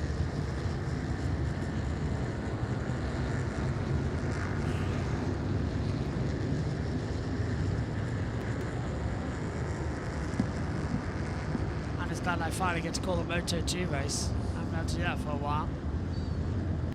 As we're gearing up, ready for the restart. What do you reckon will happen this Who's time on then? F2 then? Say again? What time? What? Does that not clash with like F2 or F3, or is it Omi calling there? No clashes. Oh, sick. Where the schedule's worked out, no clashes. Porsche. Where at MotoGP? Assen. Oh, Netherlands. Got it. I had to remember that for a split second. Good track, that. Very good track. It's one of my favourites. Mugello will always be my favourite bike racing track. That was last week. Yeah, Oh, always calendar? going to be my favourite. Justin Haley will restart this race What? from P1. Ty Gibbs will be P2. And Haley then has the lead. My brain is melting. Yeah, it's hard to keep Why away. is Justin Haley leading? He does have a cup win, you have to remember. Let's see if we can get another one. 70 laps to go. That's about 35 minutes. We're racing. Good restart from Gibbs, though. He'll have the outside high line. Is Haley going to be able to sweep back in and do something? It's turn 1 and 2. Do you know, I've just got the feeling of a big one here, mate, because look how close they are. They're 3 wide coming on the back stretch down. Oh, they're bumping and pulling everywhere. Alex Bowman getting in the mix. His teammate. Yeah, he's shoving the back, isn't he? And throwing up there. Keselowski, Elliott, still though, Haley leading. Now Gibbs taking the lead from Ryan. Ryan Preece is in P2, going for the lead. Hey, maybe my prediction will come right. If I've called that right at the start of the race, I need that to be clipped into the JB Hall of Fame. It will be clipped as now Ryan Preece takes the lead of the race. Yay! Let's go! You said that in the pre-show. I said Ryan Preece is going to win the race. About 3 or 4 hours ago. How on earth you've done that, I do not know. Ryan Preece becomes our 30th different lead change and our 11th different leader of the day. I don't know how you've done that. That's quite impressive. Can I have the lottery numbers?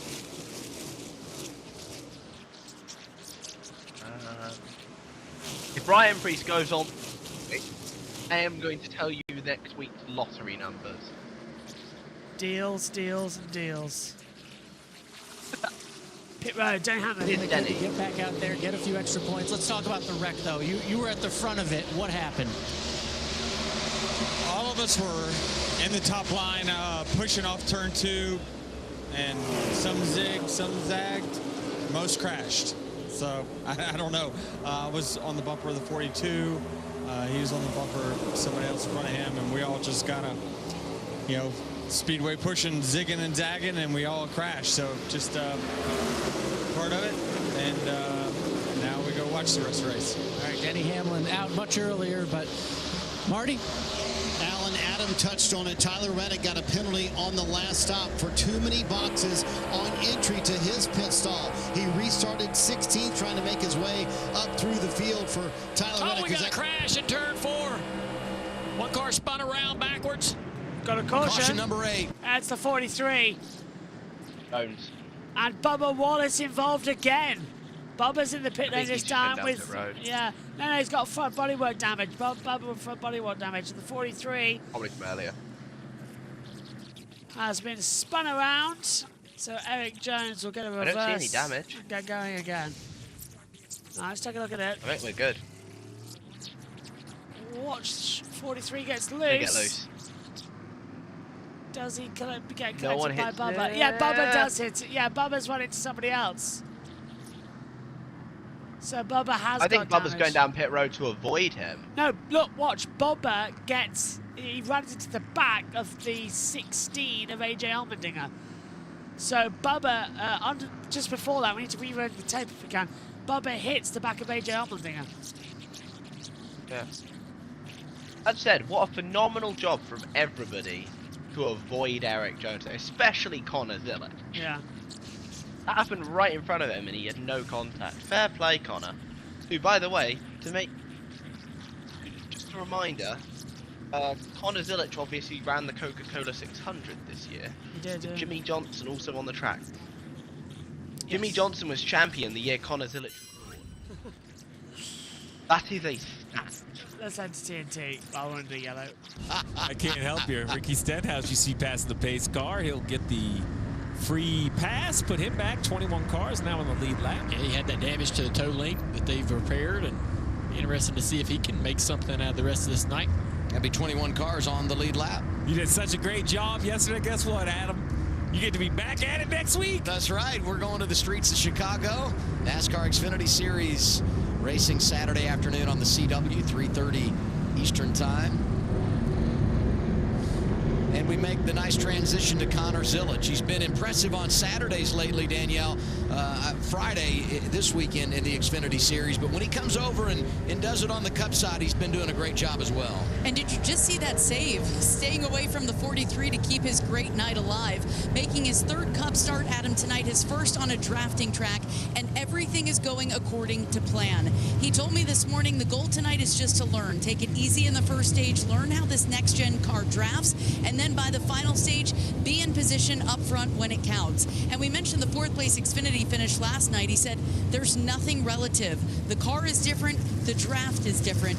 Look how quickly he is picking things up here in the Cup Series, Adam. Impressive. No doubt. Yeah, the one thing I'll say about him is when he talks about racing this Cup car, he says, I'm just there to learn. He talks about his experience out on the racetrack and what he's learned and what he's done and seen racing in these Cup races, but he always kind of backs that up with, I'm only out there to learn. I'm only out there to run the laps and understand the car. And as he's doing tonight, he probably has a car that he could be more aggressive with and drive up in there and push and battle in that top 6 when he had the track position. You'll see him be very careful, and he's faded back a little bit, but he is learning exactly how this car is. It's completely different than anything that he's ever driven, even on the Xfinity side. So good for him to be smart, get out there, run all the laps.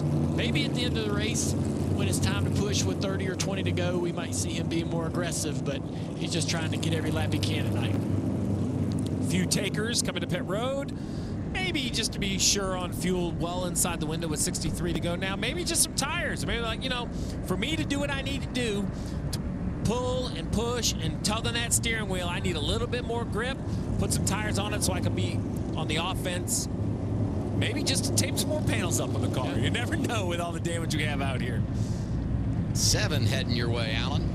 Yeah, long night for Justin Haley. At one point tonight, he said he was 10 out of 10 tight, but they've been working on it. At one point, up there in the top 5, top 3. Didn't pit last time for fuel. Wasn't sure if that was going to be the strategy to keep them going, but he's in pits now, getting 2 4 tires and fuel, Marty Snyder. What a fantastic night it's been for Ty Dillon, hanging out in the back half of the top 10, really for much of the second half of the race, as Justin Haley has a problem trying to leave his pit stall, but Ty Dillon going to go with 4 fresh Goodyear tires too. And Steve, I think you're exactly right. I think that's the play. They knew they didn't have a car that could win the race for Ty Dillon, so why not come put tires on it and see what you can do?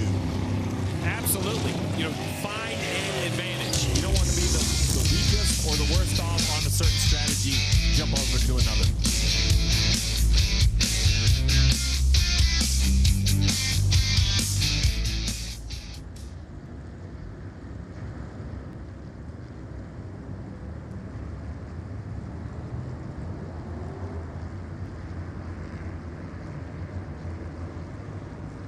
Available. So NASCAR is back, baby. We're here. We're back on TNT, and we're having a good time all summer long. Yeah. Oh, hey, by the way, I have a question, guys. We were talking about something with Larry back.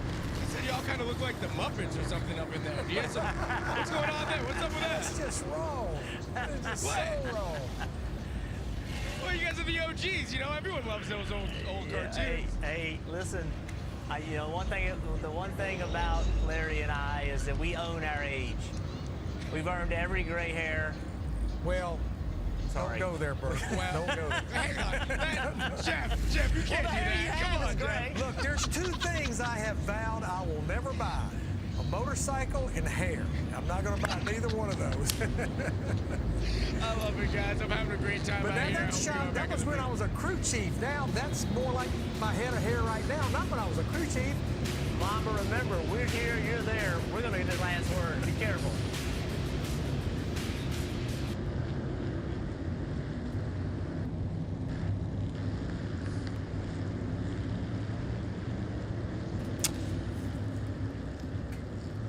Let's head back to Adam Alexander as we get ready for the restart coming up in a few seconds' time.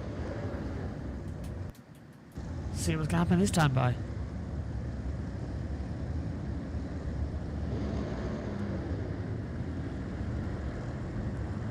It'll be 60 laps to go, Jack, when we get back to green flag running. It keeps on, it's just going. People are enjoying the Saturday night racing. It has been incredible, but it just won't stop. It's like a never-ending story, this race. Gibbs just needed a pickle to get him a win, says Still Joe. Clearly, he's got a pickle sponsor on the car today in one of the worst-looking schemes I think I've ever seen. 200 laps down in a 3-hour window. 60 laps to go. That's 30 minutes. Elliott and Priest, green flag, we're running. Let's go. They just got back in time, TNT, from the ad break there. Let's see what we got crack-a-lacking this time round as they come in towards turn 1 and 2. Elliott's going to have the advantage. Priest trying to get pushed up high by the 54 Gibbs. Keselowski going to get absolutely no one, and that was foolish from Elliott. That could have caused a big one because he came up high, blocked off Ryan Priest, blocked off Gibbs. Now Keselowski's got the side toe. That was a very close call. And Kyle Larson's back up into 10th place. Well, on to lap 202. So we're ticking them down now, Jack, aren't we?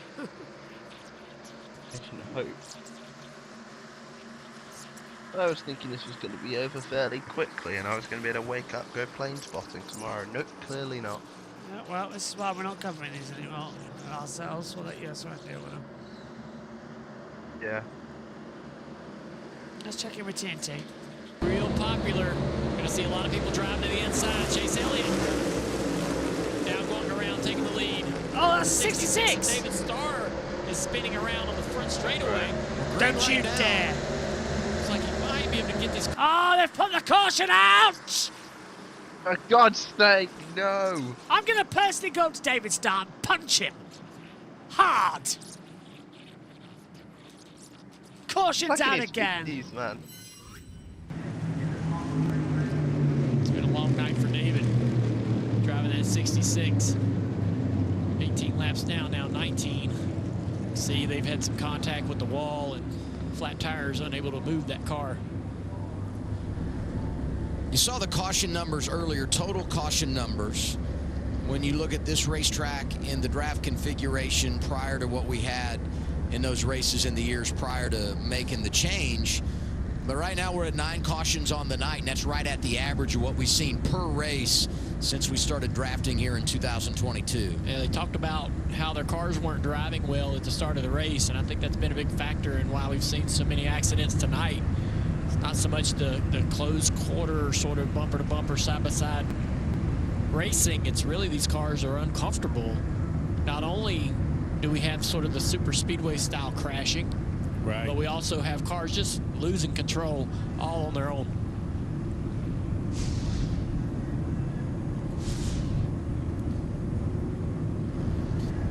We're going to take a look at this replay right here with David Starr down the front straightaway, and he's already lost the car off of turn 4. That's the last thing you want to do. You're way off the pace, 18 laps down. Now you've wrecked the car by the end of the night. Just a tough race. He came in here with not a lot of experience in the Cup car this year, and it's a tough situation with a small team. We'll reset the running order when we come back. Under caution, 56 laps remaining at Echo Park Speedway.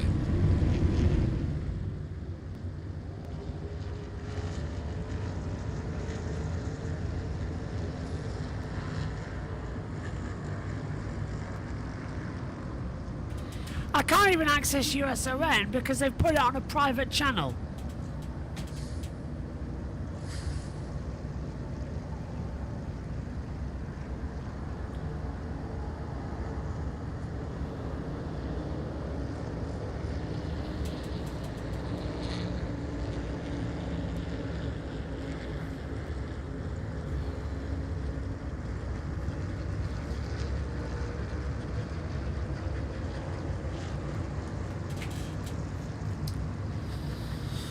.56 laps to go.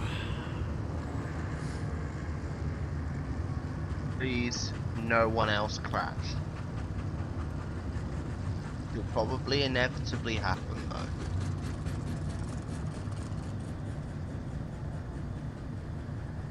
It's taking the mick. It really is. I wish you didn't have that rain delay, to be honest.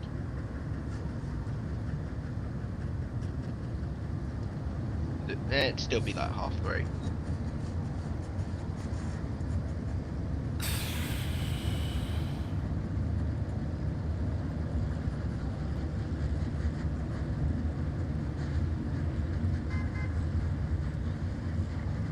It's getting to the point where I can't even explain.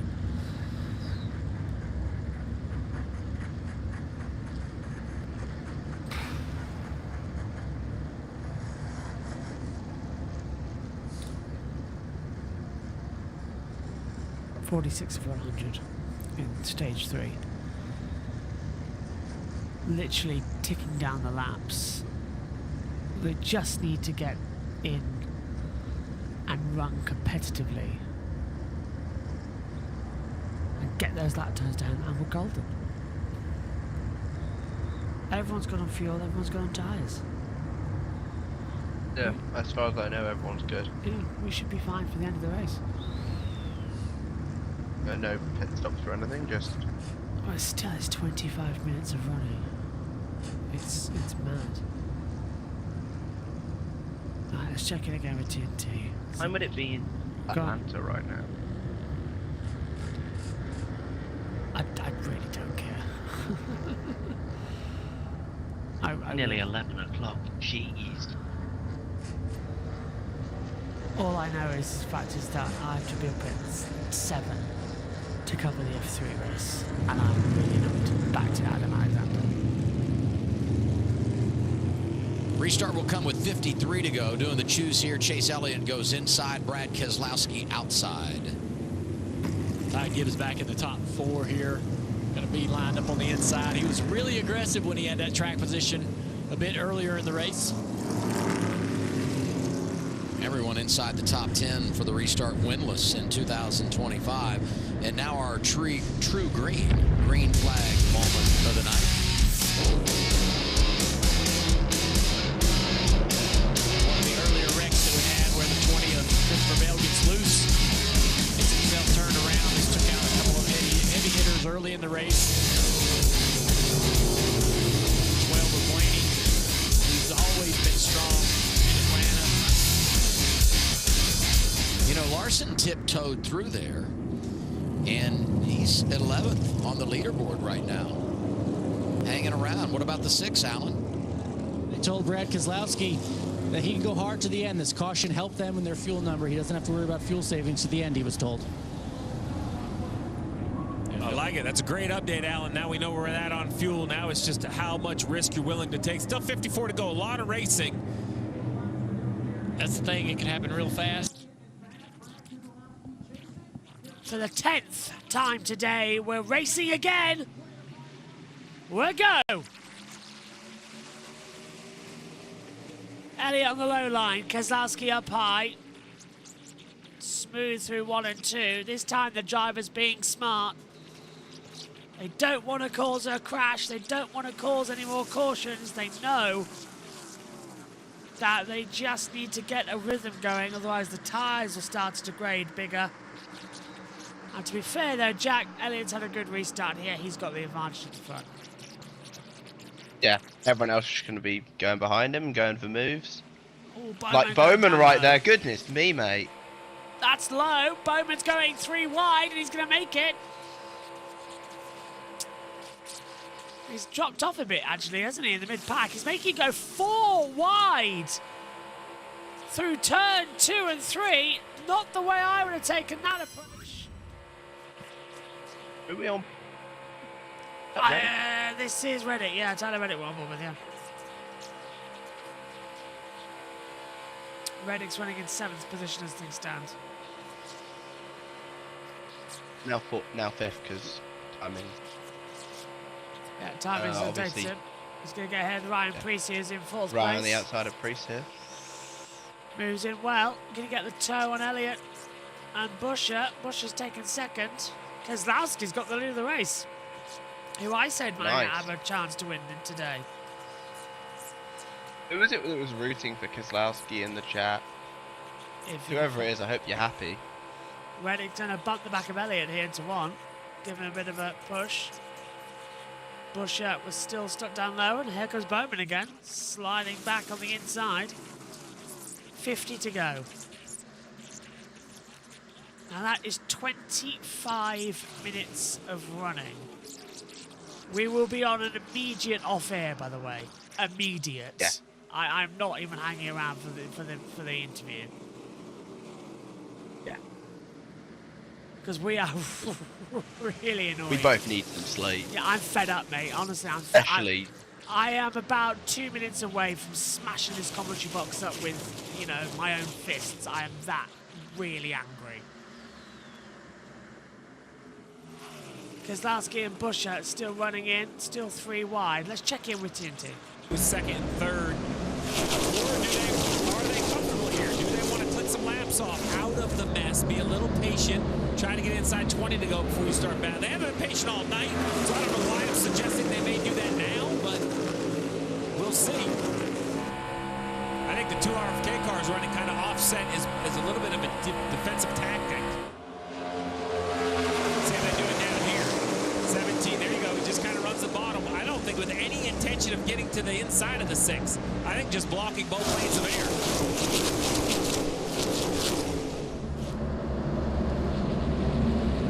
It's 4 a.m. for us here in the UK. Keselowski cuts down low on Buescher. Teammates. Do you know, it's getting to the point where, I know we're commentating on this, but it's getting to the point where you don't care. You know what I mean? It's that as, oh yeah, Sometimes I just want a race to be over. It's like, oh great, one of the guys making a dick move, and you go, oh yeah, brilliant, yeah, that's great. It's not, it's a dick move, and you shouldn't be doing it. It could cause a massive accident and kill someone, but they're not thinking logically at the moment. They're all just going like, oh yeah, hey, race. Really infuriates me when they're doing it. Because you've got intelligent drivers in there, and you've got ones that'll just go, hey, cut off everybody! It makes a mockery of the sport. Buescher and Keselowski should work together here. They're teammates. And those two have worked together for a Super Speedway win in the past. It was 2023 at Daytona. They worked together. Buescher got his second win. I think it was like something like his third win of the season. Keselowski's closing in again. Both were already locked in the playoffs at that point too. Yeah, so it didn't really matter. I've got a feeling about Chase Elliott here as well. See where he could get up to. Yeah, I do as well. Just, he's always been hanging around that top 5 all day, isn't it? Just waiting to pounce and find an opportunity to go into it. 44 to go. Oh, Carson's finding better battle. He's up to 7th again. Anyone's going to make risky moves, it's going to be Carson of anybody. And he was a lap down. He is desperate to get a win. Is he a lap down? He was a lap down. He's not now. Okay. I was going to say, he's a driver who needs a win, pretty much, to get into the playoffs. And he's going to really want to win for his Spire team, a team who has not won since 2019 at Daytona, with the guy currently in 3rd driving for them, Justin Haley. Even that wasn't really a win, it was a rain-shortened race. Never won actually a proper race, if I get what I mean. Goodness me, Gibbs. Check him with Indeed he had. Ty Gibbs up to 5th. Good run by the 7-year Haley. He came in, got some gas, got some tires, and he's drove that car on those new tires all the way up into the top 3. I knew you were going to get your shot in there. I do agree, those new tires are looking good. That reminds me, last year, Blaney has a late spin. They come in, they put tires on, and he was able to drive back up and be a contender. We talk about Haley, now he slides in the wrong direction. Reddick taking advantage. I think the question of if you change tires comes down to how many laps to go. I don't think you do it with 5 or 8 to go. If you have 20 or so, maybe you could argue that you have to have them. Yeah, I think so. Look at Reddick right there. That was a nice move. Fired by half. We have a bit of a mix between like the new Atlanta and the old Atlanta, where tires can give you some offense. This is where the new tires are going to matter. The 7 going to run right to the bottom, keep it wide open, tug the wheel into it. Now, it didn't work. He didn't clear the 45, but he had good confidence to drive down there. 45 car, Reddick takes the spot back, and Kyle Larson gets loose, almost wrecks. Wall saves him. He's had trouble with that car since early in the race, being involved in one of the earlier wrecks. Larson 20th right now. Chase Elliott to the inside of the 45. Oh man, this is a good run right here. Your call. What does he do with it? Can he get up in front of that 17? He does. Into 2nd place, Chase Elliott. Now Buescher back to the inside. What a squeeze. Oh, contact right there. Buescher and Chase Elliott made some pretty sizable contact. That's at least 2 or 3 times tonight that Buescher has been compromised. Look at the door mark somehow hangs on to it. That car's got a nice little door mark right at the number on the left side from that 17. That was a pretty hard hit. That speaks to what we're seeing here tonight. I like it. This is fun to watch. And these, you said it earlier, Steve, we've got to give it to these drivers. They are putting the show on for all of us. Look at them slow each other down. Huge, huge contact from the 7 to push the 9 clear. This is the 9 sliding in front of the 17, and it was inches. The 17 turns left. The 9 runs him down, and then they decide, I don't know. Bam. Wow. Contact. Oh, front row seat right here, Dale. Yeah, that's like totally bending contact right there. How did they do that? Oh, how did they not wreck? Well, up top. They're good. To the outside of the 6, the 9. I think this is going to be the move for the lead. He's got to the right rear. He's got help with the 7. 17's got to come push Brad, his teammate, lined up top. Big run by the 17. Both have good pushes. Chevy versus Ford in the draft. Justin Haley helping Chase Elliott. Chris Buescher helping the boss man, Brad Keselowski. Buescher is clear of the 7. He doesn't take the 8. Bowman out of line. It's going to end up in a big one, Jack, if they're not careful. They're going 3-4 wide, and they're just causing nonsense. 35 laps to go, guys. We need to be this aggressive. To be fair, though, I think what they're trying to do is try and split up Chris and Brad. Try and split those two up, because they know that if those two are together, they're all in trouble, and they're not going to be able to get past. It's an interesting little track battle we're seeing at the moment to come through. Teamwork. Buescher still side by side with Elliott. Keselowski now leads here. And the race goes on, 34 laps to go.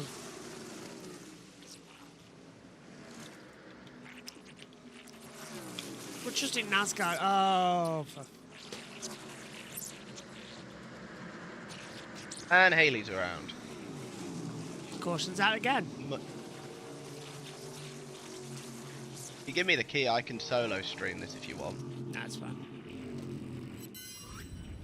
Rear, all good. Experience, though. Ryan Sparks on the radio. Coach and his driver, he's trying to get it there. These cars are run so low, they sit on the wear block. Let's see what happens. Oh, the 10 gets loose on the inside there and just has to correct up the racetrack at the 7. I did an amazing job by the 7 not to overcorrect to the right. I mean, that car tank slapped, and he turned right, and they thought it was going to go into the outside wall. Watch this correction, right? He gets caught. It goes left right here, then right. Watch this move. Boom. I'm shocked that thing didn't spin back to the right. Really nice work by the drivers in the 7.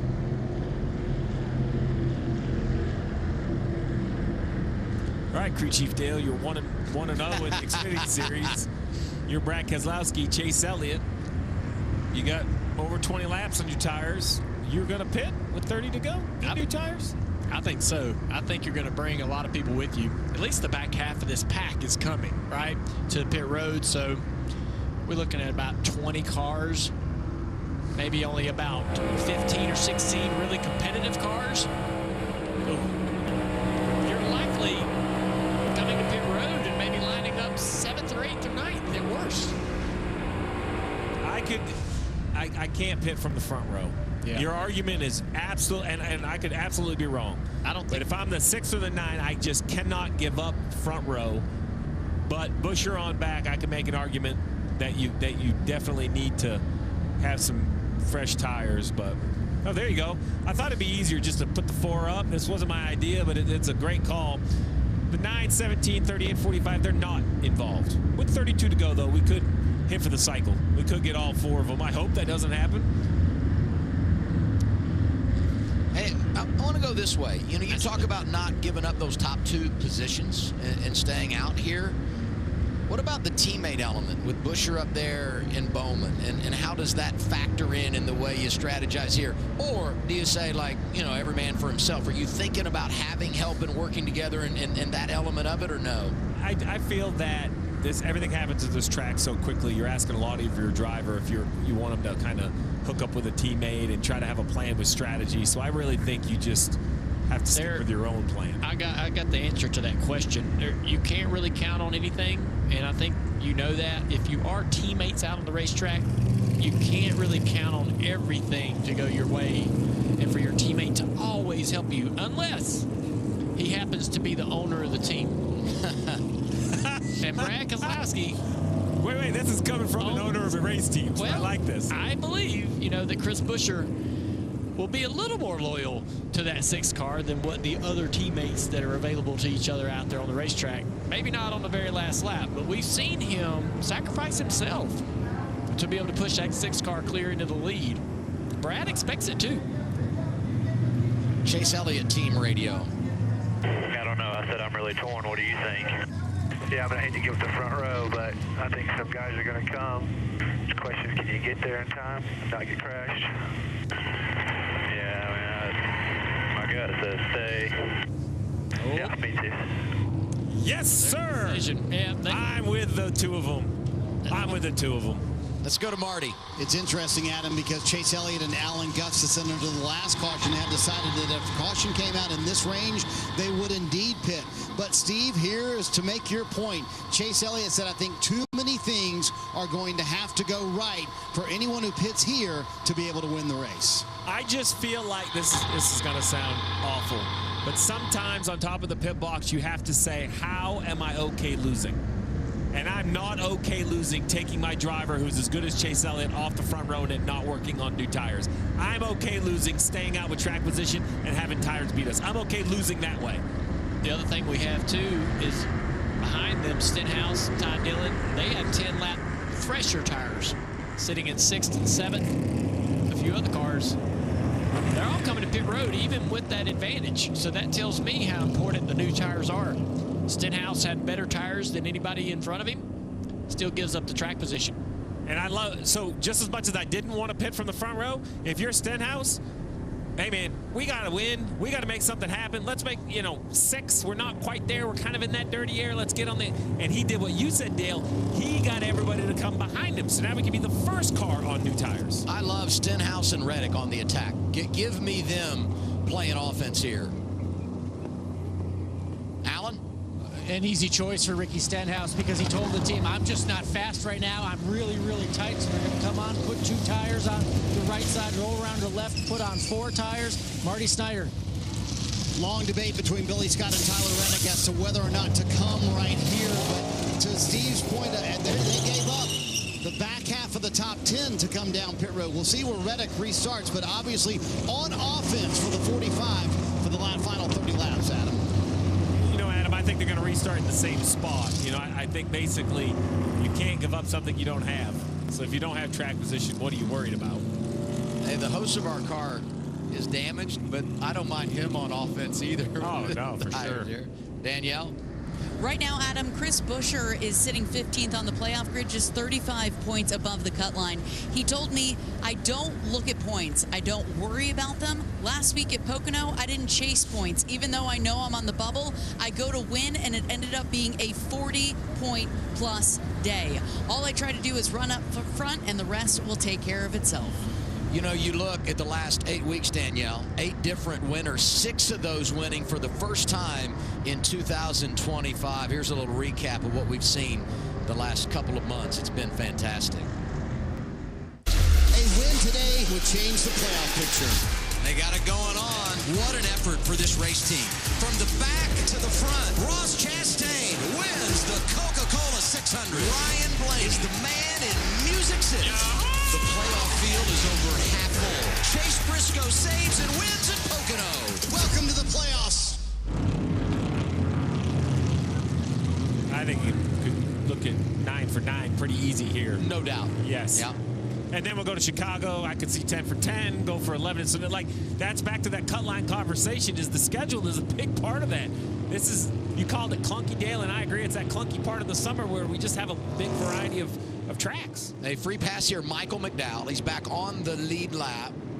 I'm showing 21 cars on the lead lap. This is significant, though, because he's head-to-head with A.J. Allmendinger in season challenge, and Allmendinger restarting inside the top 20 as well. Front row, Elliott, Keselowski, and behind him going to be their teammates, Bowman and Buescher. Art time, art class. Highlighting the drivers with fresh tires.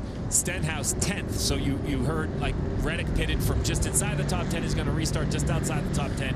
Great decision to pick because you didn't give much up. Stenhouse is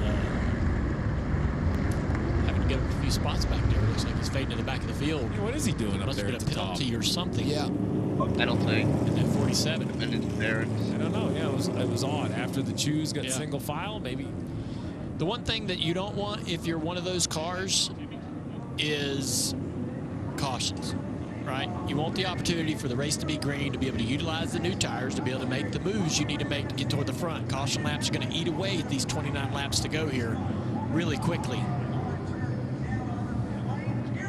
Got word Hocevar, Reddick got penalties, and so did Stenhouse, as we talked about. 28 laps to go as we get to green flag. Big push outside lane. Buscher and Keselowski working together. Keselowski is clear. He's going to drive down in front of this 9 car. Chase is going to push him a little bit. Here comes the 48 to try to help the 9 of Chase Elliott down the back straightaway, but the teammates of RFK are going to lock together, making contact. That's going to get the 6 clear off into turn 3. Ty Gibbs trying to make something happen in the 54. Here comes the 45 of Reddick with those new tires. Driving up through the field, trying to make as much of a gain as he possibly can. Thought about 3 wide, backs out of it. Confidence is high on those tires, and speed not a problem. The question is, does he have room to work? Eric Jones right back there in the hunt inside the top 10. Inside lane, 47, 77 working together. How about that? That's way back behind this lead group. Brad's just going to have to respond to where the runs are coming from. He's going to have to get some great information from his spotter about the momentum from behind. Which lane? This lane I need to stall out. Down in the corner, drive down in front of the 9 car, get him out of the gas. On the straightaway, jump in front of your teammate in the outside line and take the momentum from the top. Zane Smith, big shot to the 17 of Chris Buscher. If Chris Buscher gets another one of those or gets enough momentum to be able to make a run on the 6, does he make the pass? Or does he sit here and control the front of this field for Brad Keselowski? Look at Reddick already up to the top 5. That is such a tough position for Buscher to be in, where he's kind of required almost to help his teammate to a certain degree. We just don't know when he may break away from that. Chase Elliott shuffled back to 6th, racing Ty Gibbs for position. If he was got those tires now. Kind of mired back there in that dirty air with the older tires, and now the new tires are starting to race up through there. The 77 of Hocevar. You're absolutely right, right? Like the 45 got tires and got that track position, makes everything harder for the 9. He's definitely in a huge disadvantage now that he's lost that track position. Gibbs pushing Zane Smith. 38 making a jump, slides into line behind Keselowski. 45 got tight right there, had to jump out of the gas. He gets saved by the 9 of Chase Elliott. 45 now with the momentum off of the nose of that 9 down to the inside here. He's clear in front of the 17 up into 3rd place. I won't say he's making it look easy, but boy, he's just driving right through there. Well, Zane Smith's going to take the lead of the race, Jack, as well, so we kind of knew that was coming. And unfortunately, it's just the way this race is going. They're just going hell for leather, and they don't care if they make any accidents. I can't lie.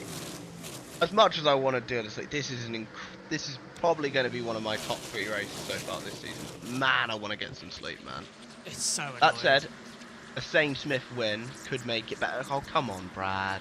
Keselowski just dives it back up the inside line, yeah, so just takes it immediately back. I'll tell you one thing. Well, look out, Buscher. Buscher's coming back through as well. Yeah, he took out Reddick there. Yeah. Reddick get a first win of the season. He's been not as good as he was last year. Reddick, obviously, and here he is right on the back of Brad Keselowski. I wonder what happens if you call the 1888 Freedom number the most American phone number of all time. I don't know, maybe some school shooter will come into the commentary box and put me out of my misery. That might be something that might be good. I'd take Donald Trump doing it right now, to be fair, as well. You know, over the line. Keselowski a little bit close to the wall. Bowman's just going to push his way through as well. Bowman always strikes me as an aggressive driver in the last few minutes of these races. But we're into the For a last Hendrick 20 driver, laps. he's been pretty aggressive. Yeah, last 20 laps, that's 10 minutes. Can they not screw up for 10 minutes? Otherwise, unfortunately, if somebody does cause a caution, I might have to go and shoot them. Because it's beyond a joke now. It's 11:14 a.m. So what's it? It's 4:11 a.m. here in the UK. It is now light outside. This has gone on an hour and 11 minutes more than it should have done, and I am angry beyond belief. Because it's just insulting. You know, it's stupid. It's so stupid. So Elliott nearly goes up to the wall. 17 trying to work his way back toward the front. And Stenhouse back in the picture. He had a penalty, which is why he had to fall back on the restart. A penalty on the pit stop, has recovered reasonably well now, up into the 8th position for the 47 car. Bowman dove to the inside, gets blocked by the 6. Out front. Down the back straightaway, another run coming from the 48 here. Fades to the inside. He's going to try to make this pass happen. Not a lot of momentum. Brad can't slow him down. That was such a nice job by the 6. Oh, that slow walk, but it's going to work. Yes, the 48 to the lead. 6 back to the inside down the front straightaway. What a crossover move by Brad Keselowski. 17 to go. And he's clear. And he prevents another crossover from the 48 of Bowman. And here comes Stenhouse. That red 47 just keeps flashing. Up 14 since the restart. 47 is the car on the move. Bowman back to the lead on the inside of the 6. No run from Brad. 48's clear in the lead.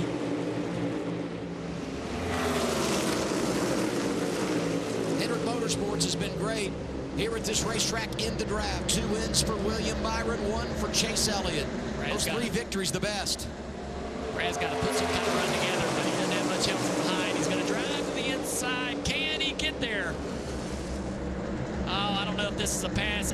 They're going to slow each other down on the front straightaway, giving Zane Smith an opportunity to maybe go 3 wide. He doesn't. He's going to push that 6 car, but he's going to push him clear. That entire pass was created from Brad getting on the left rear quarter of the 48 and getting him tight, driving him up the racetrack and believing that the 38, the fellow Ford, would stay in line, and he did.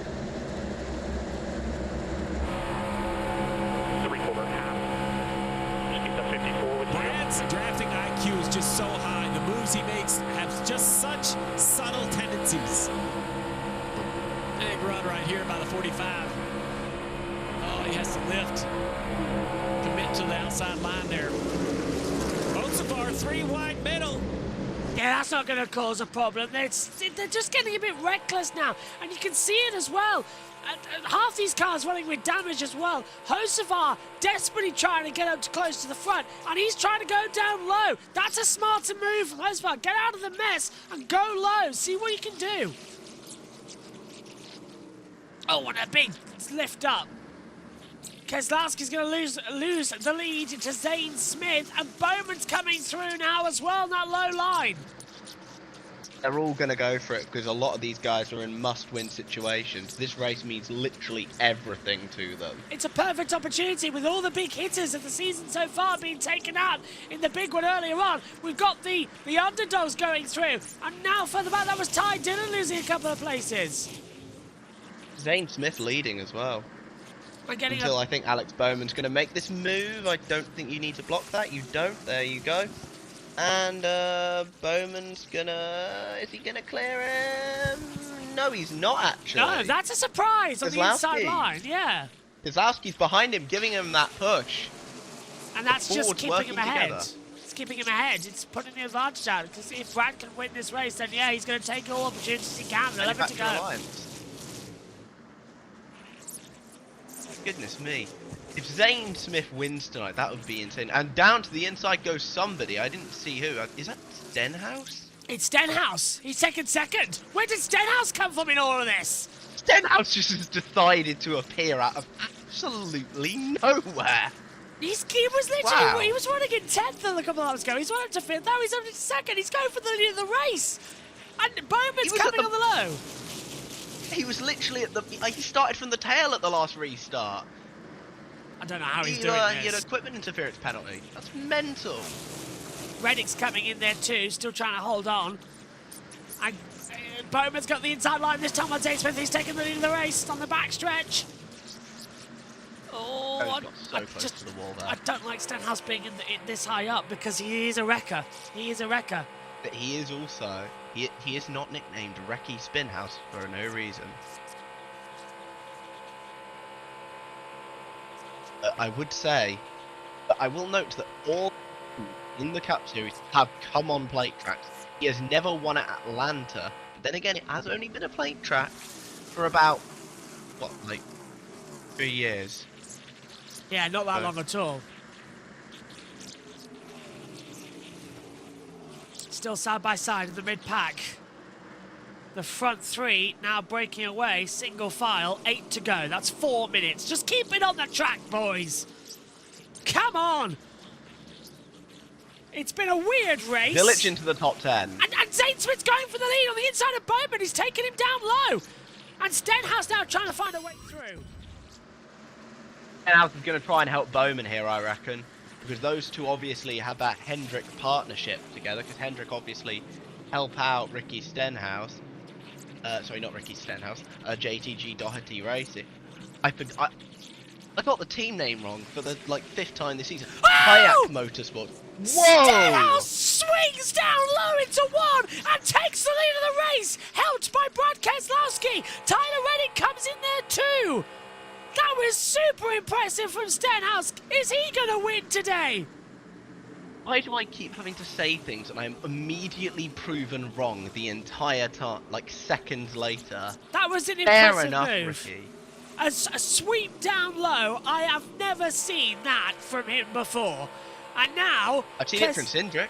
Cindric's done it a couple of times, but I've never seen it from Stenhouse, ever. Now, though, he's a sitting duck because Keselowski's getting a push from Reddick, and Elliott's in there too. We're having to really concentrate at the end of this race, blimey.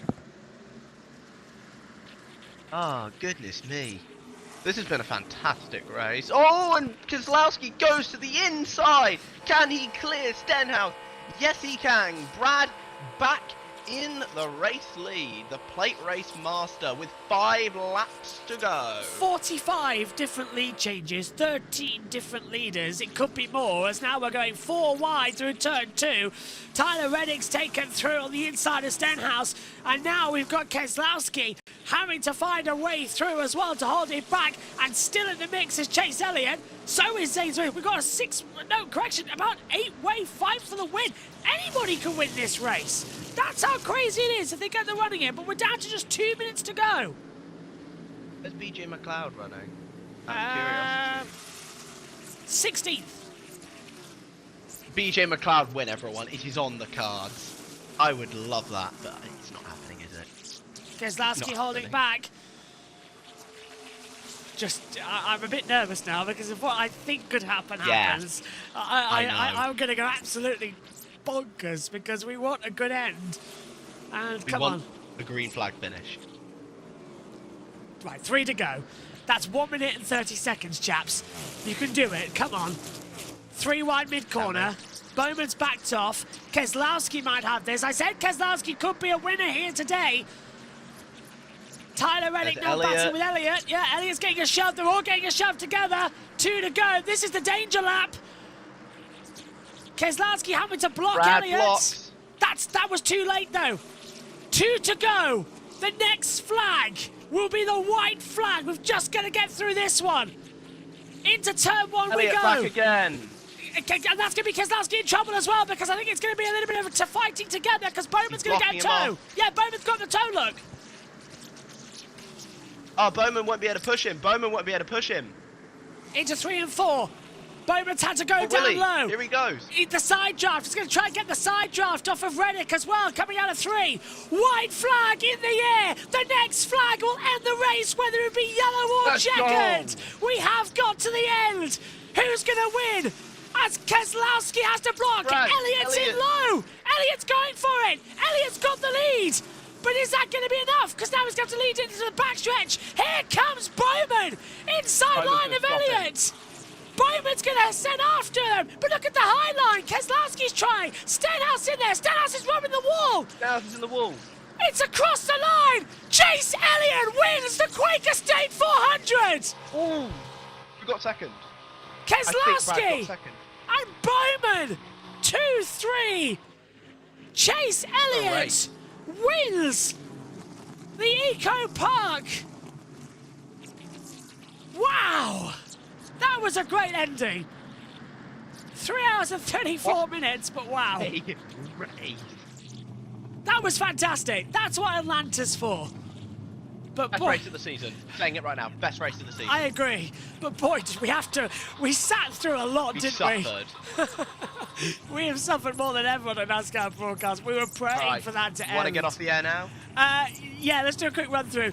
Chase Elliott, Brad Keselowski, Alex Bowman, Tyler Reddick, Eric Jones, Ricky Stenhouse Jr., Zane Smith, Ty Dillon, Chris Buescher, Carson Hocevar, Connor Zilic, AJ Allmendinger, Cody Ware, Ty Gibbs, Ryan Preece, BJ McLeod, Kyle Larson, Michael McDowell, Cole Custer, Austin Dillon, and Kyle Busch on the lead lap. Chase Elliott has locked himself into the playoffs for 2025.